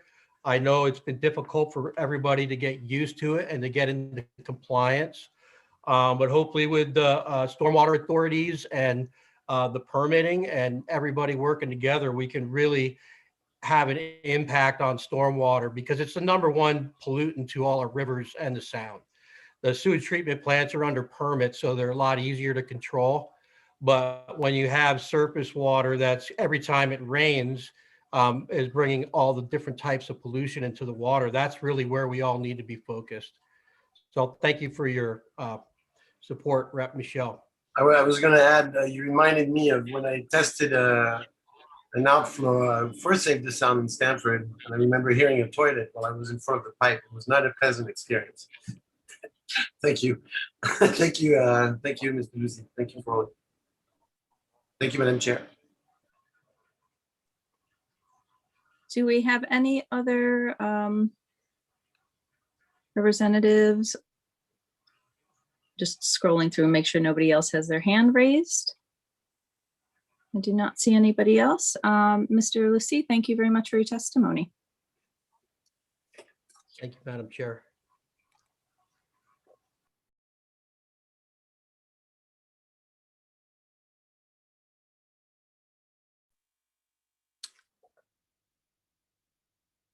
I do believe we still have Patrick McMahon.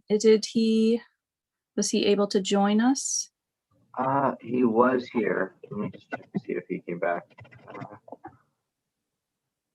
I don't see him back on the attendance. So Tom Scroy would be back.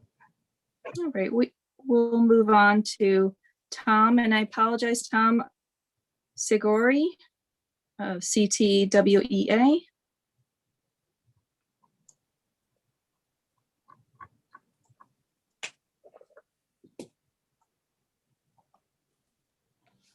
Can you hear me? Yep. You can. Thank you. Thank you, Madam Chair and honorable committee representatives. My name is Tom Scroy. I'm the Director of Engineering at the Greater New Haven Water Pollution Control Authority. I'm also the President of Connecticut Association of Water Pollution Control Authorities, which represents wastewater managers throughout the state. I'm testifying today on behalf of both Connecticut Association of WPCAs and the Connecticut Water Pollution Abatement Association. This group is also known as the Operators Group. That's the folks that are licensed to operate our wastewater treatment facilities throughout the state. The two groups are in the process of actually merging together, and we will be known as the Connecticut Water Environment Association. Together, the Connecticut Water Environment Association is opposed to Senate Bill 549. As you know, Senate Bill 549, as proposed, will prohibit wastewater utilities from foreclosing on owner-occupied residents because of sewer assessments and arrearages less than $10,000. I know, although this may seem like a compassionate bill, it puts the WPCAs in a very bad position in that, unlike other utilities, WPCAs have no ability to shut off service. Water, gas, Electrical utilities can simply shut off customers that do not pay. And as you may know, these utilities do so very quickly after not receiving payment. It's important to understand that wastewater pipes leaving your home are a vital vein or artery that is ultimately directly connected to a treatment plant. A drop of sewage from a residential home can follow miles of pipe and step through several pump stations in some cases. This wastewater infrastructure runs 24/7, and the system is very expensive to maintain and operate. The average cost of sewer fees for a residential home in the state of Connecticut is about $500 a year. Depending on the interest rate accruing, it could take anywhere from 9 to 15 years to accumulate $10,000 in sewer usage fees. If this legislation is passed, you will effectively give people the license not to pay for 10 years. If word gets out that there is no mechanism for ensuring collection of the sewer fees, the percentage of people paying sewer bills will most certainly plummet. In Greater New Haven, for example, the collection rate runs about 90%. This 90% collection rate, along with excellent finance and management, has driven our bond rating up to AA+ status. If collection rates drop, not only will paying customers be burdened by always escalating operating costs, they will also be paid more for the inability to borrow money for capital projects at reasonable rates. The most important thing to note when considering this bill: executing a foreclosure is not a goal of a WPCA. It is simply a mechanism to get a customer to the table to arrange for payment. We have the ability in each of their sewer, WPCAs have the ability in each of the sewer ordinance to put policies and procedures to ensure payment. Thresholds for foreclosures can be created in any community and often are. The Greater New Haven, for example, the threshold for foreclosures is set to $1,000. In New Haven, this means the bill has not been paid for over 2 years. If we can all agree that 2 years of non-payment is somewhat unreasonable, 10 years of non-payment would truly be unsustainable or problematic. In closing, the Connecticut Water Environment asks that the Planning and Development Committee allow each WPCA to make its own decisions how best to manage collection of unpaid bills. Thanks, and I'll take some questions.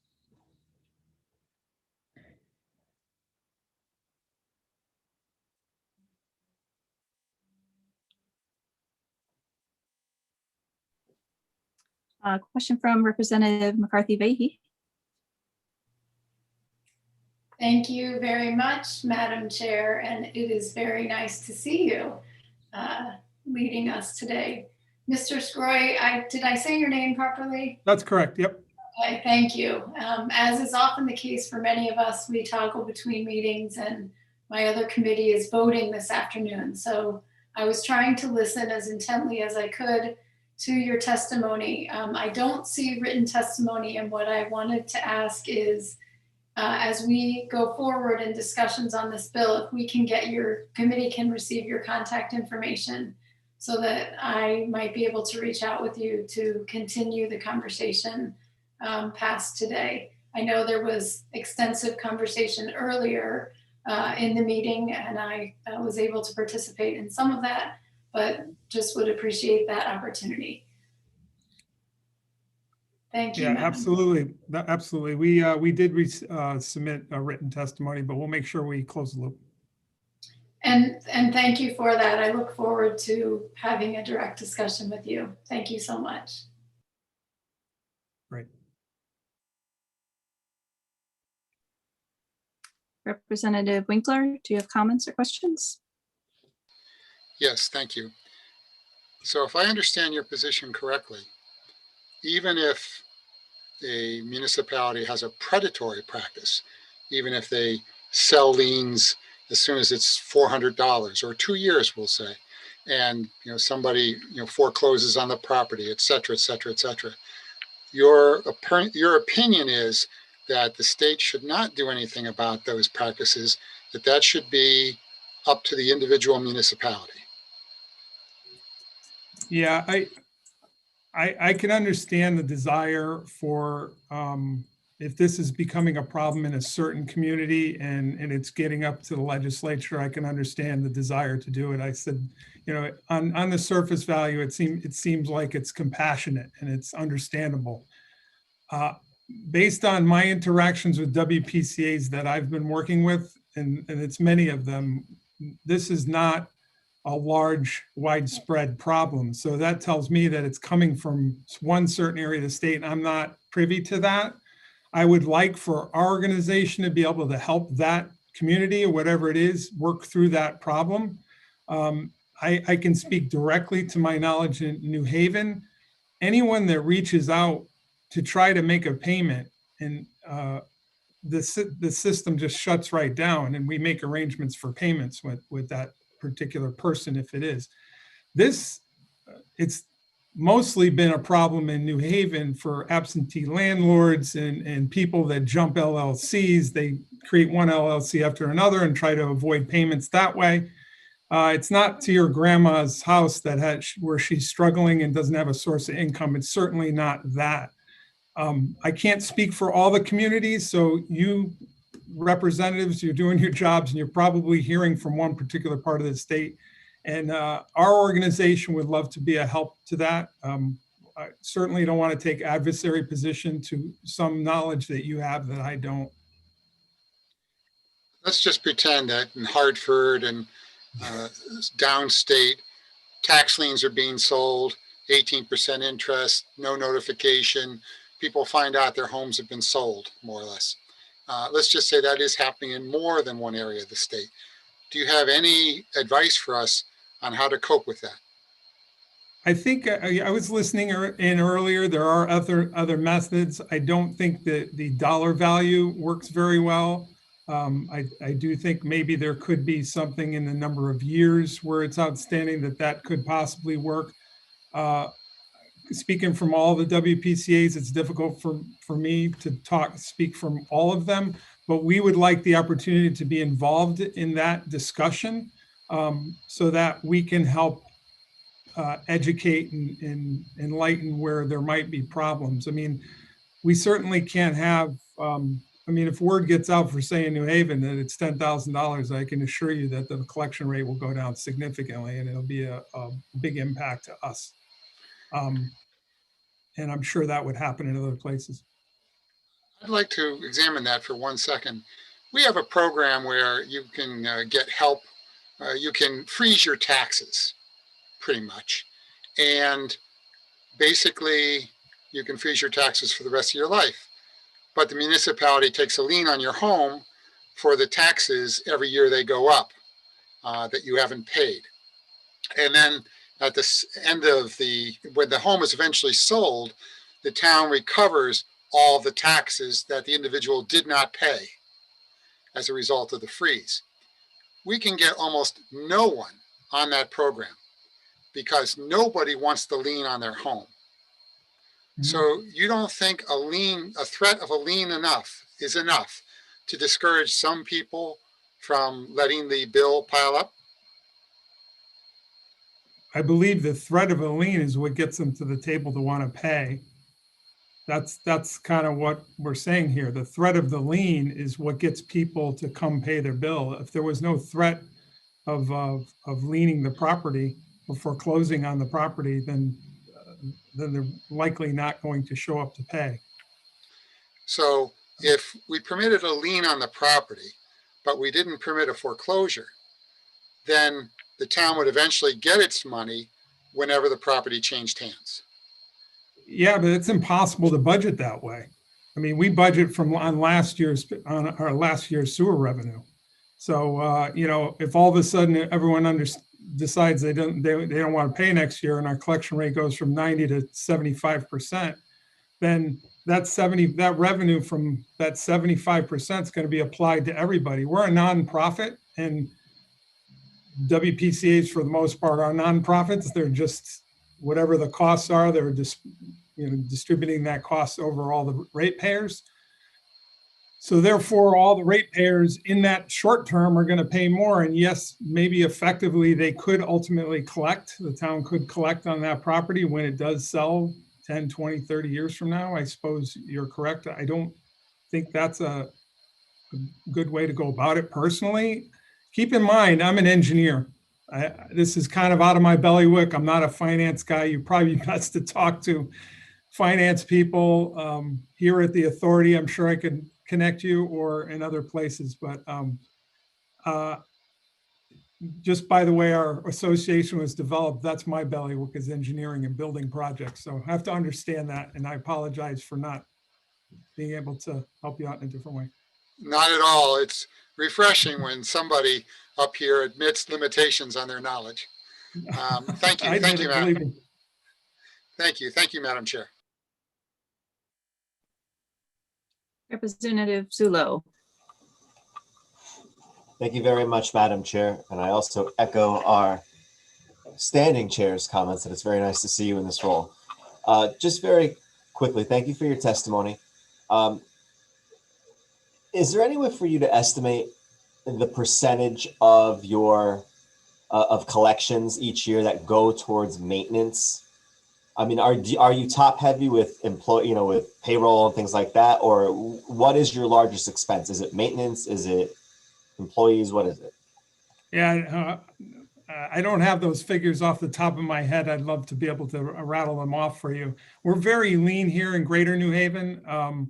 The staff is probably about 40 employees. Customer service is 12 or something like that. I mean, we do contract operate. That's where it becomes very difficult. Like the amount of people that actually work at the authority, the numbers aren't great, but we do have contract operators that maintain our facilities. There are a certain amount of there's a large staff to those people. We hire subcontractors to clean the sewers. Those number of employees can happen. We have 6 on-call contractors that address emergencies. So it depends on how you cut the pie, if you will. I most certainly can get you all that information. Our cost of service studies and things for New Haven, for Greater New Haven, are on our website. All that's there. I'd be happy to give you more details on that. I wasn't prepared for it here.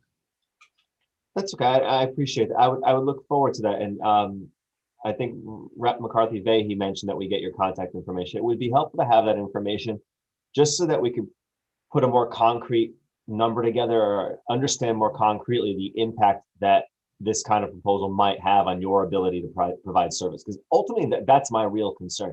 I have no issue with trying to create equity in how we deal with ensuring that people pay and ensuring that they're treated fairly. My largest concern is what you emphasized at the beginning, that you cannot shut this utility off, and that it is a vital, literally pipe service. It is a vital service that we cannot allow to break down, because the cost to rebuild it or the cost to fix it once these systems start to break down or once they're not maintained is extravagant. It's just far more than it costs to simply maintain it on an ongoing basis. So we'll try to get that information from you, but I appreciate your testimony today. I encourage it, and thank you so much for being curious about it. Thank you, Rep. Zullo. We have Senator Champagne. Thank you. Just a quick question. Do you know how many authorities, sewer authorities, have less than 1,000 customers? Really testing you here. Customers. I wouldn't have the slightest guess on that. I'm sorry. No, that's okay. I was just throwing it out there, seeing if you had the answer. Do you know of any that are around 500, or just any at all? Well, the term WPCA, Water Pollution Control Authority, I mean, there's WPCA set up in communities that don't even have sewers. They manage subsurface disposal. So yeah. I'm not sure where you're going or what the question is, but I have access to a lot of that information. I'd be happy, in my role as president of this association, to educate whoever it is and get that information. Well, I always say that because I'm actually on the board of a water pollution control authority that is small. It's just over 500. And I think about this as we were talking about, people not paying. And the smaller it is, the more you have to stretch that out. So we do have a couple people that haven't paid. But again, in order for them to reach that $10,000 mark, it's going to be years. And we can keep putting a lien on the property, and as long as they own that house, there's not much we can do.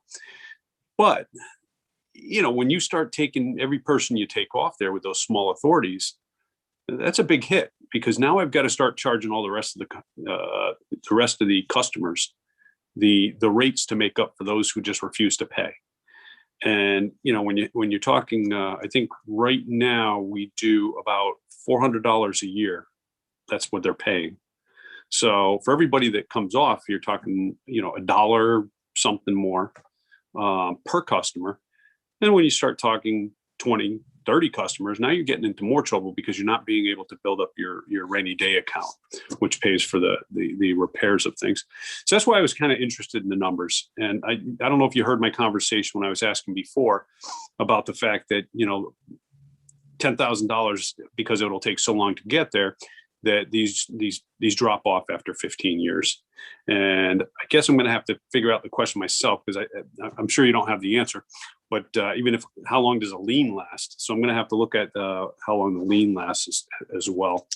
But thank you for coming and testifying today. And if you get a chance, if you can send me, you know, just basically, I'm interested how many authorities that have less than 1,000 customers. That's all. Yeah, that's not a problem. I'll try to do that research and find that out for you. And I appreciate your interest. Thank you. Thank you, Senator. Representative Zullo, do you have another question, or did your hand just not go down? I did not take my hand down. I apologize. No, that's all right. Thanks very much. Let's see if we have any other questions from committee. I do not see any more. We do thank you for your testimony, Mr. Segroy. No problem. Thank you. Have a great weekend. You too. We have next is Todd Bryan, and this is the Norwalk Preservation Trust.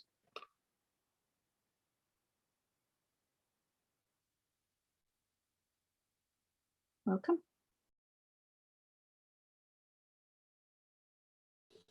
Unmute myself. So good morning, Madam Chairman and all the members of the committee. I'm representing the Norwalk Preservation Trust, and I'm here to speak on HB 6547, an act concerning a working group protection and preservation of historic properties. And this what's put forward in this in the draft of this bill, or just not even the draft at this point, is interesting to have a working group to take a look at these possibilities. The thing about it, though, is that the working group does not include any local historic preservation nonprofits. It includes historical societies. And I think that's a common confusion as to what a historical society does and what a historic preservation nonprofit does. And we are historic preservation nonprofits are strictly concerned with that. We're concerned with preserving the built environment, and we tend to work. I have written testimony that goes into this in a little bit more detail, but we tend to work with pretty much everybody out there with the goal of trying to keep historic buildings up and maintained and a vibrant part of the community. Historical societies typically do not get involved in historic preservation issues because of, for one reason or another. So we strongly believe that it would be to the benefit of this working group to include as many local historic preservation organizations as possible, because we are the boots on the ground. We're the folks that see the real effects of this every day in our own lives. So that is my comment. And there are various other groups that I think we're going to kind of, Mary Falvey was going to comment from Connecticut Preservation Action, and Patrick McMahon from Connecticut Main Street, but I stuck with it and here I am. So, and I'd be happy to answer any questions. Well, thank you very much for your comments. myself and both Rep. Smith were the introducers of this bill, and it really was in response to diminishing historic properties within our communities that we recognize, and just trying to create the carrot as opposed to the stick. Rep. Smith has his hands up, so I'm going to let him delve right into any questions that he has. Thank you, Madam Chair. Thank you, Mr. Bryant, for your testimony. I really only have one question, and it gets to the point that you raise in both your verbal and written testimony.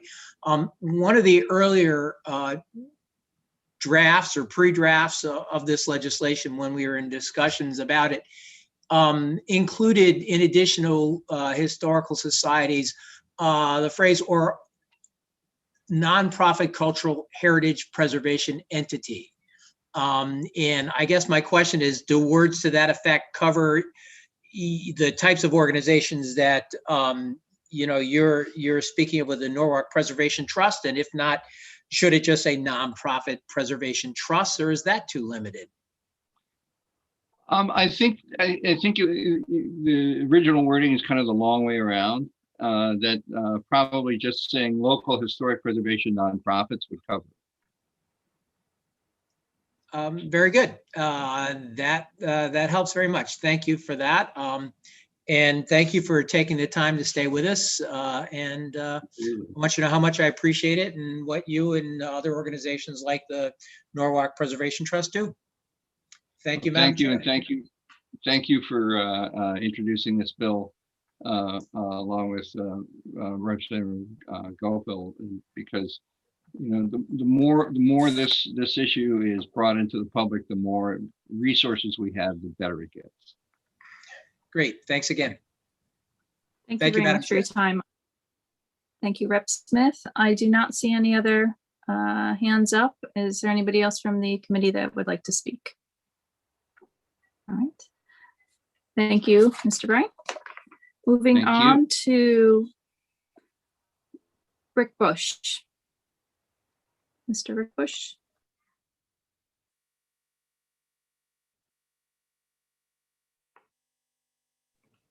Trying to get him added right now.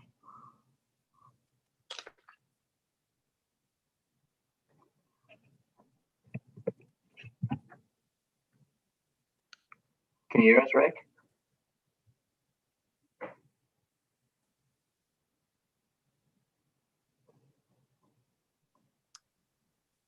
Oh, there it is. Hello. Hello. Go ahead. Hey, thanks. Good afternoon, members of the Planning and Development Committee. My name is Rick Bush. I live in West Hartford. I'm a full-time property manager, landlord, and property owner. And I pay a lot of water bills, and I'm personally impacted by the cost of water. I'm also currently a commissioner of the MDC and have been serving in this capacity for just under 1 year. I'm here today to speak in opposition to SB 966. In no way do I want to diminish the importance of transparency and public trust, but the redundant nature of this bill is simply a matter of lack of understanding about how the MDC currently functions. Much discussion has been had recently about the rate increase and the cost of water. The reality is that the MDC water rate is one of the lowest rates in the state of Connecticut. I think what's happening is people are confusing the water bill with the water rate. The water rate is the cost of water that is delivered to the homes in the 8-member towns. The water bill is a combination of the cost of water, the service charge, sewer service charge, a very small drinking water fee, and the state regulatory compliance fee. The state regulatory compliance fee, which makes up over 45% of the water bill, is used to fund the Clean Water Project, which has nothing to do with the water rate or the cost of water provided by the MDC. As I said earlier, I've been a commissioner for just under 1 year, and I couldn't be more amazed at the level of transparency that occurs during the numerous meetings that I attend. The MDC Board of Commissioners consists of 29 members. They are all volunteers and they are all appointed.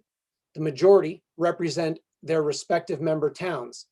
There are also 4 citizen members and 7 commissioners that are appointed directly by the governor, as well as 4 additional members, 2 each appointed by the House and the Senate. What more transparency would one need than 29 independent people appointed specifically to oversee the operation of the MDC? I also want to comment that Senator Slapp's initial testimony included words about skepticism, transparency, and public trust. Any skepticism or lack of trust about how the MDC operates is strictly due to a lack of understanding and not to a lack of oversight. All of the MDC meetings are open to the public, and anyone who wants to listen or comment on any agenda item is welcome to do so. The cost of this additional oversight and required audit would necessarily increase the fragile cost that we are fighting so hard to reduce. The additional burden on the government and its resources is completely unnecessary, as 2 audits are currently produced every year by independent outside auditors.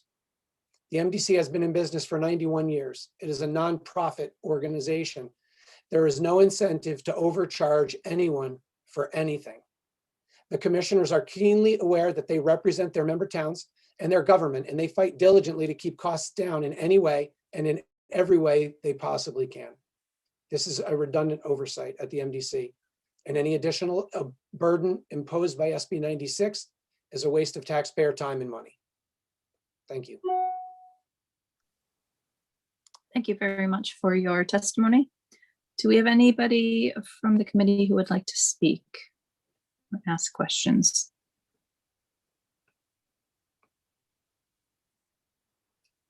I do not see any hands up, so thank you very much, Mr. Bush. Thank you very much for your time. We're going to move on to Kat Goulart from New London Republican Town Committee, and I apologize if I mispronounced your name. Please do correct me. She actually left, so next up would be Miss Laura Reed. Fishmark. There she is. Yes, hello. Can you hear me and see me? We can hear you. Go ahead. Thank you. Honorable members of the Planning and Development Committee. My name is Laura Peach Reed. I'm the president and CEO of Fishmark, located in West Haven, Connecticut. For over 45 years, we have been a wholesale distributor of aquatics and companion animals to retailers throughout the Northeast. For many years, I've been an advocate for the responsible pet care community, not only at my business, but as a member of the Pet Industry Joint Advisory Council. I serve on the board of directors for PJAC, and I'm the immediate past chair. I'm here today to oppose House Bill 6542, a bill that would undermine the Department of Agriculture's authority to regulate pet shops statewide by allowing municipalities to impose additional local regulations. On the surface, this would seem to make little sense. Shouldn't the Department of Agriculture have more expertise on the subject of animal care than local council members? They should, and they do. My first objection to this bill is the way it was raised to this committee. This fundamental change to the way Connecticut regulates pet shops was, quote, to clarify that a municipality may enact or enforce an ordinance to place obligations or restrictions on pet shops, end quote. In reality, it would create a situation in which municipal councils supplant the Department of Agriculture as the authority on animal care in pet shops, as they will have the ability to supersede the department's regulations with anything they deem appropriate. This is not a mere calculation. This is not a mere clarification, and a change of such significance deserves a more thoughtful discussion than this proposal has allowed. This bill should not be passed until its repercussions have been thoroughly considered. This lack of consideration of those implications is my second objection. As proposed, this bill adds a single 4-line sentence to state law without any discussion of what may happen as a result. Wouldn't it make more sense to have some sort of review prior to the passage of local ordinances to prevent conflict with or contradiction of existing state and federal regulations? How will municipalities handle inspections and enforcement of any regulations they adopt that go beyond the state regulations? I hope you recognize the importance of considering these and other issues before making a change of this magnitude. Finally, there is a true purpose of House Bill 6542, which is to allow municipalities to ban the sale of animals in pet shops within their borders. The Assembly has already invested years of time and energy into statewide operational standards that allow for uniform enforcement throughout the state. This will undo all of that work, so please bear that in mind as you consider this a proposal. I share your desire to continue to ensure that Connecticut is a leader when it comes to animal care, and I would support continued work on statewide standards and regulations governing pet stores, shelters, and rescues alike. As a pet owner who has brought companion animals into my home from all kinds of sources, pet shops, breeders, and rescues, this is an issue that is close to my heart. But I ask you not to rush to pass a bill that would give localities authority over the Department of Agriculture when it comes to animal care regulation. Also, it's worth noting that one of the people whose livelihood is directly impacted by this can't participate today because the committee is moving too quickly on this bill to accommodate those with disabilities. We appreciate and are thankful for the efforts that were made by committee staff, but there wasn't enough time, and that seems alone to be an argument against moving forward so quickly on something of this magnitude. Thank you so much for your consideration. Thank you very much, Ms. Reed. I'm just checking to see if there are any questions from the committee members. We have Representative Dubitsky. Thank you, Madam Chair. And thank you for coming in. I very much appreciate it. Thank you. Can you explain to me why you oppose each municipality having the ability to regulate animal care? There are a couple of reasons. First of all, I'd be very concerned about there being a patchwork of regulations from one municipality to the next.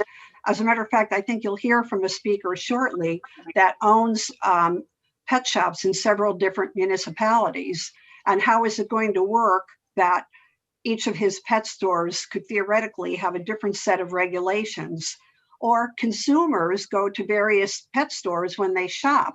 And, you know, one pet store may or may not be able to do this, etc.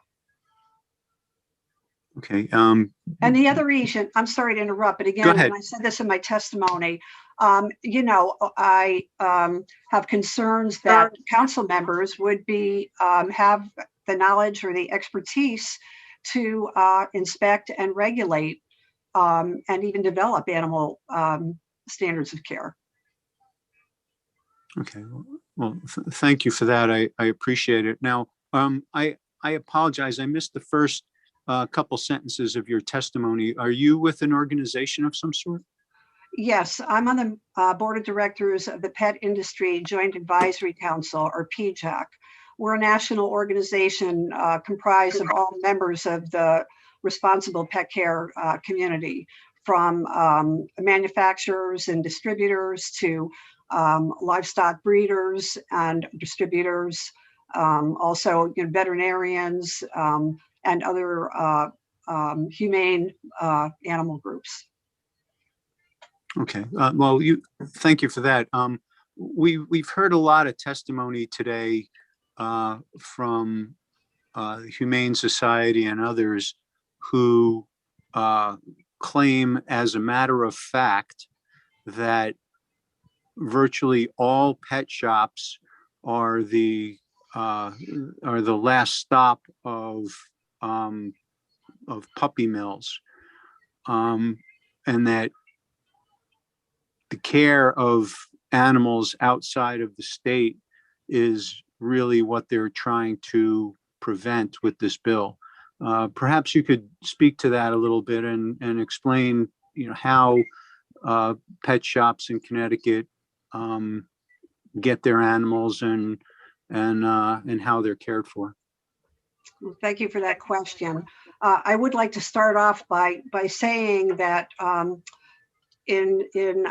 regarding prior statements that there are lots of municipalities across the nation that have banned pet shops from selling cats and dogs, there hasn't been a single puppy mill that's been shut down.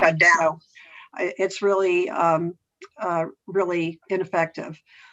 So, you know, pet stores procure their animals by having working relationships primarily with private breeders. I myself have visited a number of puppy breeders that some people would characterize mistakenly as puppy mills. And the ones that I have visited and the ones that I am very confident that the stores that I know that are members of PJAC carefully select their breeders. They go and they visit them, and often they have long-standing relationships. So they visit them regularly. Pet stores not only have to have veterinary health certificates when their animals come into the stores, but their vets also inspect the animals. They have to label on their habitats the breeder information, such as date of birth, location of where the puppies were raised, and of course, are very selective because they love and care about animals, but also only pet stores offer warranties to the consumers. If an animal becomes sick or even has a hereditary defect, the pet shop has a warranty to protect the consumer. So those are just some of the elements at play here, but there really are a number of regulations that the pet stores have to abide by. And I'd like to make a correction of something that was said earlier. Pet stores do not get calls from the state of Connecticut Department of Agriculture. They are all surprise visits, whether it's a complaint or an inspection. Okay, well, thank you for that. Now, to what extent does the Department of Agriculture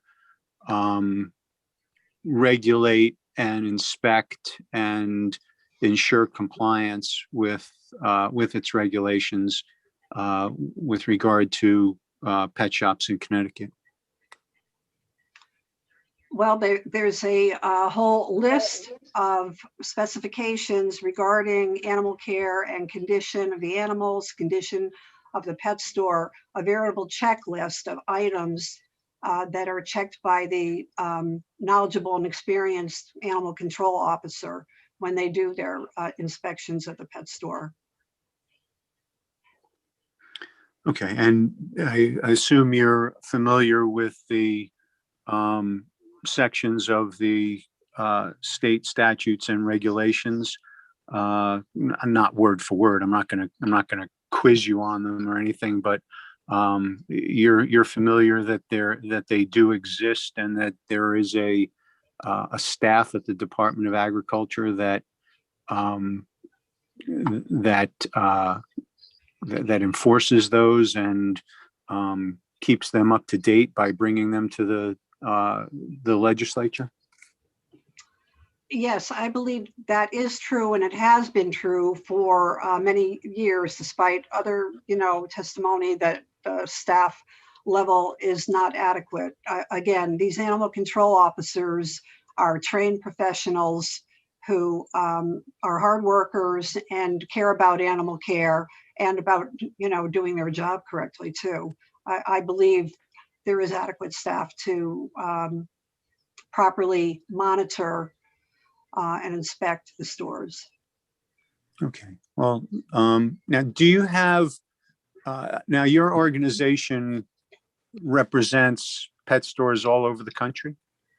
Yes, not only pet stores, but breeders, manufacturers, veterinarians, humane organizations. We really have representation from just about any group you could think of in the responsible pet care community. Do you know of any other state that has given local municipalities the power to regulate the care of animals? No, I do not. That's a really good question. I only know of cases where municipalities have developed ordinances which prohibit the sale of puppies and kittens by pet stores, not any that have tried to actually regulate and inspect the pet stores itself. those animals. Okay, and is your understanding that the bill before us today would allow a town to impose its own animal care regulations? I believe that's what the bill states. And that's why I'm against the bill. Okay. All right. Well, thank you very much for your time. I very much appreciate it. Was there any other aspect of the bill that you wanted to comment on that you didn't have any time to? Not at this time, thank you. I know I have other speakers coming up that I think will be able to address some of the other issues folks may be interested in. Okay, great. Well, thank you very much for your time. Thank you very much, Representative. Thank you. And thank you, Madam Chair. Thank you, Ms. Reed. Do we have any other committee members who would like to ask questions? All right, not seeing any. Thank you for your time, Ms. Reed. We are going to move on to Stacy Christo. You're welcome. Stacy Christofortes. And I apologize if I mispronounced that. Stacy's coming on right now.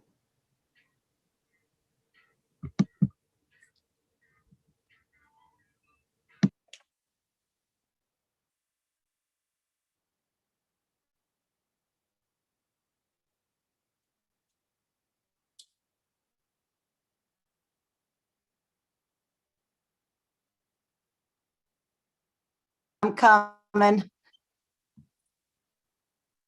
Oh. Okay. Here you are. Did I pronounce your last name correctly? It's Christophorides. You did very well, actually. Christophorides. Thank you. Mine's challenging as well. All right, go ahead. Thank you.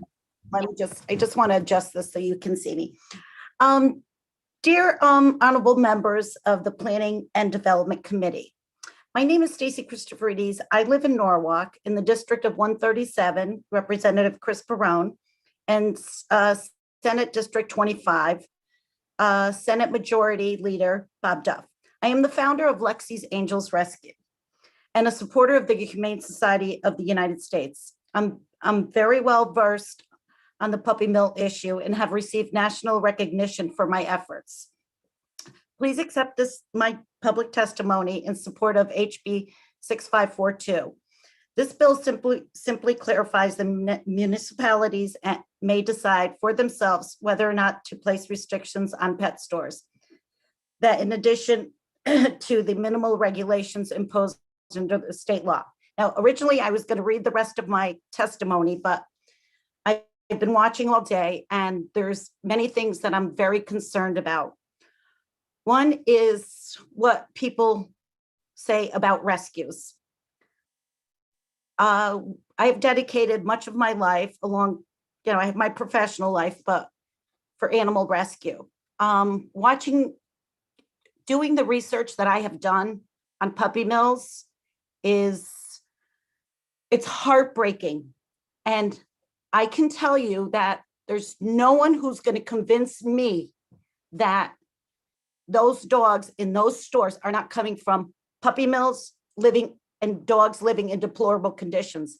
I have researched USDA inspection reports. If you look at Missouri, which my local store here in Norwalk gets their dogs from that puppy mill. And there's one of them that the state actually shut down because it was so horrible. I'd be happy to send the members what the findings were. As far as rescue, for you to bring in a rescue dog into the state of Connecticut, you need a license with the state of Connecticut. Cannot come in the state without a license. And in addition, because some of our dogs come from Texas, we also have an interstate health certificate. So the dog, before they even come up here, they stay in a home where we check their temperament, if there's any behavioral issues, and there's been some talk about what you do with the dog after. A reputable rescue will take a dog back if it's not a fit. Our ultimate goal is to get the dog into a loving home. And we've reached that many times. Right now, we are up to 6,000 dogs placed. That's how many homeless dogs. And there was some question about where these puppy mill dogs aren't they ultimately coming in from, you know, into the state? Yeah, but we have to remember those dogs, those puppies come from parents who live. I mean, if you see their eyes, I mean, I have pictures. I have pictures of what these places are. And Puppies of Westport here in Norwalk, they have to now obviously post where the dog came from. Do me a favor, go there, look at where they come from. I'm sorry, did somebody have a question? Oh, sorry. Go to the store, see where they source their dog. And I'm sorry, Go our ahead. clerk was just giving you the heads up on 30 seconds for the 3-minute okay. time limit. I apologize. Okay. No, you keep going. Can I finish just that one and then I'll Yes, take please. questions? Yes, please. I'm sorry, it's a very emotional thing for me. If you go see where that dog is sourced, do me a favor, look up the property, do an aerial shot and look where you see where these dogs, check their inspection reports. When they tell you that they go meet those breeders, I want to see a plane ticket of these people who go to Missouri and go visit those puppy mills. It's all lies. Don't buy into it. I'm sorry. It makes me very angry because they're capitalizing on cruelty, and that is not fair. The animal has feelings. I took a dog in who was 13 years old. I had to put him to sleep at 16 in October. I got him from Manhattan shelter. He had no chance, no one. He had 12 hours to live and they were going to put him down.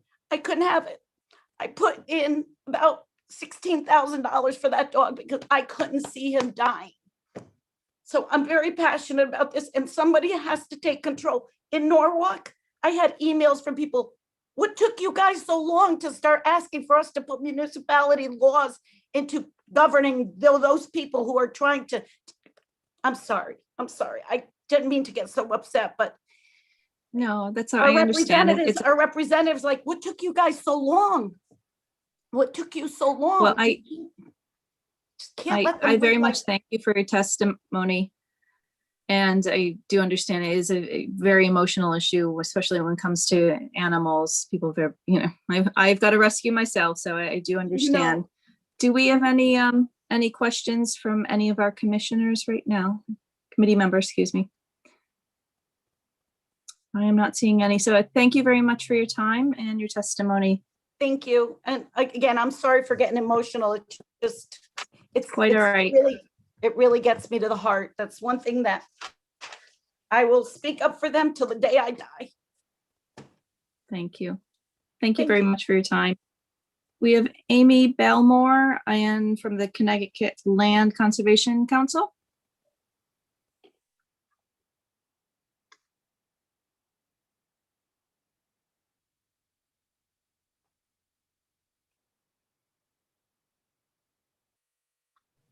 Amy, can you hear us?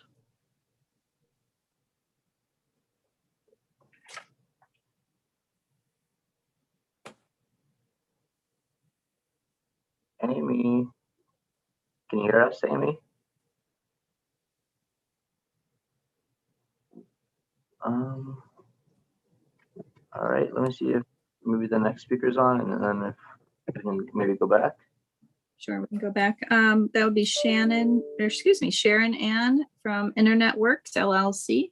I don't see her, but I do see Ben Shaken, who is the one right after her. All right, we'll go, if that's all right, we'll go right to Ben Shaken. This is Connecticut Community Nonprofit Alliance. Hello, Mr. Shaken. Hi, good afternoon. Thank you. My name is Ben Shaken. I'm a manager of policy and advocacy at the Connecticut Community Nonprofit Alliance. We're the statewide association of community nonprofits serving 500,000 people in Connecticut and employing about 14% of Connecticut's workforce. I'm here today on Senate Bill 964, an act requiring a study of the accessibility of the state capitol building, legislative office building, and related facilities. I'll be submitting written testimony shortly, but I just wanted to testify today as one of the organizations one of the few organizations who in a normal year without COVID-19 spends a fair amount of time and resources helping people with disabilities get access to the Connecticut State Capitol, to the Legislative Office Building, to talk to you, their representatives, that we are very supportive of the legislature taking a look at how accessible the building is to people with disabilities, and making sure that if there's work to be done, and we think that there is, that the legislature sort of starts the process of doing so. I'll just sort of highlight two areas where this comes up every year for us. First, before I touch on them, just want to give a shout out to the State Capitol Police Department, who has over the years been incredibly supportive of people with disabilities of all sorts accessing the Capitol, sometimes in large numbers, and has always been very helpful doing what they can with what resources they have at their disposal. So the first issue is parking. When folks with disabilities are attempting to come to the Capitol to advocate, often they're transported here in vans that can accommodate their wheelchairs and their and other mobility devices.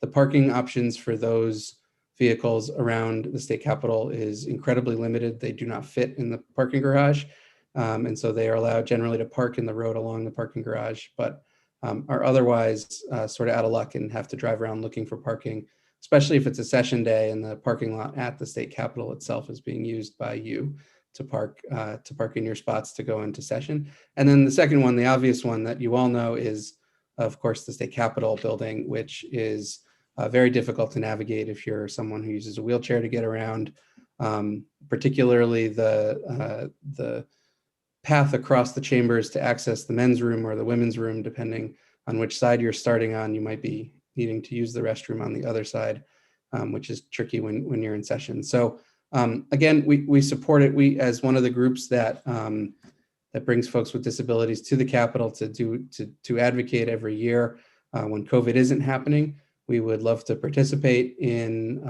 any sort of group that's formed out of this legislation, and just want to really encourage the committee to look at this issue as an important one in terms of accessing government the same way that anyone would be able to for people with disabilities. So thanks very much. Thank you very much for your testimony. Do we have anyone that would like to ask any questions? Not see anyone at the moment from the committee. Thank you very much. I appreciate your time on the topic. And we are going to move on to our next participant, Helen Miller.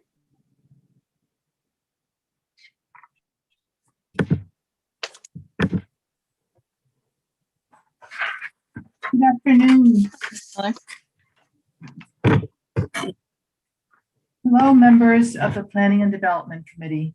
My name is Tolly Miller, also known as Helen, and I'm testifying in support of Senate Bill 966, an act concerning the Metropolitan District of Hartford County. I live in Bloomfield against the boundary of the MDC reservoir system.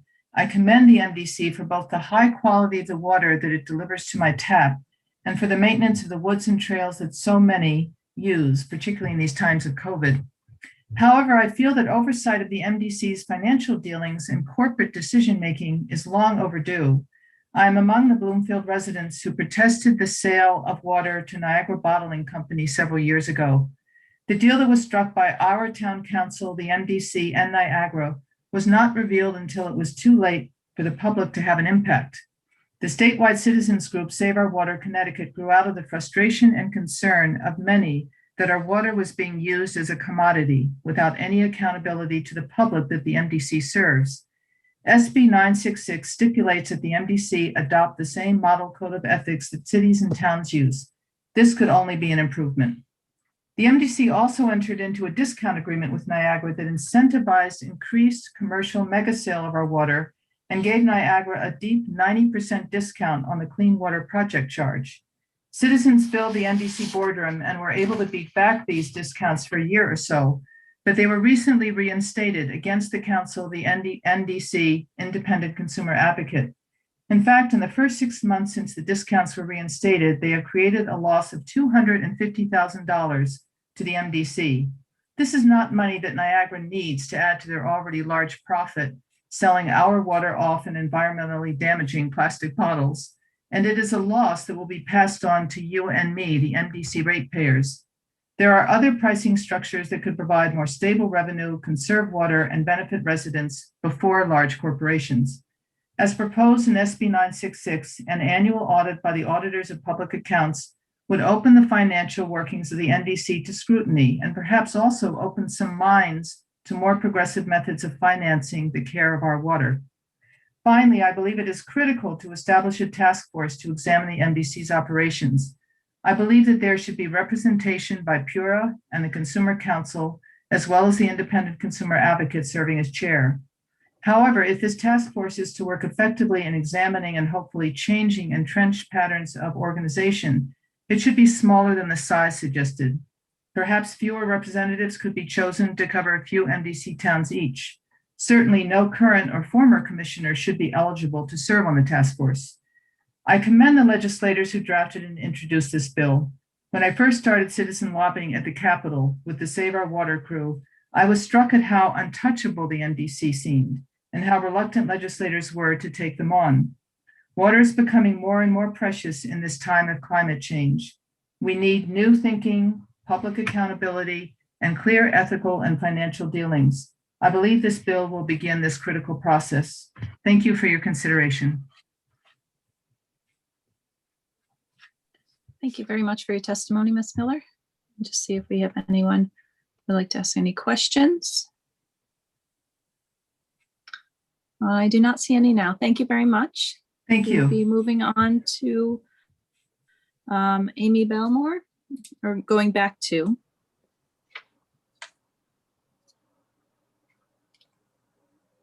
Are you able?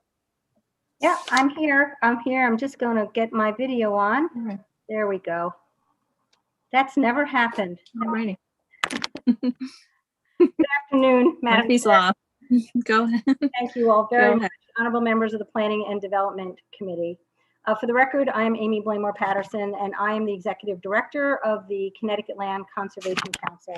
CLCC, as many of you know, is the umbrella organization for Connecticut's land conservation community, including its 130 land trusts. Thank you for this opportunity to testify in favor of SB 971, and that would allow, so long ago this morning, I forgot where I was, would allow the monies held in municipal climate change and coastal resiliency reserve funds, which for brevity I will call the Climate Reserve Fund, to be invested in trust funds administered, held, invested by the state treasurer. I did submit written testimony, so I will be brief. As a coalition organization, besides land trusts, CLCC works with municipalities, councils of government, regional conservation partnerships, and other entities committed to land conservation and addressing climate change at the local level, amongst many other things. Throughout the state, communities from our most densely populated cities to our most rural corners are seeking ways to address the impacts of climate change. Within the context of our work at CLCC, those efforts are focused on natural climate solutions: forest land, farmland, wetlands, grassland, both in terms of stewardship and conservation, as well as urban forestry, tree planting, and other green infrastructure. The Governor's Council on Climate Change process and the recommendations outlined in the Phase 1 report, which was issued back in January, have underscored the readiness of the state and municipalities to take action. There's no shortage of ideas or projects. What there is a shortage of money. As the GC3 report emphasizes, communities need funding and financing tools to take action in response to climate change. We support SB 971 because for those municipalities that choose to set up a climate reserve fund, it gives them another option for an investment strategy. But to take that one step further, as Senator Cohn had acknowledged this morning, not all municipalities even have the reserves to deposit in the climate reserve fund. Municipalities also need options to generate funds to deposit in the reserve fund, as well as to use directly for climate resilience and other local environmental projects. So in addition to supporting SB 971, which again provides this option for an investment strategy, I hope that you will support HB 6441, which is being heard on Monday before the Environment Committee for public hearing. And that bill provides municipalities with an option to adopt different funding tools to better respond to the impacts of climate change in communities across the state. As Senator Cohn had said this morning, these are terrific companion bills, 6441 and 971, because together they give municipalities an optional expanded set of tools to address climate change at the local level. And in the case of 6441, there is no expense to the state. So with that, I am happy to take questions and let you move on to your weekend otherwise. Thank you so much. Thank you very much for your testimony. We have Senator Huang. Thank you, Madam Chair. It's good to see you in that role. Thank you very much. It's very Doing a nice great to be job. here. Amy, great to see you. Welcome to the new technology world that we all live in. And it's interesting. You're testifying on an issue relating to coastal resiliency. And most of the time, people just think of the Land Conservation Council as simply just land related. But tell us a little bit about your activism in regards to the coastal resiliency and your role in that area. Sure, and I would say by way of clarification that it goes beyond coastal resiliency and that it applies to inland towns as well. That towns across the state can adopt that reserve fund as well as directly address climate change outside of that reserve fund through other funding mechanisms, as I had suggested. But to your point, exactly. So for me personally, through CLCC, I participated very heavily in the governor's climate change, the GC3 process. I was a member of the forest subgroup and is actually tasked with drafting recommendations on financing and funding. And so in that regard, what we're seeing is that nature-based climate solutions, which include land conservation, are very much interrelated to the work, obviously, of the GC3. And if you look at that report, as I'm sure you have, you'll see that there are multiple sections which emphasize the connection of these nature-based climate solutions to addressing resiliency. Thank you. And you know what I really like about this idea and bill is the fact that the state is collaborating with each municipality to allow them the opportunity to kind of develop this reserve fund to specific for their needs in the community. Do you see that as that kind of a collaboration role where the state government is working with the municipal government to crafting ideas and solutions rather than a one-way direction? Absolutely, and I do think that this, these community funds, both this climate reserve fund as well as the other options that are outlined in House Bill 6441, they are very much community-based. This is kind of a grassroots type of decision making, and it's all about community choice. And I would also submit that this is not just about state and municipal partnerships, but these also foster relationships between the municipality and other private entities like local land trusts. So I really believe that these options, and again, to emphasize, they are just options, each municipality can choose what's best for them, are really a win-win proposition. Absolutely. I think the opt-in and collaboration is to be noted in this dialogue. And I think the other part in the important role that you all have to do in regards to land conservation, coastal resiliency, climate change management, you get some challenges in our planning and development committee where we're looking at density housing and looking at challenges of being able to create housing stock. But some of the rationales for communities, the great work that your organization works on and does is the fact that sometimes the idea of land preservation and open space has a significant impact on climate change, land preservation, and watershed protection. It really has to be a consciousness that land preservation is critical to our municipal partnership, but also environmental protection. Yeah, and I would absolutely agree, of course, in that I believe that the ecosystem services that our natural solutions provide help to reduce costs in communities, and they also attract people to communities, driving up property values and the like. So, but I would submit to you that in terms of making sure we have balance in our communities, that the concept of having access to open spaces and green spaces needs to be balanced with housing, and that I believe that the proposals that are before the legislature now do that. And who would you say be the best partner in that to make that final determination? Would it be the local municipalities that know their property and know their land use and environmental consciousness versus the state? Well, I think it's hard to generalize. I think as with all zoning matters, we have kind of a baseline that's set by the state of Connecticut. And, you know, I used to practice land use law, and I know that municipalities can go above and beyond that. But I would submit that that is depends on the circumstances and the bill language. Well, there is no circumstance of the great work that you and your partner organizations do in regards to your missions. So I appreciate your time. Thank you very much, Madam Chair, and appreciate greatly your work, Amy. Thank you very much, Senator. Thank you very much, Senator Hong. We have Representative Winkler. Yes, I want to echo Senator Wong's closing comments. While you're just outside my district, you are in our town. And I just want to thank you for your effective and tireless work for the environment all these decades. Thank you. Thank you, Representative. And it's good to see Senator Champagne here as well from our Vernon community. So I appreciate that.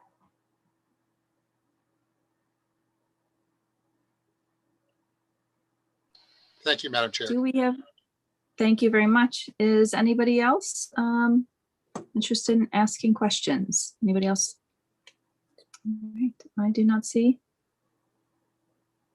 anyone else. Thank you so much for your testimony. I certainly know from my municipality and surrounding districts that, you know, we certainly have struggled with funding some of these really important initiatives, and from the COG level as well, making sure that we have as many tools in the toolbox. So I do appreciate your time. Thank you. Thank you very much. Have a nice weekend. You too. Thank you. We're going to, we jumped around a little bit. Camillo, are we on to Peter Knoll? Yes, ma'am. Peter, you here?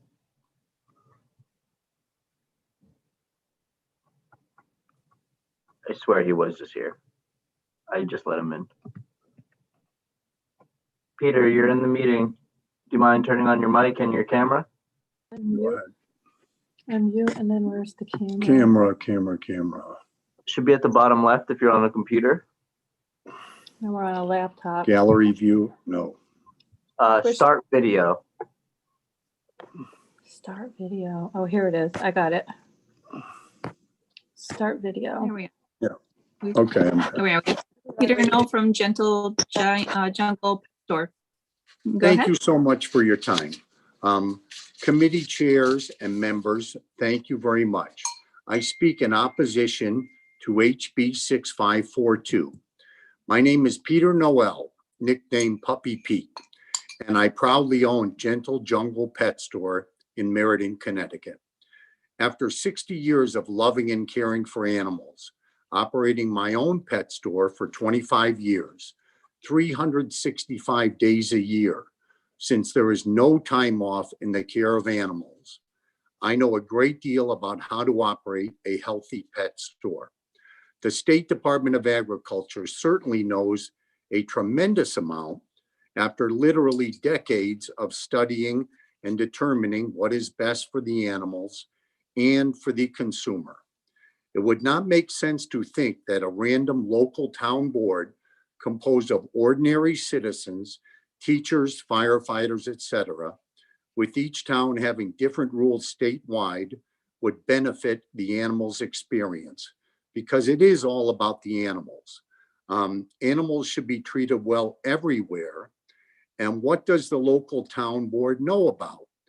Does the local town board know about USDA regulations, yogurt and hamster food, vaccine schedules, reverse ventilation systems, corn and dog and cat food, health certificates, wing clipping, parasites in fecal matter, parainfluenza in dogs, leg bands on parakeets, warning signs for turtles, certificate of origins, ringworms in cats, vitamin C for guinea pigs or they die, benefits of crate training, proper care of bunnies, and literally hundreds of other concerns. To my legislator who I saw on the screen, I didn't get his name, but he has a white beard like me. the issue is too complex for home rule. There is no way. I was at the Stanford meeting and everybody got to get up for 3 minutes and testify, and you cannot educate normal folks on pet store issues within a 3-minute time. I'd like to close with this. The radio host Paul Harvey said, and then there's the rest of the story. A couple of quick items. Department of Agriculture inspections are always unannounced. That is by law. They never let you know they're coming, otherwise it would defeat the purpose. Connecticut has no rescue dog problem, fact. And also look up retail rescue. Representative Dubinsky mentioned, documented fact, Google search retail rescue, where rescues literally buy puppies at the illegal puppy farms that are outlawed here in Connecticut. Dr. Harmon stated, responsible rescue provides a history of the dog. We get numerous examples of customers coming in with horrible experiences with aggressive rescue dogs, as Annie Hornish's own story tells the same thing. Senator Duff also, when he wrote all the laws, terrific job with his committee. Connecticut Votes for Animals and Humane Society were on the task force, and they set the rules. Don't blame pet stores for whom we buy from. The task force set the rules, but this is interesting, and then I'll be done. The Connecticut Votes for Animals website states there's 100,000 dog breeders in the United States. Stay with me. Only 1,800 of those choose to get a USDA license. That's 2%. And only 900 of those 1,800 have a perfect USDA record. That's fact. That is who we buy from, those 900 by state law. That's the top 1% of all breeders. That is our menu. That's who we source from. When they quote these bad puppy mills and they all should be shut down, these are not whom we buy from. These are who rescues may buy from and who exist on internet selling and black market. We get from the top 1%, and that is fact by USDA reports. Very interesting. No one has stated one pet store on one violation since the law was passed in 2014. Not one puppy, not one bad breeder, not one violation, and not one store has been fined. If we were breaking the rules, there would be one example, and there is not. Thank you for your time, and I would appreciate questions. God bless the animals. Thank you very much for your testimony. We have Representative Michelle. I knew he'd be there. Thank you, Madam Chair. I expected you to be here as well, Mr. Noel. Yes, sir. I hope you're doing well. I hope you're doing well. You say that DUAG is well-trained in welfare matters. Are you saying that state animal control officers are trained to know that hamsters need vitamin C, or are they trained in animal behavior? I am stating that a normal person at a normal town hall meeting would have no clue. I can tell you everything about fish tanks, animal training, teaching a parrot to talk. That is my game. All the nice folks on every town hall, like when you were in Stamford, there were 40 animal activists bust in. They yelled puppy mill to all those nice folks. There were 5 of us animal people who testified. And I would have voted against us in that forum because they were not educated on the issue, sir. So just for the sake of time, There wasn't a I was really asking you a question. If, but I guess animal control officers, are they trained in animal behavior? They are completely trained in animal care. My officer, Barbara Goody John, has been with the department over 30 years. She's maybe the toughest one there is. Prior to that was Ray Connors, who helped teach me all the rules, etc., from agriculture when I opened 24 years ago. So, I mean, but local folks don't know about that stuff. The ACOs, just to stay on subject, I think I'm trying to find, they get trained, only 80 hours is required and 8 hours a year, I think. So I just wanted to point it out. Thank you for testifying today.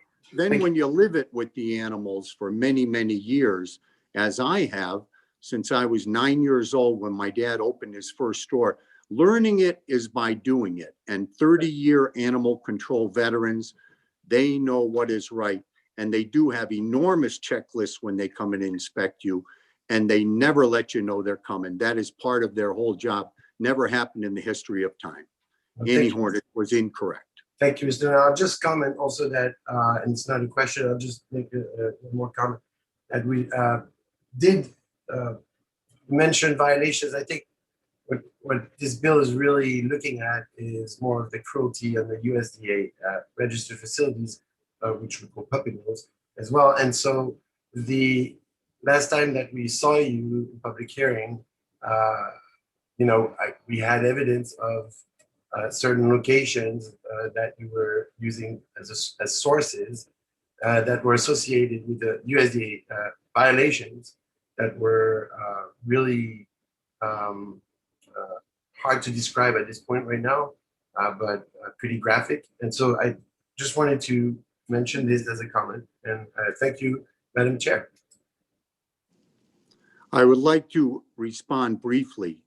Go right ahead. I don't know what happened. Go ahead, Peter. No, you can go respond briefly, and then we're going to move on to Representative Winkler has the questions. I would like to respond briefly to that. Prior to 2014, there were no rules or regulations on where pet stores could source their puppies from.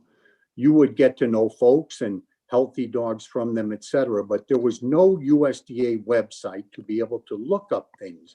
It did not exist. You could not access the reports. It was a privacy concern. Since 2014, when the law was put in place, anybody, myself, yourself, anyone standing in any one pet store, the full name and address of every breeder is on every single cage. A simple Google search with your iPhone can look up that report. That is the law in Connecticut, as well as we have to have available on the front counter of every pet store the full USDA reports for the past 2 years on every single breeder in our possession. There is nothing hidden. The name is on the cage. We have to send to the state certificate of origin, proving where the puppy came from. It's on the purebred papers. It is complete and utter disclosure.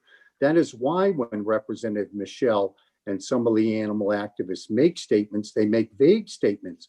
There is not one specific example, not even one, and agriculture has not found one pet store, not one since 2014. We follow the rules. Anybody calls me on puppies, what's your USDA number? If you ain't got one, I don't want to know you. And then we look up the complete report. Prior to the internet age, etc., that was unavailable. But in today's world, it ain't broke. It is fine-tuned, and Senator Duff did a terrific job. And by the way, Annie Hornish and Connecticut Votes for Animals were on that committee, and they agreed to the deal, and we followed the deal. None of us have ever violated even once.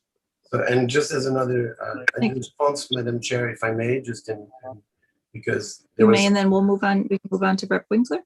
Thank you, Madam Chair.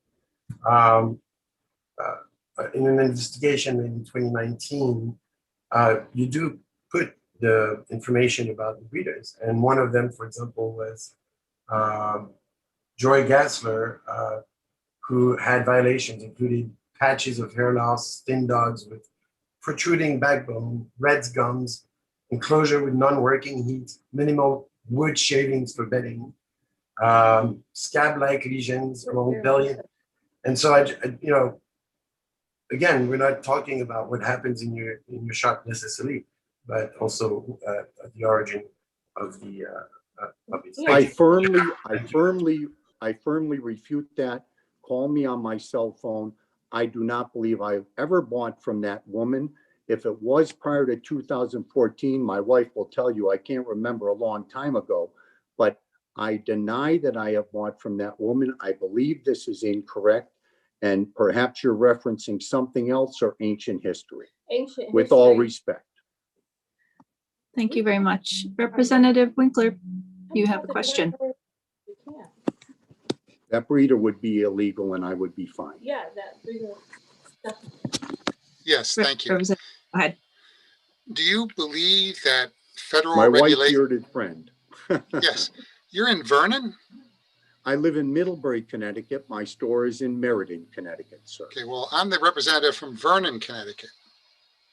So I don't think we're in the same district. No, when you were speaking earlier about home rule, right, and why that is not applicable to this potentially, that was my interpretation why home rule would not apply, because the topic is way too complex for nice normal folks on a town board to digest. Sir, I feel it should be up to the state, and if someone has a great idea where it will benefit the animals are number one. And I love animals. It's my passion in life. My favorite dog in the world is behind me.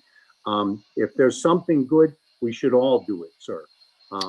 Agriculture should make it a rule, a law. You guys pass it, I'll follow it. I know everybody. I can call everybody. Everybody will follow it. We want to do the right things by the animals. Come up with something good, we'll follow it. But piecemeal would not be effective, sir. you said my representative, which led me to ask the question. We're part of the white bearded group. I apologize for that. No, I just know most of the people in my district, and I didn't remember you. Okay, so if this bill, let's pretend we created a definition for puppy mill. I don't know. We created like a free range dog bill, and we said, we'll divide your enclosure space by the number of dogs, and you can only have so many dogs per so many acres. And if you have more dogs than that, you can't sell in Connecticut. And if you have fewer dogs than that, you can sell in Connecticut. Would you support that kind of bill? I would support any, hypothetically, yes, sir, I would. That is a very good idea and a very good question. I do find it interesting, though. Are you aware? It's quite ironic. Under Connecticut state law, you have to have a totally clean, virtually clean USDA record upon all inspections for the past 2 years. Okay, that's why Representative Michelle's statement was false, because that breeder would not have a clean USDA record, so thus it would be impossible. They could not be bought from. But you know how many USDA breeders there are in the state of Connecticut? One in the whole state, and they raise French bulldogs, which are too expensive for me. So the law effectively made every breeder in the state of Connecticut illegal to source from. How ironic is that? And that's so we're in a corner. We got to buy who we can buy from. If you all would want to fine tune it a bit or make restrictions or limit the size of the kennels we can buy from, I'll go along with anything. We provide a lovely service for the community. We have 5 puppy playrooms. We have kitten playroom, bunny playroom. The folks love me, and I provide a lot of service pets, everything that folks can't get at the rescue. What if you don't want older abused dogs? But we will cooperate with anything. But to just allow a route like occurred in Stamford, there were 50 women yelling, puppy mill, puppy mill, puppy mill, puppy mill, just kept going on and on. And it's refreshing to talk to nice folks like on your committee, sir. If we created a law that said there had to be 2 miles between stores that sold dogs, and so like in Vernon, that would effectively mean we could only have 1 store. I don't think we have one, but that would mean that. Would that be a bill that you would oppose, or how would you feel about that? I think that would be no problem at all. It's an interesting point that you bring up. There are only maybe 10 or 14 live animal pet stores left in the state. I'm the dinosaur of everybody. It's been my passion forever. I already stated that. But it would never happen. Animals are too difficult. My dog gets groomed at PetSmart, and I go to PetSmart, they have no pets. I go to Petco, they have no pets. Most pet stores have no pets. Is that crazy? And that's what this bill is trying to do. No one can pay the rent selling a hamster. I think someone mentioned that earlier. When people buy the pet, and we provide a lovely service providing the pet, people buy the stuff with the pet. And that's where the margin is. Beyond that, they go on the internet. The fifth biggest chain of pet stores, Pet Value it's called, in the United States, they're in Connecticut. They went bankrupt 3 months ago because everybody goes on the internet and chewy.com. People come to me for animals and mine are clean and healthy.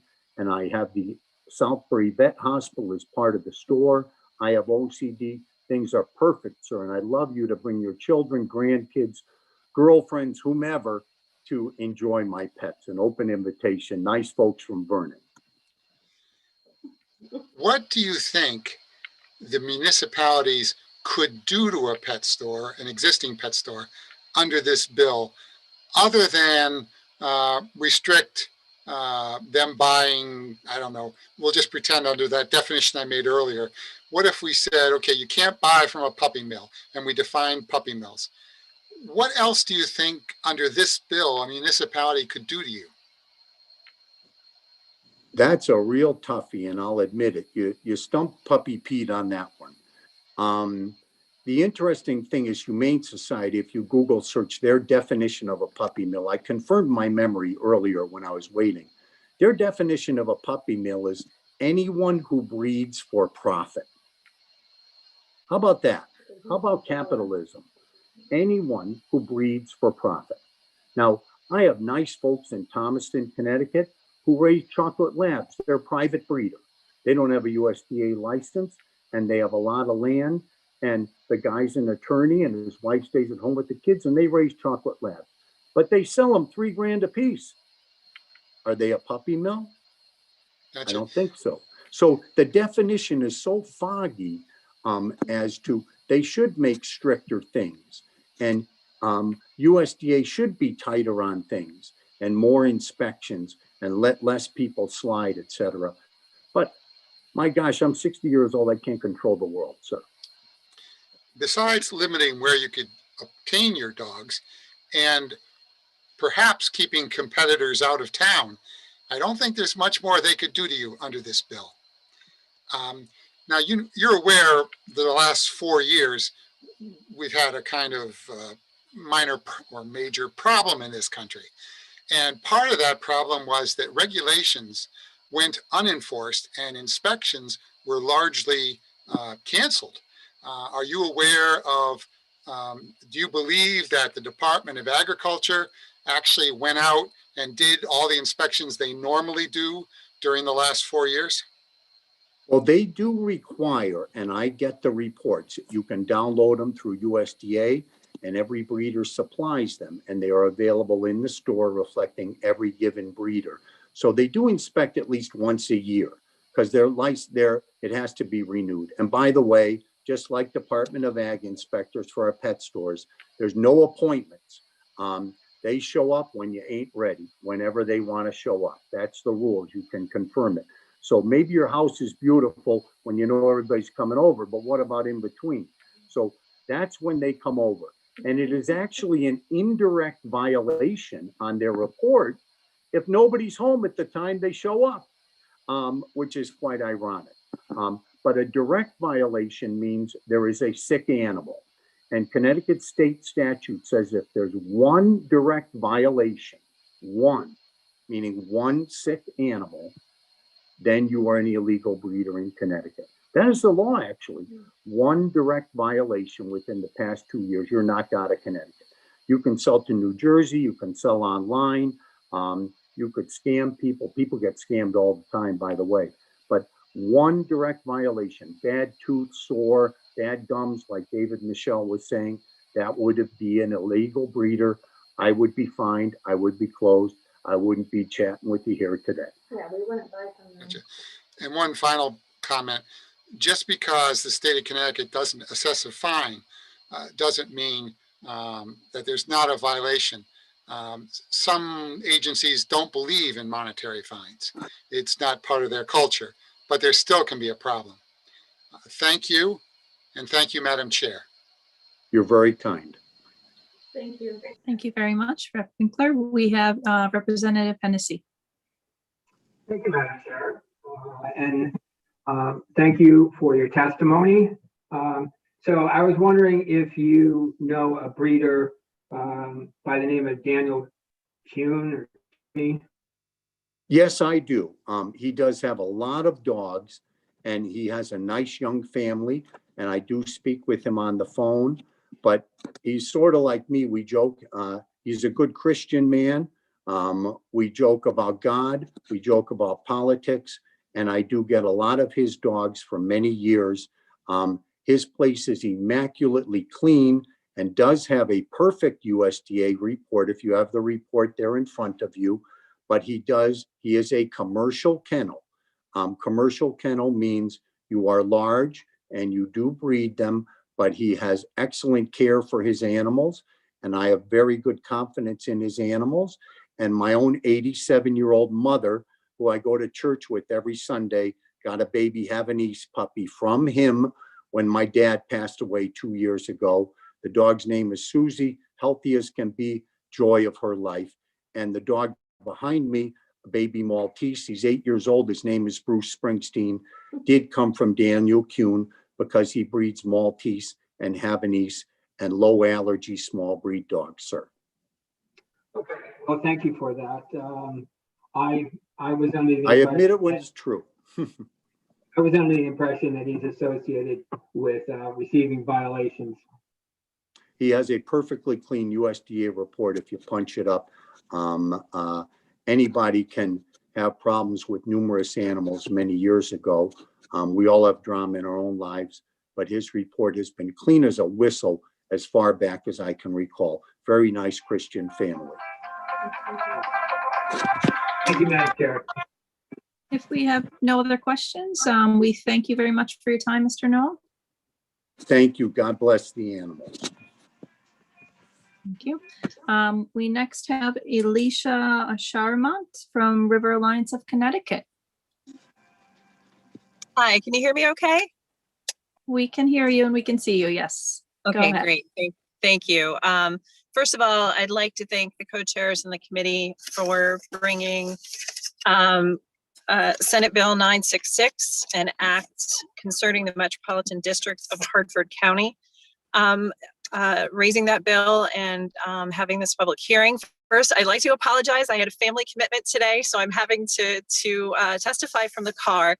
I hope you'll forgive me, but my kids, my high schoolers in the backseat are getting a civics lesson. You have my written testimony, and I would like to just address something that Mr. Stone said this morning, which was that the oversight of the MDC is the legislature. And I would just like to point out that the legislature currently with this bill is exercising its oversight over the MDC by asking for these elements, the audit, the task force, and the ethics, devising these ethics rules. And I thank you for that. And the only thing that I would change is to ensure that former or current commissioners do not serve on this task force. I think it's important for this task force to be as objective as possible. And also, I strongly endorse the PURA and Consumer Council and the Independent Consumer Council having seats on this task force. So again, I really want to thank the committee for raising this bill. I think it's, and I forgot to mention, I am not only the executive director of Rivers Alliance, I'm also an MDC customer. So I'm a resident of Newington. I have sat through MDC meetings, and I really think this bill is necessary. Thank you. Thank you very much for your testimony. I do see Representative Hennessy. Do you have your hand up still, or are you? No, sorry, I didn't take it down. I'm sorry, I didn't catch that. I'm sorry. Oh, you're putting it down now. We do have Representative Delnicky. Here we go. Thank you, Madam Vice Chair.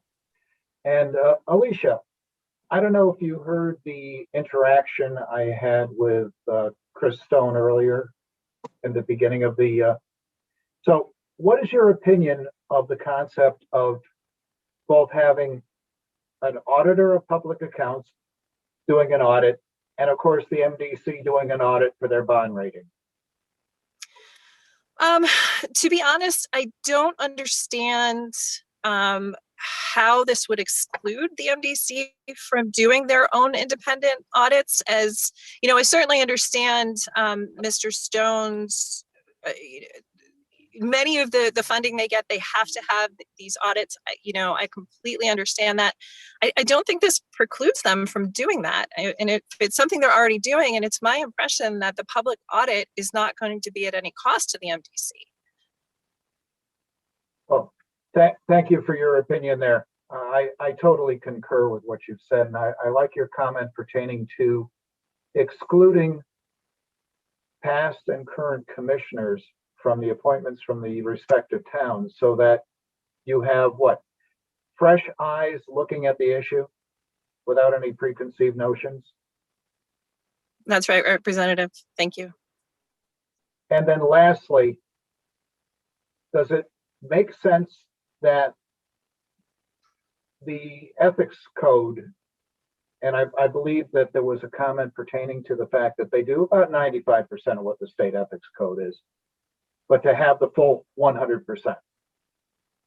It seems like it wouldn't be a heavy lift to get it done. And I can't understand why they wouldn't want to take that small step to be in 100% compliance.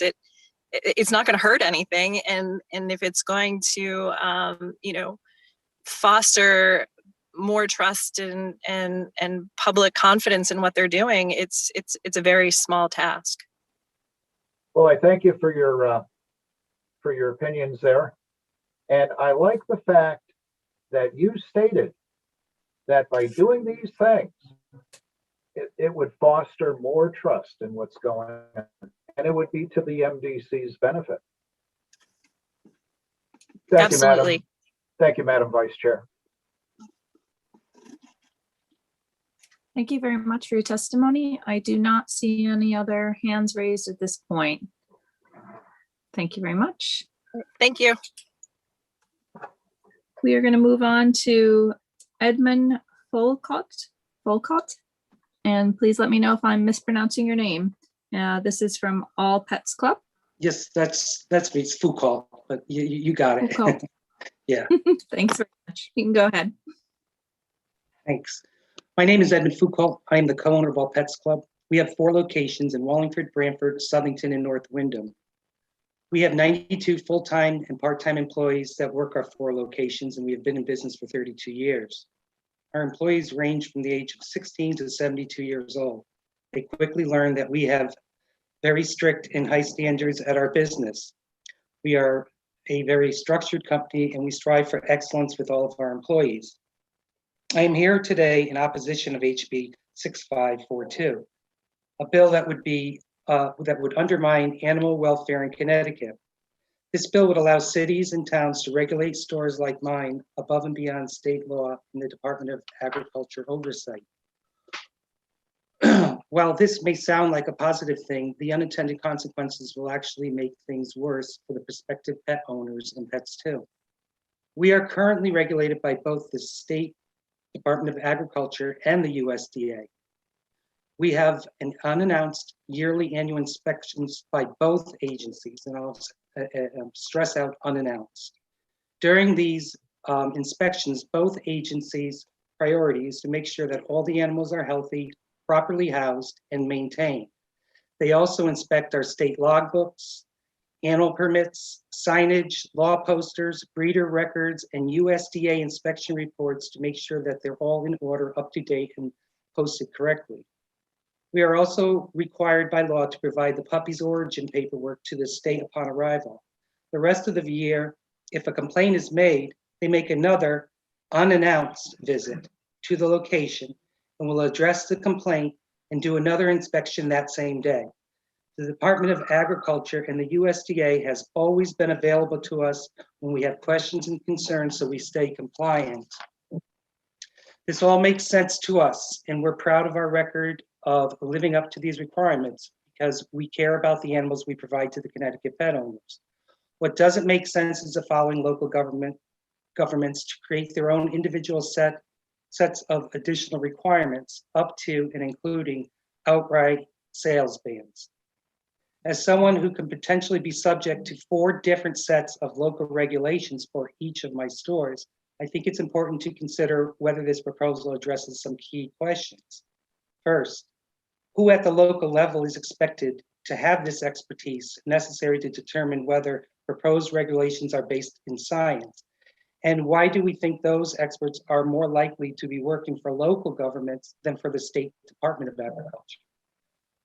Second is, what is the plan to ensure that town councils don't inadvertently pass laws that conflict with state and federal requirements we are already required to comply with? Will local governments be required to submit proposed regulations for state and federal to review prior to the adoption? Who at the municipal level will receive the necessary and ongoing training to ensure that they are able to enforce any laws that go beyond what the Department of Agriculture inspects for, and how will the additional expenses required to enforce these laws be paid for locally? 30 seconds. Why does it make sense for each of my stores to operate under different sets of regulations? Shouldn't they all be held at the same high standards so that their animals and the customers they serve enjoy the same protection? The way this bill is written, it doesn't address any of these, and that worries me and should worry you too. I ask that you not pass this bill without taking the time to consider the implications. This isn't a quick fix to a confusing part of law. It's an attempt to completely change the way animal care is regulated in Connecticut. We love what we do. We enjoy and the joy of matching customers with the perfect pet for their family. We take pride in being a partner in pet care by providing the information to make these responsible decisions. Please do not pass HB 6542. Thank you very much for your testimony. Do we have any committee members who have any questions?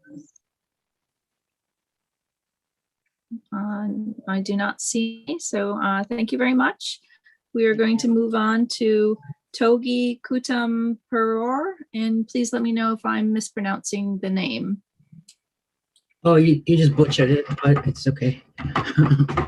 Go ahead and let me know how to pronounce it correctly. It's Toji and Kutam Peror.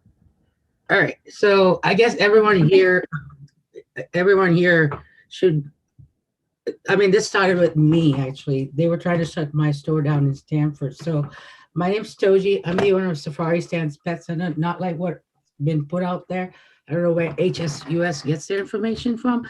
I opened my doors in New Haven in December of 2013. And my second location was, oh, sorry, you can see me now. There you go. I opened those doors in Stamford in June 8th of 2019. Now, I opened New Haven in 3 months with all the permits and everything that I had followed for New Haven.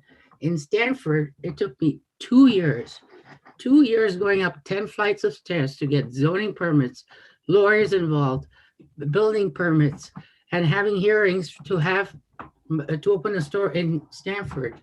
And I passed. I got my permit, and I don't know why a month later we have everyone. We have this HSUS trying to shut my store down. So I've already submitted written testimony, so I'm just going to open it up to questions, because this gets very emotional for me, because when these people can just come out and be loud and be, screaming puppy mills and come into my store and say a lot of nasty things to my employees, this is too much. We follow the rules there, so do you guys have any questions? I think Pete has covered it very well. He's told our story good. Thank you for your testimony. We do have Representative Winkler. I can't hear. I'm sorry. Oh, there. Based on what you actually said, the difference between what you experienced in one town and what you experienced concerning zoning in the other town, are you saying that the state of Connecticut should have the same zoning across the state? No, it's the people. A guy with a big construction name can walk into that office. I have to get there at 7:30 in the morning, put my name on a list, and they only see 15 people a day from certain times. And if that time's passed, I gotta come back the next day. So, All right. Thank you, Madam Chair. Thank you very much. Do we have any other questions? Seeing none, I do thank you for your testimony, and we will be moving on to Laura Natashu. And this is New London Landmarks.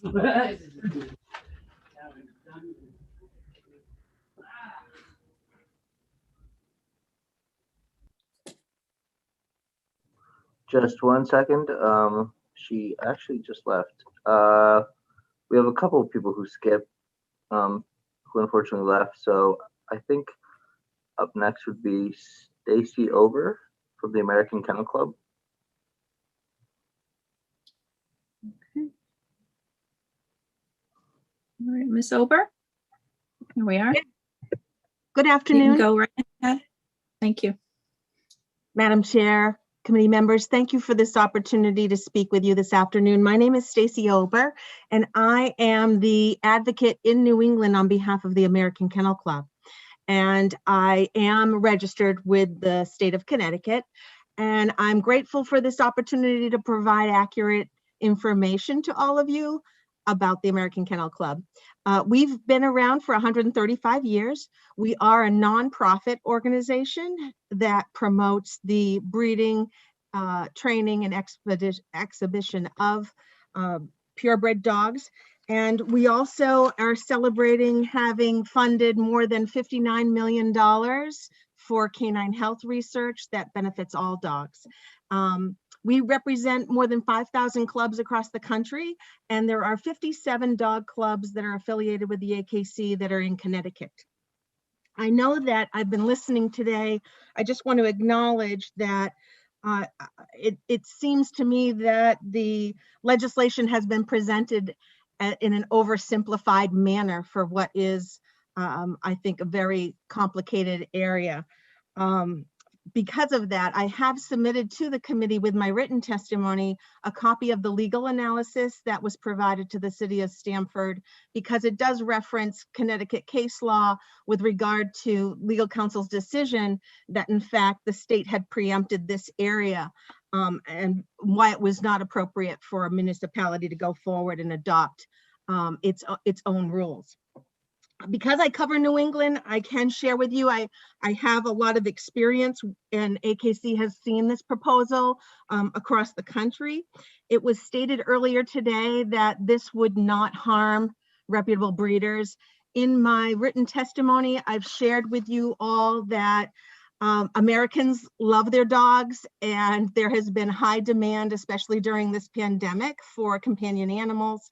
The Better Business Bureau reported in December that the number of online puppy scams has doubled since 2019. And the reason I raise this with you all is that, some have testified today that this bill is not about animal rescues, and others have acknowledged that the reason we're here today is because a bill that was filed in 2019 in Connecticut failed to move forward that would have banned pet stores from sourcing animals from anywhere but animal shelters and animal rescues. So that being said, I just want to also acknowledge that the American Kennel Club does share concern regarding population issues that result in homeless dogs, and to let you know that breed rescue is a strong and long-standing part of the hobby breeder tradition, and that AKC has one of the largest rescue networks in the country. If you go on our website, akc.org, and type rescue into the search button, you will come to a part of our site that lists more than 400 animal rescue organizations that are affiliated with our parent breed clubs. So if you were looking for a particular breed that you wanted to look for a rescue animal, you could. That being said, it feels as though there's been a lot of finger pointing. I want to just acknowledge that unfortunately there are bad actors out there. There are bad actors who hold themselves out as breeders who are actually functioning as unlicensed pet shops. I know in the testimony earlier today, there was an acknowledgement that there are some rescue organizations that are complying with the rules, which arguably means there are some that are not. I can tell you that because the demand for dogs is so high, some organizations are transporting dogs in from other countries into the United States, and AKC is aware of fraudulent health certificates. 30 seconds. I'm sorry? 30 Just seconds? 30 seconds. I'll just finish by noting on my last point, on the consumer protection issues, is that notion that folks are being pushed to the internet. And secondly, where we've seen these bans proposed, sometimes municipalities have proposed definitions that have been very broad and would have, for instance, negatively impacted reputable breeders that operate grooming establishments or boarding kennels. So I've had experiences where breeders have had to hire legal counsel on the municipal level to get that straightened out, and they wouldn't become a casualty of some of these proposals. So those were the important points I wanted to share with you all. Thank you. Thank you. Thank you very much for your testimony. We have Representative Winkler who has a question, comments. I do apologize. Some committees, they lower your hand. Other committees, you lower your hand. I apologize. It's all right. Thank you. We have Representative Dubitsky. Do we see? Thank you, Madam Chair. There you are. Yeah, I am here. And thank you for coming in to testify today. You had mentioned that in your written testimony, you've provided an analysis with regard to preemption. Obviously, I'm not going to ask you to recite the entire legal analysis here. I will try to find your testimony and look at it, but could you just give me a quick summary on what that analysis says and how is it that the state has preempted municipalities in this area of the law? I don't want to claim to be the expert in preemption as a legal concept, but I wanted the committee to understand that although the bill as filed notes that this bill is simply a clarification as to whether municipalities have the authority or not, I did attach to my written testimony the legal analysis that was done by 2 Connecticut attorneys with regard to your case law and the conclusion that the state had preempted this area because of the length of the details, for instance, with which the Department of Agriculture has authority and oversight for pet shops and the details that are required in statute. Okay, so if I'm interpreting it correctly, your analysis indicates that this bill would not be a clarification, but indeed would be a significant change to the law. That's correct. That's exactly what I'm saying. I think the committee deserves to see that legal analysis. And so that's why I submitted it with my written testimony. Although I'm not an expert, I thought it would be informative for the committee. Okay, well, thank you very much. I'll take a look for that. And I do hope that the other committee members do as well. Thank you very much. Thank you very much. I'm just checking to see if we have any other questions from our committee members. And not seeing any. Oh, I'm sorry, Rep. Michelle. Sorry, didn't see you down there. Go ahead. Thank you, Madam Chair. Thank you, Ms. Ober, for testifying today. Yeah, I just wanted to also mention and make a comment that there's also a legal analysis that was made also by the HSUS in the same case in the city of Stamford. But yeah, for clarification, there was no preemption. There was communication from DUAG council to the city council, the city of Stamford's council, saying they may preempt. And there's been arguments between both sides. And on one side, they say that the city would have preemption if there was a linkage to animal cruelty, for example. And so I just wanted to make a comment on that. And I'll also read your legal analysis on the case in Stanford. Thank you, Madam Chair. Thank you, Ms. Silver. Thank you very much. And just double checking once more. I do not see any other comments or questions from the committee. I appreciate your time and would respectfully ask the committee members, if you have a question about AKC's position, you have my contact information. I'd be happy to share the details with you. There's been statements mischaracterizing who we are and what our positions are, what our programs are, and the community resources that we have. So I appreciate the opportunity to introduce myself to you. Thank you. Thank you very much for your time. Okay, we're going to move on to Miss Judy Allen.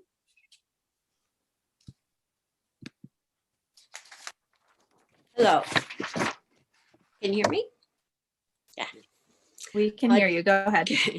Distinguished members of the Planning and Development Committee, my name is Judy Allen, and I live in West Hartford.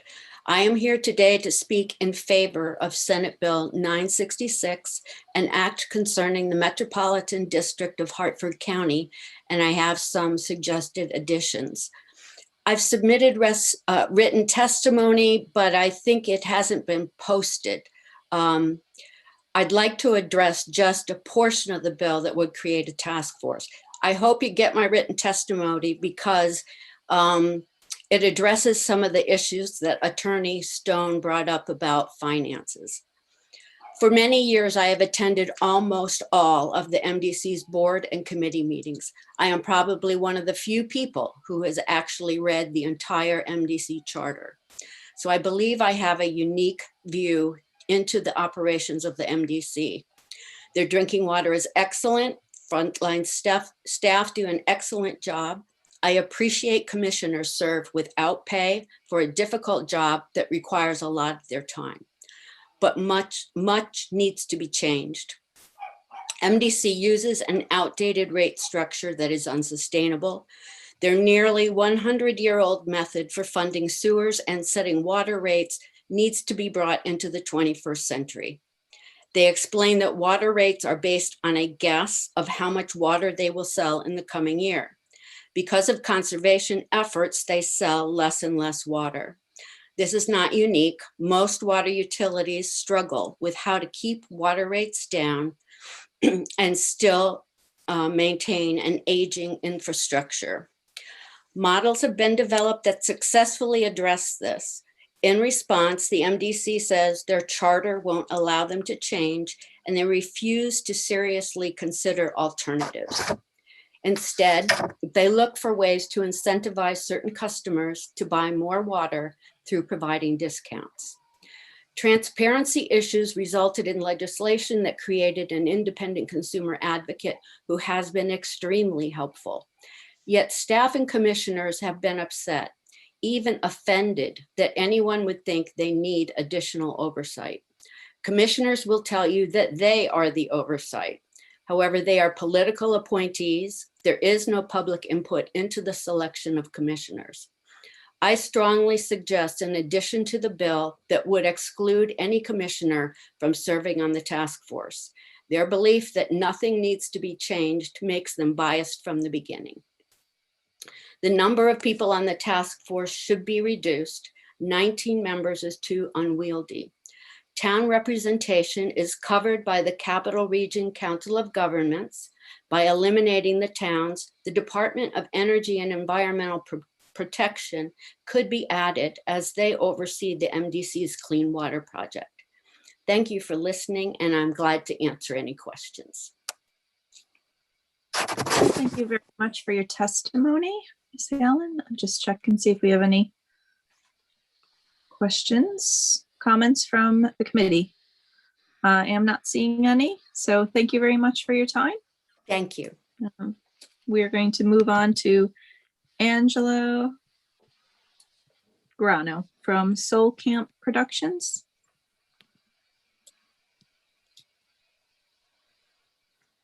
Oh, that's my bad.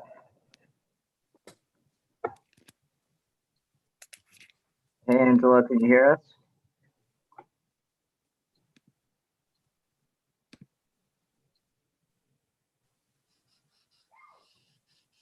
Apologies, and my apologies again. Hello. Here we go. Hello, you Hello. can go ahead. Thank you. Thank you, honorable members of the Environment Committee. Hello in advance. Thank you in advance for taking time to listen. My name is Angela Grano, and I've been an active federally licensed wildlife rehabilitator serving Connecticut wildlife for nearly 20 years. During that time, I also have had the honor of serving the community as an animal control officer. In my 5 years working closely with shelter pups of all types and personality, I can confidently assure you that there is no better companion than a rescue dog, because they know what you have saved them from. Allow me to present a few sobering statistics. The U.S. currently has 3,500 municipal animal shelters, not including the not-for-profits, and incredible rescues, including AKC Rescue, who I've adopted with. I do think they're a great organization. Into these 3,500 shelters, 6 million dogs and cats enter. Nearly 750,000 of those dogs alone do not come out. The number for cats is staggeringly higher. And the cost to taxpayers, $2 billion per year. Our own city of Bridgeport annually has to put down 63% of its shelter dogs. West Hartford alone had 200 dogs come through its year. It boils down to simple supply and demand. Yet, with profit, I thought it cut off. Yet with profit models dependent on the profiteering off of the backs of caged and breeding mothers, who must desperately bear the burden of the system, the economic model becomes twisted and flips into a perversion of itself. The demand exists because of the supply, thus those making the profits ensure this to be so. It is similar to placing candy near the checkout area. No child can resist. The grocery store owner knows this, and the same goes for puppies. Put them in a pet shop window and who can resist? But puppies are not candy, are they? They are living and breathing children, usually terrified, ripped from a mother, forced to continually birth them. In effect, puppy mills are modern-day factory farms. We cannot and we must not treat sentient beings like so much display candy. Some may argue, what if I want a purebred dog? The fact is, 1/4 of all dogs turned into shelters are purebred. Please allow reputable rescue organizations and small, monitored, regulated specialty breeders to help. Pet stores cannot vet their clients or take the time to ensure an animal is not going into a home that cannot care for that animal's needs fairly. In closing, I quote the great Albert Schweitzer, "Think occasionally of the suffering of which you spare yourself the sight." Thank you. Thank you very much for your testimony. Just to see if anybody from the committee has any questions. I do not see any, so thank you very much. Thank you. We are going to move on to Eileen Jacob Sweeney.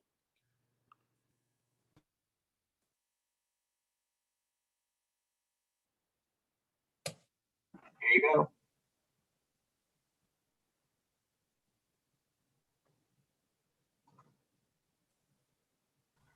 Good afternoon. Hello, thank you. Hi. Oops. Thank you. I'm Eileen Jacob Sweeney, and I would like to, good afternoon to everyone. I would like to urge your support, along with my entire family, urges your support of House Bill 6542, an act concerning municipal restrictions on pet shops.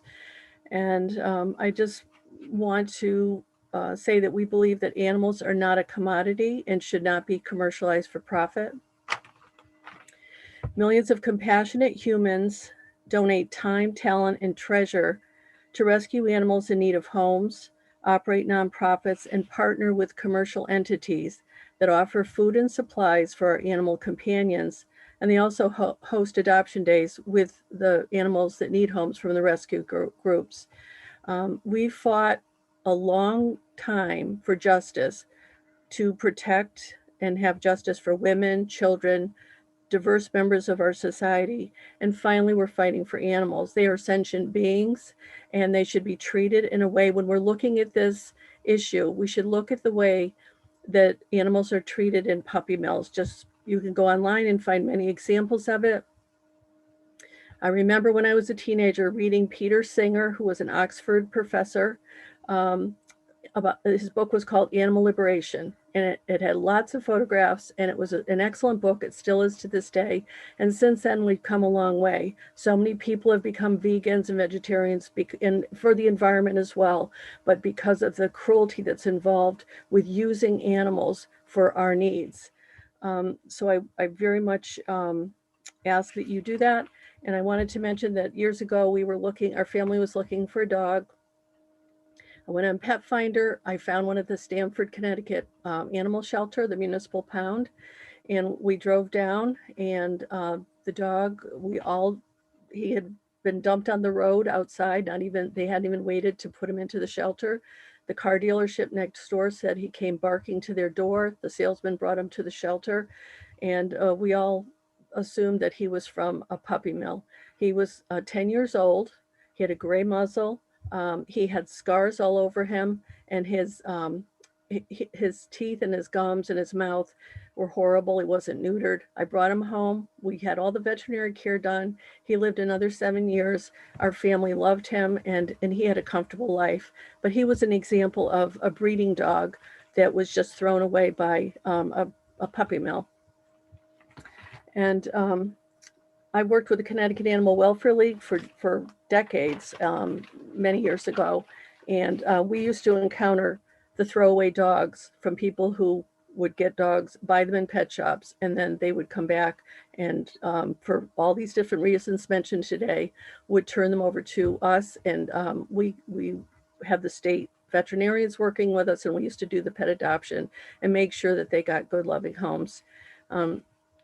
And today I came to speak on this issue, but I also wanted to, I heard about a bill that I wasn't aware of on historic preservation. Am I allowed just to say a word about that?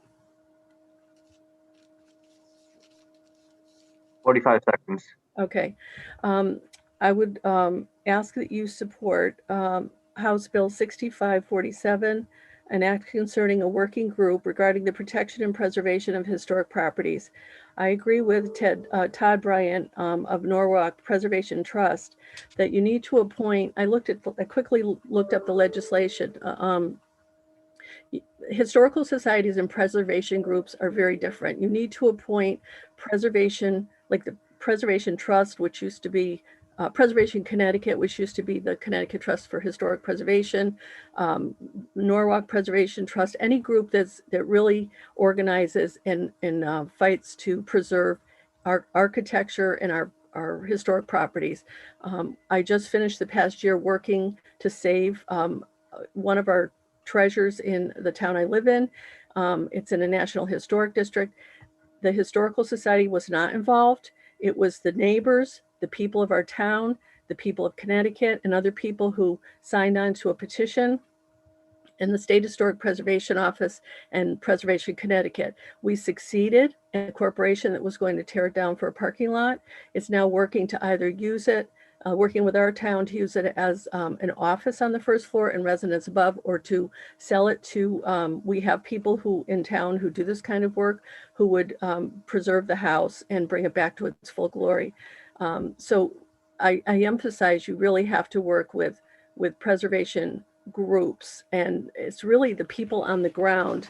I've worked with many groups in our town, and the people who really pull this through are the people I just mentioned. You can organize the residents and people who have an interest in preserving the property. So that's more important than getting, historical societies often have other reasons for not getting involved. So I thank you very much for this opportunity. Thank you. Thank you very much for your testimony, and just checking to see if we have any questions or comments from the committee.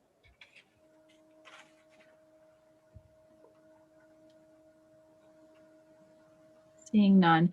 Thank you very much for your time, Ms. Sweeney. Thank you. Let's see, we have next.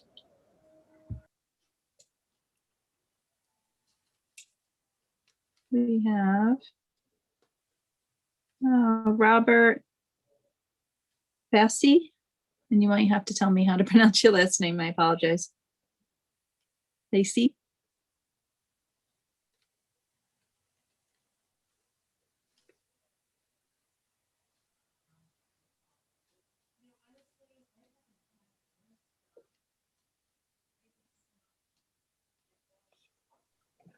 Robert, can you unmute yourself and put on your camera? Can you hear us?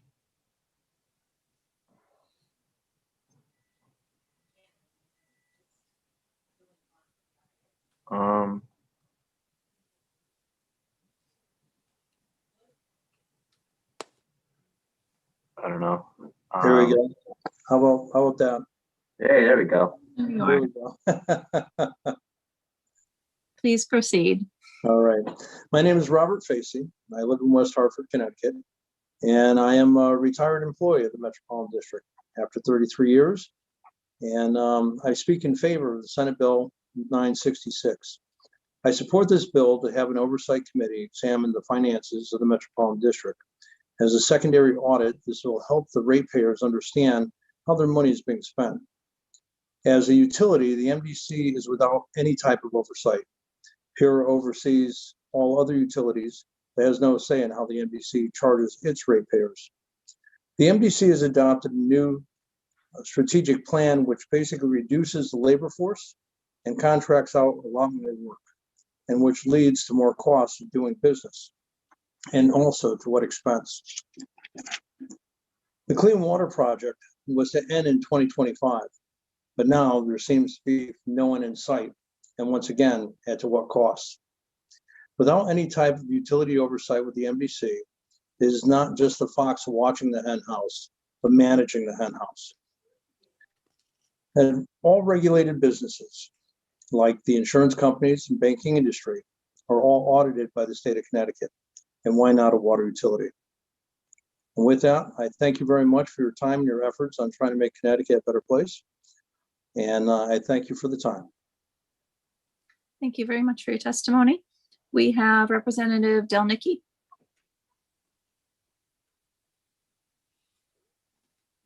Thank you, Madam Chair. And for the record, I also worked at the Metropolitan District and retired after 32 years.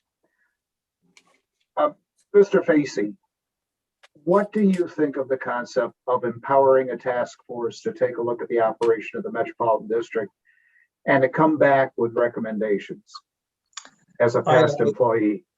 Yeah, I think it's really very prudent. As I believe Judy Allen made mention earlier testimony, the district has been with many commissioners that have come forward, but none have water utility or any experience in any utility. And literally, kind of as I've been told by many commissioners in the past, as well as president, they basically go by what the CEO says or the board chair, because they don't have any concept of how a water or wastewater industry is supposed to run. So they literally can't ask a question or actually kind of advise in the proper manner. And with the state now doing an oversight in this process, I think it's outstanding. I think it's been well overdue. And I think it's something that will be very enlightening to many, many folks. Well, I thank you for your answer there. There's a couple other pieces to the bill. The code of ethics, the state code of ethics, becoming a code for the Metropolitan District, for those that serve on the commission and work there. What's your opinion of that as a past employee? I think once again, the code of ethics will speak for itself. There's a standard and rule to have folks to be to a higher standard, and especially into a utility that touches many, many people. And in which case, I think it would only do better to have more intervention in that process. And lastly, the Metropolitan District currently uses an auditor that is employed by them, and of course for their bond rating, et cetera. What do you see in the way of any value on the auditor of public accounts also having an opportunity to look at the books and to make basically audit the books and provide a report? I think it's actually a great idea in that process. When you have any business that basically pays for its own audit, the auditors know that where their money is coming from and can basically be very lenient on many different facets. And also, when they ask a basic question, whatever answer they get, once again, without knowing more background, will literally just kind of go that direction. By having a secondary audit be in place, I think it puts more onus on the MDC to actually have to answer. And just by basic looking at previous bonding issues, the district has bonded out some minimal pricing and cost of items that should have been regulatory normal everyday budget expenditures. And meanwhile, being put into a bond, I know now why the MDC has gone from AAA rating down to just an A rating. And that just kind of speaks volumes within itself. So as the state now looks at, or hopefully does pass this bill, and has the opportunity to then look into a little darker and a little deeper into the process of exactly how money is being spent and how it's being directed and what's being bonded and what's not. You just said something that piqued my interest. You said that they went from a AAA rating to an A rating, and do you know what rating agency provided that? I'm not sure exactly which rating agency it was. Unfortunately, I can't give you that part of it, but I know that that's what the ratings have been for many, many years. And really, I'd say the decline of their rating has happened over the past 5 years, maybe 10. You don't know whether it might have been S&P or Moody's or one or the other? Usually it's been Moody's that have been, but I don't know who they actually have had their the bond ratings by more recently. Like I said, I've been retired now for about 6 years, and in that process, I've kind of lost track of some more of the internal operations. Well, again, thank you for coming forward and providing insight pertaining to what you see and what you think a bill of this nature might be of a benefit. And again, thank you for your time and your testimony. Thank you, Madam Chair. Thank you. Thank you very much. I'm just going to check and make sure we don't have any other committee members. Seeing none, thank you very much for your time. Thank you, and thank you for your time. Have a good night. And good night to you as well. Moving on, we do have one which might have been cut off at the bottom of the sheet. This is the Honorable Warren Hess. Good afternoon. My name is Allison Bruce. I'm the controller for the Borough of Naugatuck, and I'm just going to go grab him out of another meeting quickly. He's been waiting anxiously. Thank you.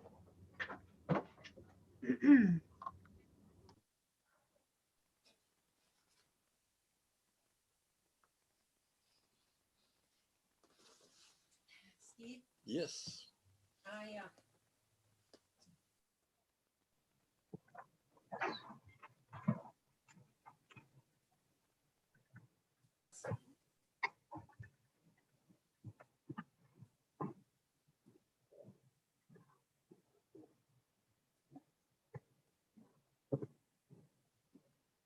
Good evening. Good evening. Can you hear me? We Yes, can sir. hear you.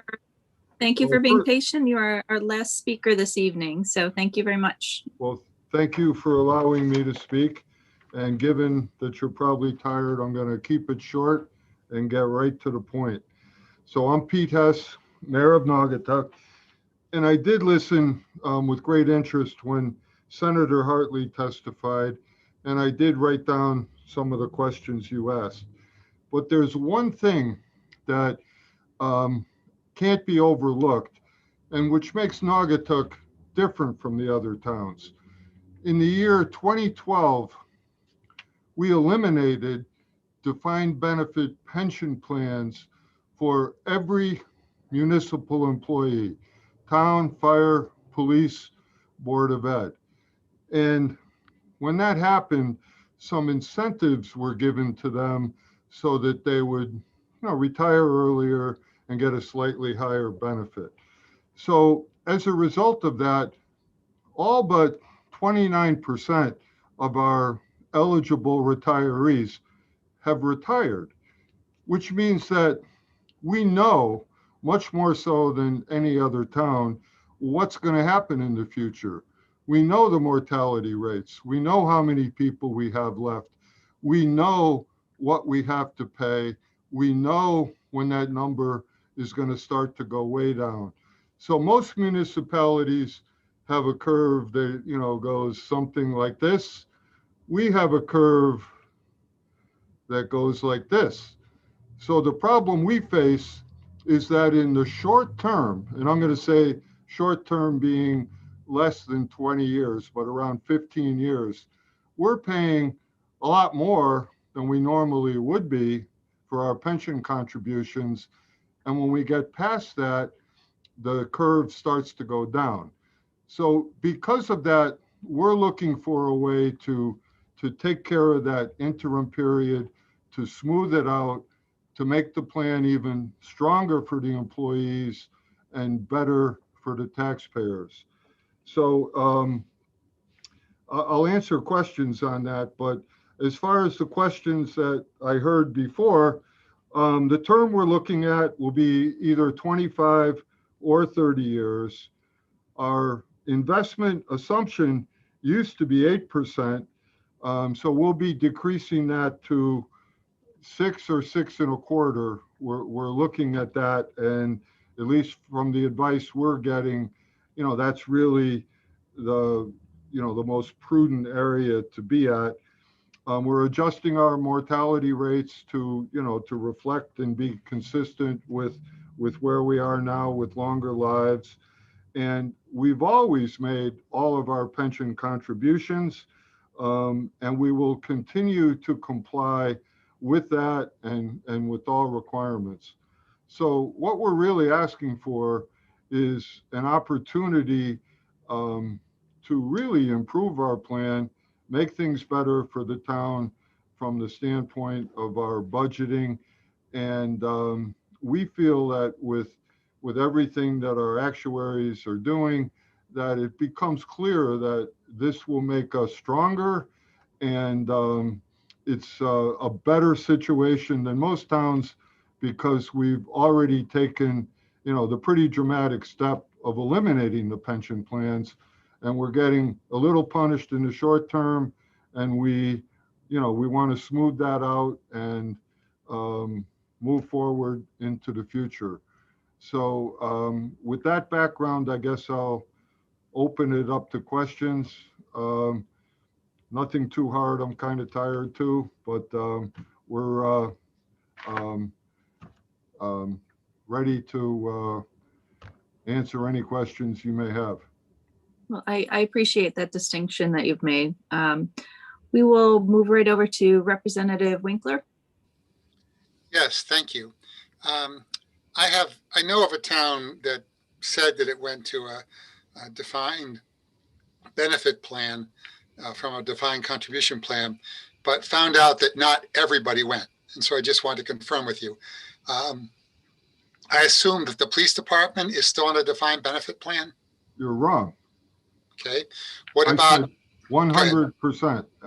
Every employee, let me say this, every new employee from 2012 forward has not been able to go into a defined benefit pension plan. They're on the contribution plans.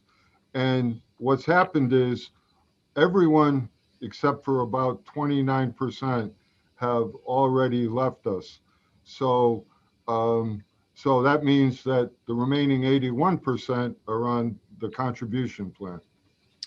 And how do you handle the 20 and out on a defined contribution plan? Well, it's in all of the different contracts. They're 401ks basically, but you know, there's town contributions, employee contributions, and each union has negotiated a different arrangement.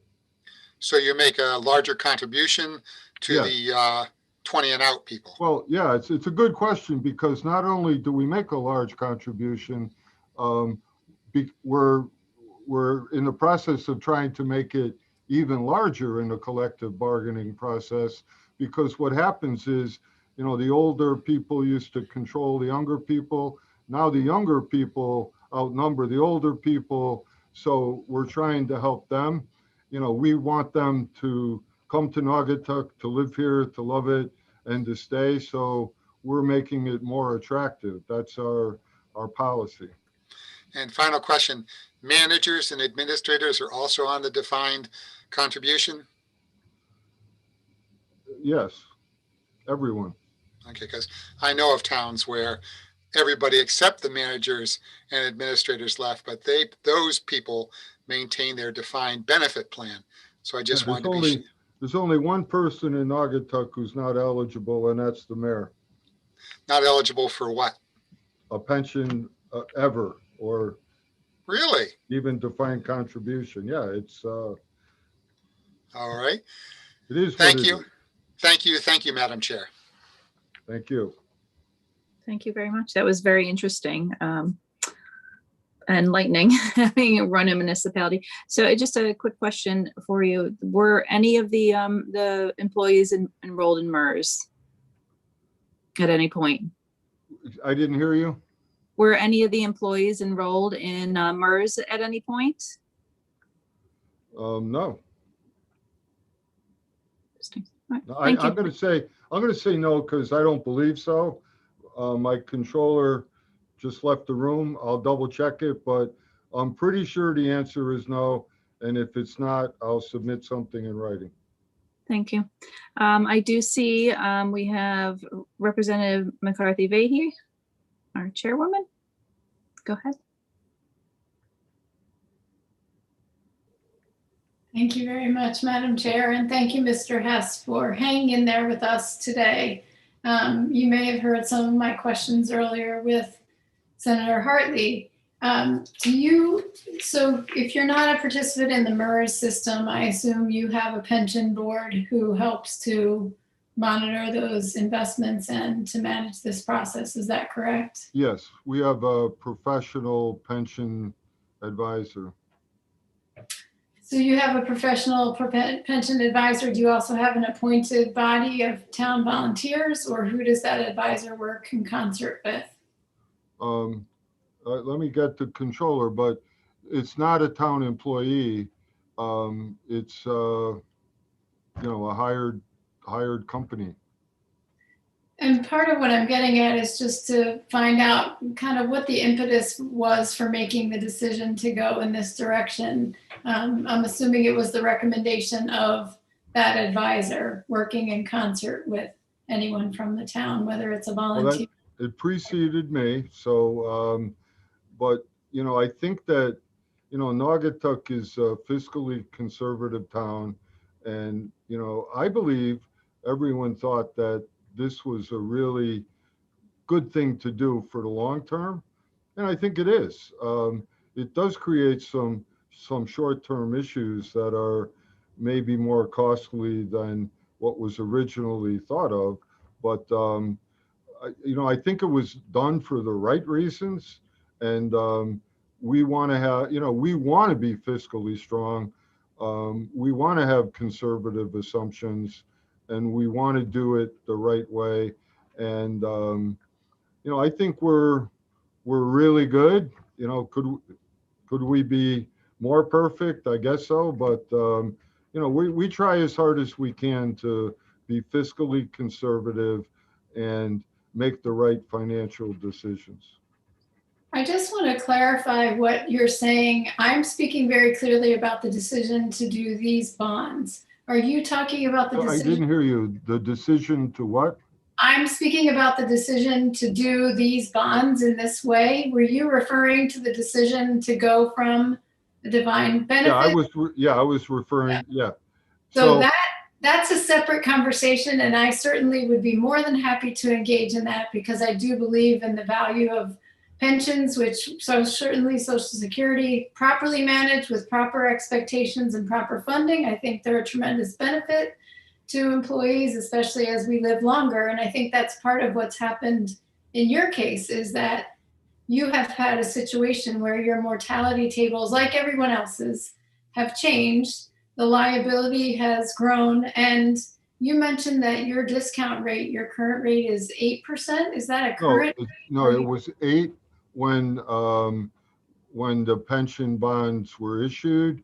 It was reduced before me to 7 1/8, and they're now recommending, I'm going to say 6 to 6.5, 6.25, I believe is the number that we will select. I'd like to hear your thoughts on that, but we want to pick the best number that works.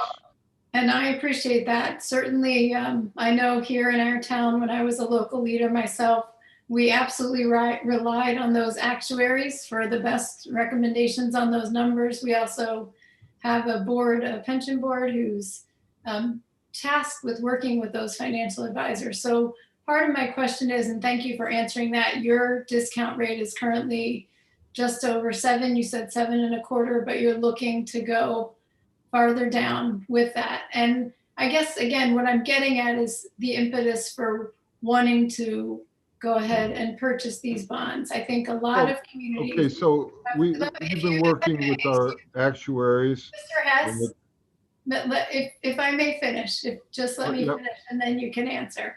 Okay. So a lot of communities have looked at this as an option just because the current interest rate is so low. And this makes sense as a financial decision for the community, which by the way, I'm very supportive of you doing this, because I do think that it's a benefit to the community and to the taxpayer. And that's part of why I'm asking is what the impetus was. Was it to be able to achieve some savings, which it does look like that, but you also are talking about smoothing over a period of time. And this goes to a question that Rep. Zullo had earlier, which was the term and the comparison of the current terms versus the longer term for these bonds. Right. So the way I understand it, and part of this is shorter term rather than longer term, and this is submitted in written testimony that was at least some of our professionals helped us with it. But over the period, the town saves while making all of our contributions and continuing with everything and doing everything we have to. We will save, given all the new assumptions and everything else, we save $18 million over the term. So that's a big number for Naugatuck. We're not a small town, but we're a distressed municipality.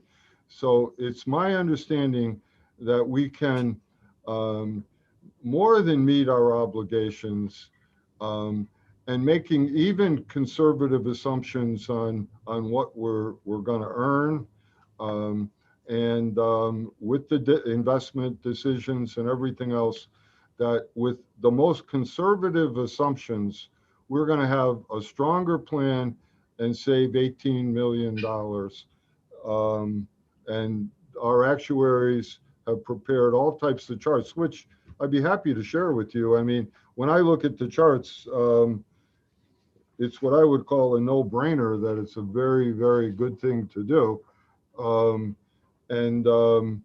So, for example, this is a chart from our from Hooker and Holcomb, and the savings, additional interest. When you put the whole thing together, the best case scenario, which would be a 30-year bond, we would save $966,000 a year.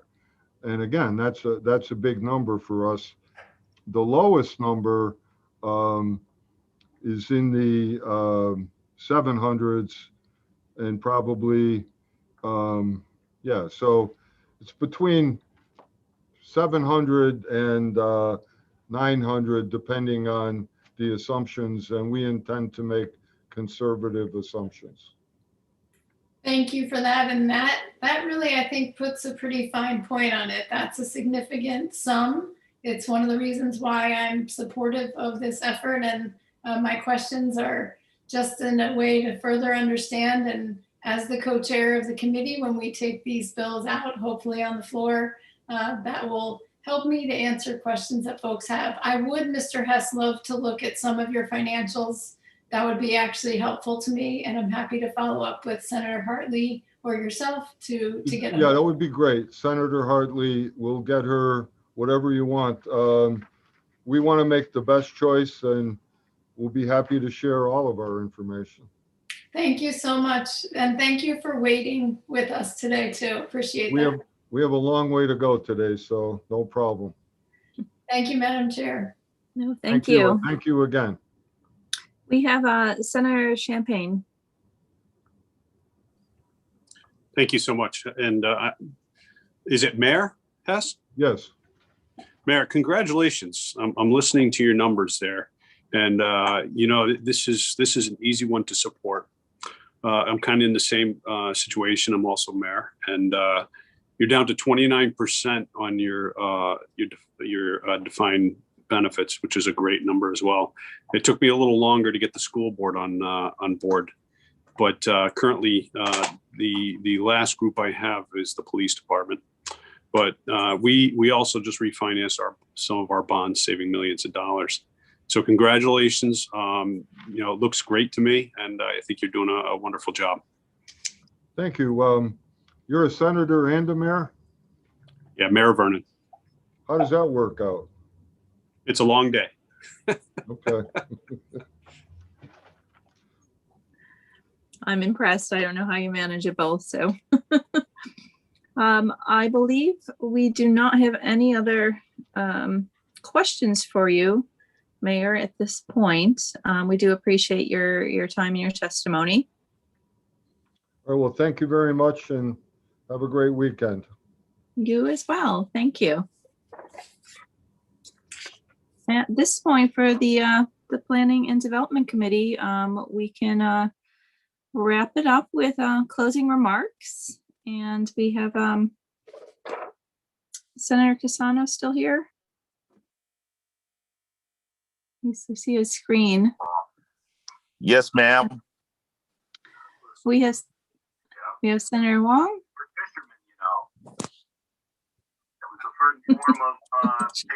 Shall we go to Senator Wong? Do you have any closing remarks as well?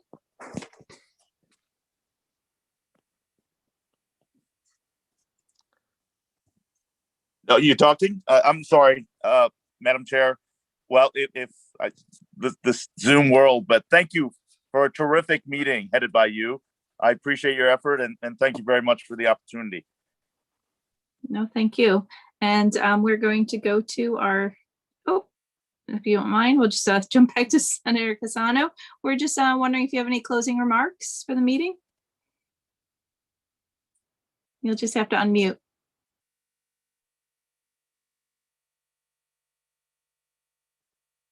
Still muted.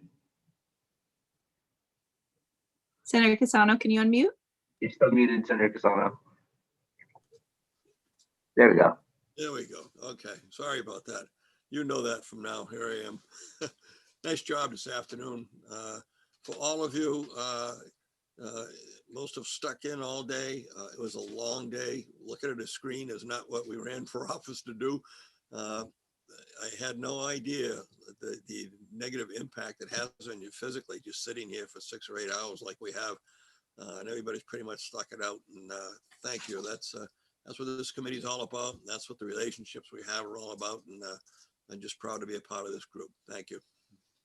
Thank you very much. And our co-chair, we have our Representative McCarthy Vahey. Thank you. Oh, I love seeing some other folks here on the Zoom with us. Thank you very much, Madam Chair, for leading us through today. I appreciate it, as we are all trying to do, balancing voting and committees and hearings and all that. And as Senator Casano said, yes, it can be long days. I will note that our next meeting will be a committee hearing scheduled for March 15th. I believe I have to confirm with Camilla. It looks like we'll begin at 10. I will say that the hope that day, and in working with our LCO attorneys, will be to hear a number of our zoning proposals. That language is still being worked out. I expect that that hearing will be a long hearing, and I'll just say here now, we won't go past 24 hours either, just like the Public Health Committee. I certainly hope that that's not the case for us, but I think that you should all probably expect to have a bit of a longer day, because I think there's a lot of interest out there in a number of those proposals. Like I said, the hope or the timeline would be the need to file those at the beginning of next week. So I thank you, and thank you also to our clerk, and turn it back to you. And just with our ranking members, Representative Zullo, do you have any closing remarks for us? You know, I'll just say that it's great.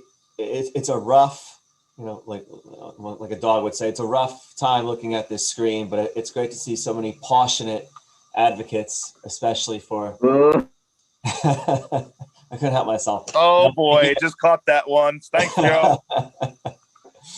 Thank you to everybody. Thank you, Camillo, and thank you to our chair this afternoon, Rep. Rapil. Fantastic job. So thank you. Everybody have a great Thank you. You do, you as well. And just recognize our wonderful staff for National Employee Appreciation Day. So thank you for everything you do in the background to keep us keep us on task. So thank you. Have a wonderful weekend. Have a wonderful weekend, everyone. Thank you. You too. Thank you all.